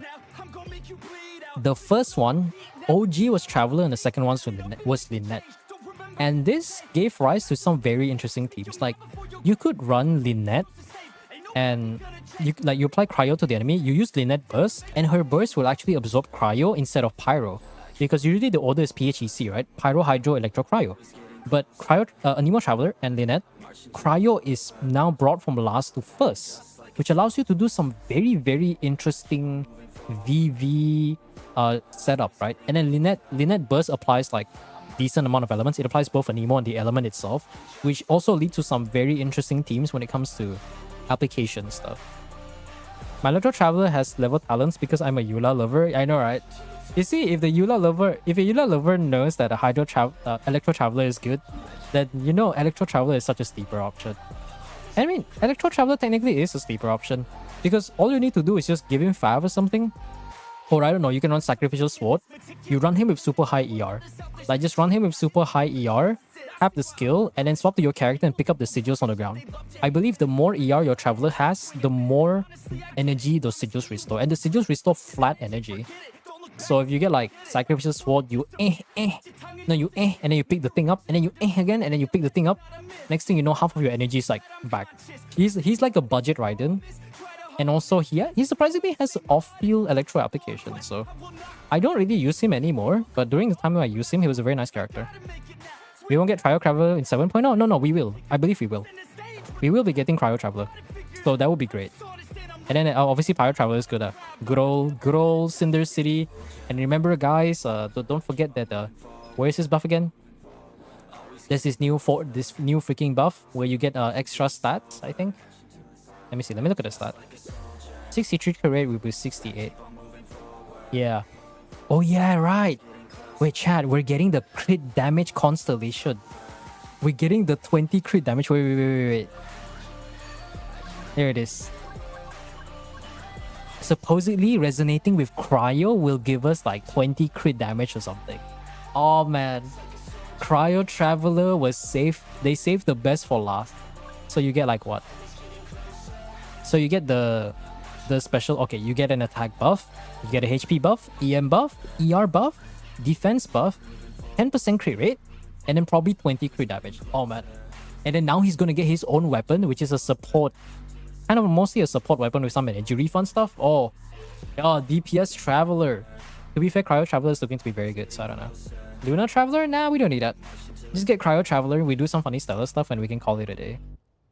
If it's new weapon, yeah. The one thing I'm worried about is I'm worried that Cryo Traveler's 5-star weapon will require ores. If that requires ores, Lord save me, I'm about to be broke again. I hope it's like, hey, you can level this up and the ascension material is like some random thing you get from the quest, XDD. But that's probably not gonna be the case though, so I'm just crossing my fingers for that. But yeah, no. What cons for Dipto? Alright, to answer that question. So that's the one that you have, right? I mean, the thing is, there's also a bunch of new characters you have to consider, right? We have a bunch of, let me see if I can find this. Genshin 7.0 free constellation. Is there any image? Oh, there it is. Let me see if I can do this. So these are the other characters, right? So let's look at all of this.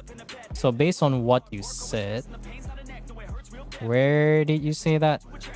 Deya, Tinari, Ayato, Yoimiya, Ayaka, Hu Tao, Mona. Ooh, C2 Mona would be interesting. Chi-Chi, you don't have C6, so it doesn't do anything.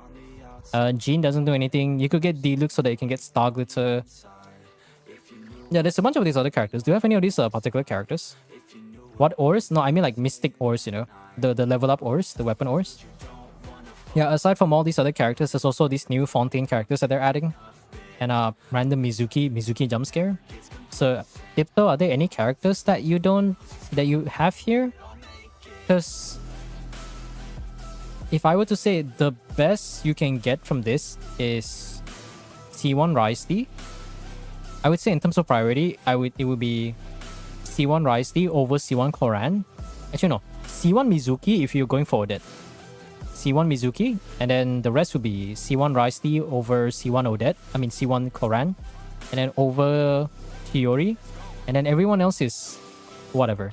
C1 Shenyun just gives a second charge. Navia helps restore a little bit of energy for every like bullet you gain from the skill. We don't talk about Sejuin.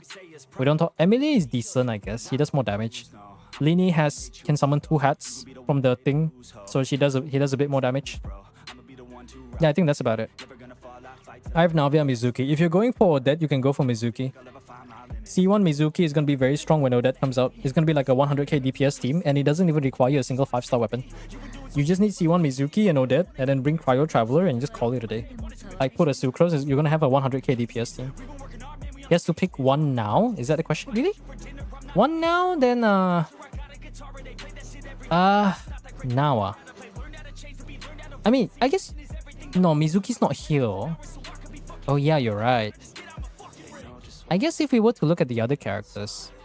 Let me see. I mean, honestly, I don't think there's any particular character that can help you, though. Like... Obviously, like... Maybe C2 Mona? C2 Mona or C2 Tinari so you can do damage. I don't think there's really anything else, though. Because if we look at Mona... C2 Mona actually does something very useful. Where did I find her? There it is. Because if you're familiar with the Hexarray buffs, right? C2 makes it so that... Oh yeah. When normal attack hits, there's a chance it goes blah blah blah blah. And then this is the second half of the buff. If you are... What's the word for it? Normal attack hits, there's a chance it will fall charge attack. After you use her burst, in the first 5 seconds, her next normal attack will trigger a charge attack. And if you... And then there it is. And then this can only occur once every 5 seconds. If that charge attack hits, it will buff the entire team's EM by 80. Which is notably strong because if you're running Mona, chances are you're probably running a Vape team. And you pair it together with the Hexarray buff. Where is it? When Mona's normal charge hits an opponent, she gains 1 stack. And each stack will buff like your vaporized damage, right? And all the other stuff. And it also extends your omen duration. So instead of having to do N3 or instead of having to do N4 to max out the burst extension from 5 seconds to was it 5 seconds? Yeah, from 5 seconds to 13 seconds, you can do N1. You wait for the charge attack to hit, and then you do another one or two, I think one more normal attack. So it shortens her on-field time, and it allows you to build up the vape buff stacks and the burst duration, the debuff duration for a bit. Mizuki C1 is C2 good without Odette? No. If you don't have Odette, I don't know the numbers, but I haven't seen people talk about Stella Swirl Mizuki without Odette. So I think it's safe to assume that Mizuki without Odette is just trash. Yeah, he has to pick any of the above. I think C2 Mona. C2 Mona would be the best meta-wise. The other standard characters don't do anything. C2 Hu Tao, I think it's just a funny burst stuff, right? Where is C2 Hu Tao? Yeah. It just makes the Blood Blossom damage do a bit more rich. And then your burst also applies the Blood Blossom effect. Which is, it doesn't really matter. This one doesn't do anything. All the other constellations don't do anything. Ayato, we don't talk about Ayato. We don't talk about Ayaka. Ayaka cons don't do shit until you get like C4 or something, or the defense shred. C2 I think is decent, but C4 is going to be the bigger one. Yoimiya, outside of Yoimiya, it's just Yoimiya. We don't talk about Yoimiya. Inari, you can technically get C2, but I think his weapon matters a bit more. Chi-Chi to closer, no, that's Copium. That's Cope, because the fact that bro has C0 Chi-Chi means bro has not lost enough to get Chi-Chi constellations. I remember, right? I think the song ended. Let me see if I can reset. Hold on. I'll just go do a random song. Okay, there you go. I remember when I heard Chi-Chi was getting buff, right? Where is it? Where's my Chi-Chi? I remember when I heard Chi-Chi was getting buff, and I was like, oh, I'm gonna go for Sandrone, but I don't have C6. So whenever I went for Sandrone, I was kind of crossing my fingers and hoping that I was gonna lose to get Chi-Chi. But I think I was guaranteed. Was I guaranteed?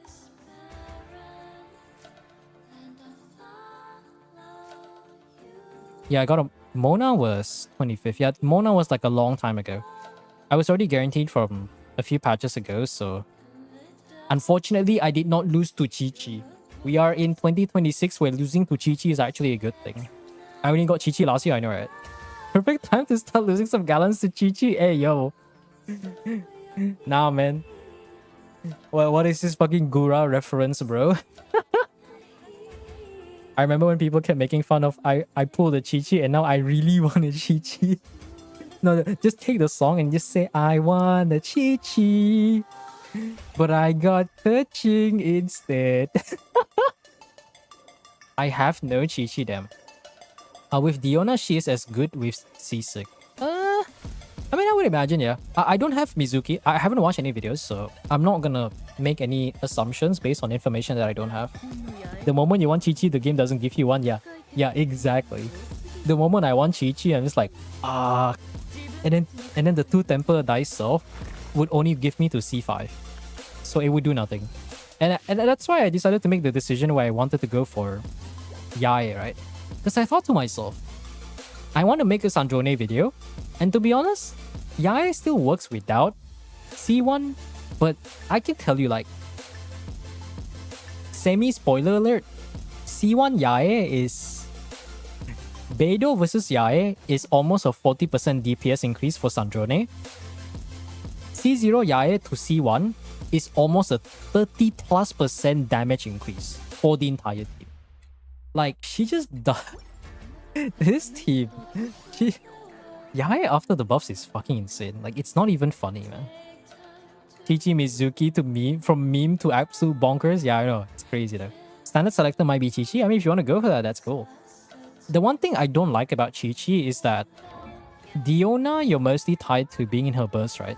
Like Diona, you want to be in her burst to get the EM buff from C6.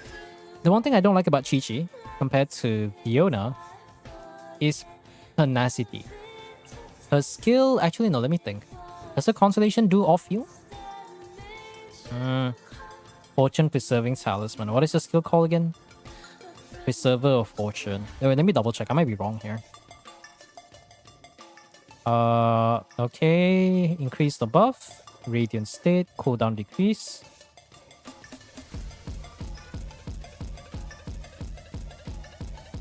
I feel like there is something that says that she does extra cryo application. Because I remember the stupidest thing that I've seen, which is not stupid, it's actually very good. The most ridiculous thing I've seen. Hear me out. Mawika melt with Chi-Chi solo cryo. That's right. Mawika melt with Chi-Chi solo cryo. You know what's the worst part? It works. If you do the most optimal combo, it works.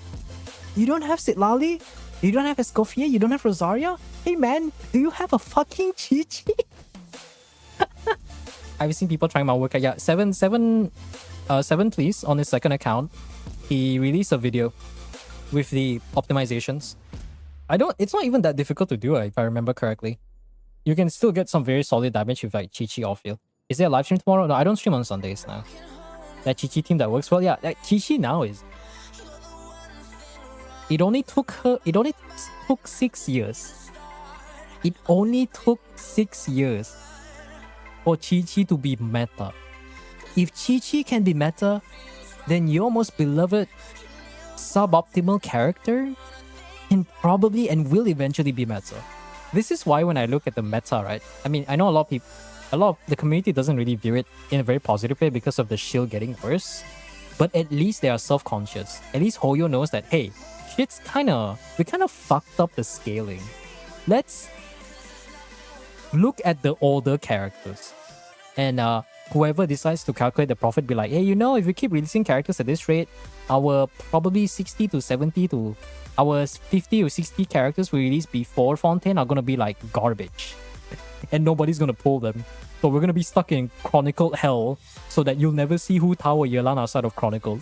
You'll never see Albedo outside of Chronicle. You'll never see Koran outside of Chronicle. It's like a curse. So they're smart enough to do that. The revelation, yeah, that's what I'm trying to find. I remember I read somewhere where if her skill hits, she can apply another extra instance of cryo, right? While Heron Force on field, Stellar Conduct, Superconduct, okay. Hit normals with charge attack, 100% if it's in the Radiant state. I feel like I saw somewhere. Is there a consolation? She regenerates energy when the skill and coordinator attack hits. Regenerates 2 energy. 6 energy inside of 2. I feel like I see it somewhere. I don't know where it is though. Debuff underrated strong characters like Beidou but doesn't do much. No, Beidou is still relevant. I've played a lot of Imagine Theater for this season. The Beidou buff is the one thing that she needed to address her energy requirements. I think the only thing that makes Beidou not as good for Sandrone is her burst duration. The problem is, if you want Beidou to be optimal, like, let's go look at Beidou, right? Like, I enjoy playing Beidou, as you might be able to tell. So, the Beidou, the longest time, for the longest time, the problem that she had was that she just couldn't gain. She needed an absurd amount of ER to burst every rotation. Her Witch's Revelation buff is really good. To summarize, it's simple. Every time the longer she holds a skill, she can slowly, like, she accumulates stacks. And then when she lets go, whenever you hit the enemy, it reduces her skill cooldown. It regenerates a flat amount, 8 elemental energy, a flat 8 elemental energy. And I feel like it also increases the damage of the skill. If you can trigger, this also triggers if you do a perfect parry, once every rotation. If you trigger this passive, you basically get a free sacrificial greatsword passive on top of flat energy generation. So now her burst is reduced from 80 burst cost to 72. And you get 2 skills in one use. So you can like my Beidou has a lot of ER, like 199 ER, right? But I'm pretty sure this is overkill because I have FAF. I'm running Attack Sense. I can probably run a non-ER weapon like non-FAF. I'm pretty sure she can still burst every rotation. The only downside that I think an oversight that Koyo did is they should have made it so that her burst lasts maybe 3 to 4 seconds longer. If her burst lasted, like, make it infinite cooldown. If her burst lasted 18 seconds or 20 seconds, she would have been a very strong candidate for Sandrone. Beidou buff is useful for Rising Cryo Traveler. Yeah, Beidou is solid. Beidou is actually a viable unit now. she's not the strongest unit, but if you do a decently built Beidou, she can not only do damage, she can also be very strong in the stellar teams. Like, look at this. 15% cryo and electro reshred, but the biggest one is 200 EM. This is basically just C6 Diona here. If Chi-Chi can get a glow up, then anybody has a chance to get an absolute glow up. Exactly. Yeah, that's the one good thing that Genshin has. Whenever I hear Honkai Star Rail news from my friend, it just doesn't sound good, you know? Like, it feels like every time I hear about the state of the meta from my friend about Honkai Star Rail, I feel like every player there is just secretly into BDSM, but they don't admit it, you know? I feel like every Star Rail player is either like a trust fund kid, someone who's lucky enough or has enough wallet. Their wallet is big enough to actually play around the meta. Because the one thing that Star Rail doesn't have compared to Genshin, which the plus side, Genshin has exploration. So even if you don't do the meta, you can at least go on for story and exploration. Star Rail doesn't have that. Star Rail is in a closed world, so all you have is story, events, and endgame. There's like 4 to 5 different endgame modes. The enemy inflation's getting tough. There's some game mode where I forgot what it's called, where the enemy gets buffed and you get debuffed, and you have to choose like one particular card, one particular conditional buff activation thing. If you want to remove the debuff, the buff on the enemy and the debuff on yourself, you have to play this Omega Shield team. And even if you play it, if you don't have like, say, the C0R1 equivalent with good investment with these particular units in this Super Omega Shield team, like you don't have the best in slot team, you're fucked. Or you want to get the 36 star equivalent in that game mode? Nah. Now you don't have the signature weapon? You don't have this exact character in this exact team? No, you know, just go open your wallet. If you don't have it, sorry, skill issue. Go uninstall. Yeah. No, even if you don't do auto fight, like endgame in Star Rail is just, I hear about the meta and it's like, I look at Genshin, and I will say this, right? For anyone who's watching live or VOD, every Genshin player should be thankful, because the fact that we are getting the best of everything, not all of the things, but the best of everything, is such a good thing.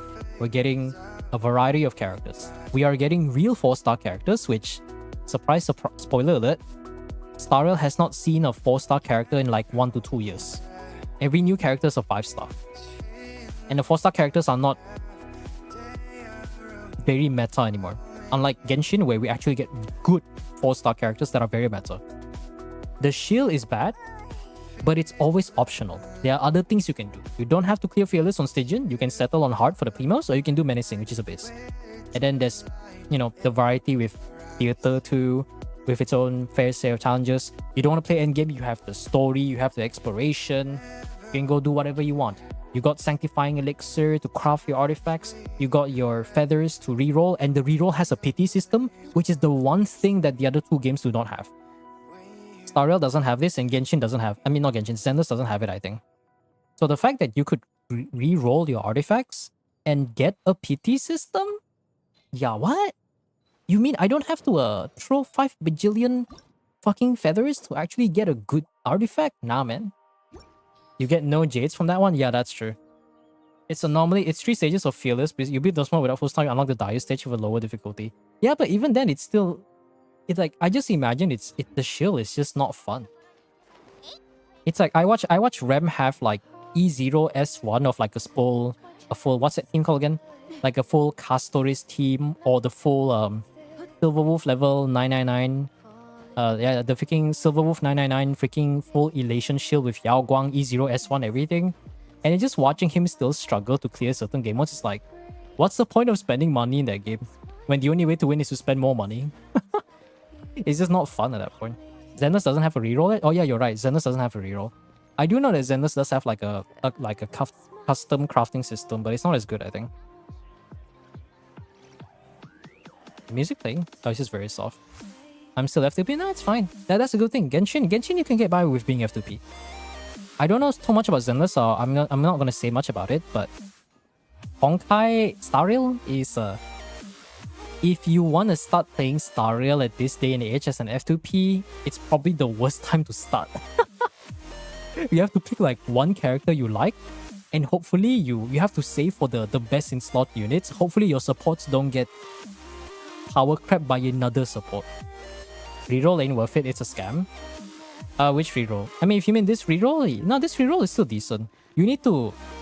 I haven't made... I plan to make a video, I don't know when. Maybe next month or something, see if I'm free or not.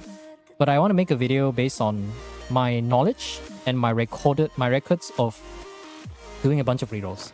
Because I think I've rerolled 30 times now. I've crafted also about 30 artifacts. I've rerolled about 24 to 25 times. I've crafted about over 30 artifacts. So I've also recorded all of the rerolls and the crafting. So I want to make like a sheet, and I want to do some like calculations and compilation to see what kind of tips I can provide to people who make the most out of their feathers and their elixirs. You know, reason you see us complain about the hardest stuff because everything else is a cakewalk? Yeah, I mean, I can imagine, right? But it's like, at least Genshin is like, oh, it's hard because HP inflation and shield inflation. Star Rail is like, okay, it reminds me of the one of the game modes I really don't like. It's a Legend of Vagabond Sword or something like that. I don't mind if you can make it harder by selecting buffs that makes the enemy stronger or introduce some shield mechanic. We can find some way to play around it, and it's optional. I don't like the fact that there are cards that allow you to get debuff. Oh, sorry, you just do 50% less damage. Oh, sorry, you just have 30% less resistance, so you are more likely to get one-shotted. Oh, sorry, your crit rate is being decreased by 30 and your crit damage is decreased by 50. Like, how is the idea of debuffing yourself fun? I rather the enemy one-shot me rather than me doing like fucking wet fish damage, you know? Relics? Ah, I see. Oh, you mean starter relics? Yeah, I don't know too much about it. Yeah. Honkai treatment. Yeah, I mean, they are the same name, you know? One is Honkai 3rd, the other one's Honkai Star Rail. I see. Yeah, I know the reroll stuff. So far, I think in all qualities, Genshin is the best of all three of them. I'm very biased because I obviously only play Genshin, but every time I ask Rem about the other two games, it just doesn't sound good. Like Zenless is still new, so it's still like the younger sibling, right? Star Rail is already a few years in, so you already get a rough idea of how it's gonna operate. And then Genshin is the second child, because Honkai Impact 3rd is obviously the oldest, the OG child that they have, so they're gonna care a lot about that. I mean, Dawei himself already said that they're gonna be, even if nobody plays Honkai 3rd, they're gonna keep spending time and effort to make sure that the game gets updates. The next anomaly is gonna have a stage where debuff that says enemies take damage. I know. When you have a team have more or less teammates, the damage reduction decrease. It goes down to 0 when there are 3 less. Yep. I love getting debuff. It's like, it's basically just BDSM.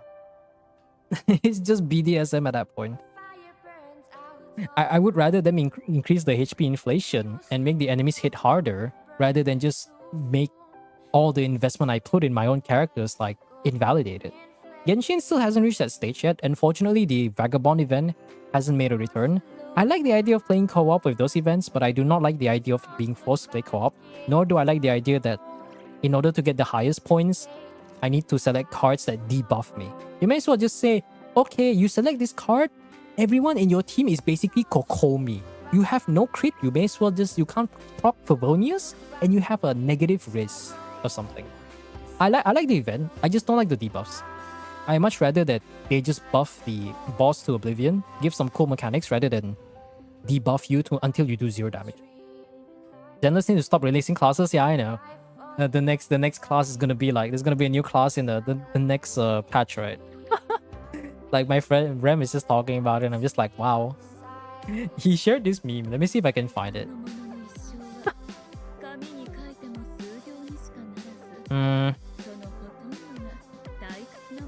Let me see if I can find this. He shared a meme somewhere. There it is. Let me open this on my... Let me open this on Chrome. I can't click it. Let me see if I can copy the link. Okay, open in browser. Alright, this is the meme. Zenless after announcing the Star Rail collab. I raised that boy. Create new puff to screw existing puffs. Wow! They're learning from the worst. My favorite.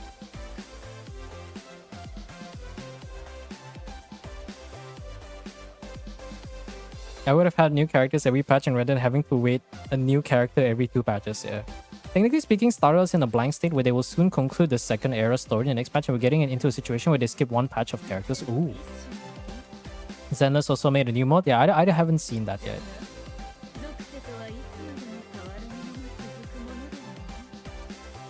And buff Miyabi cowards. True.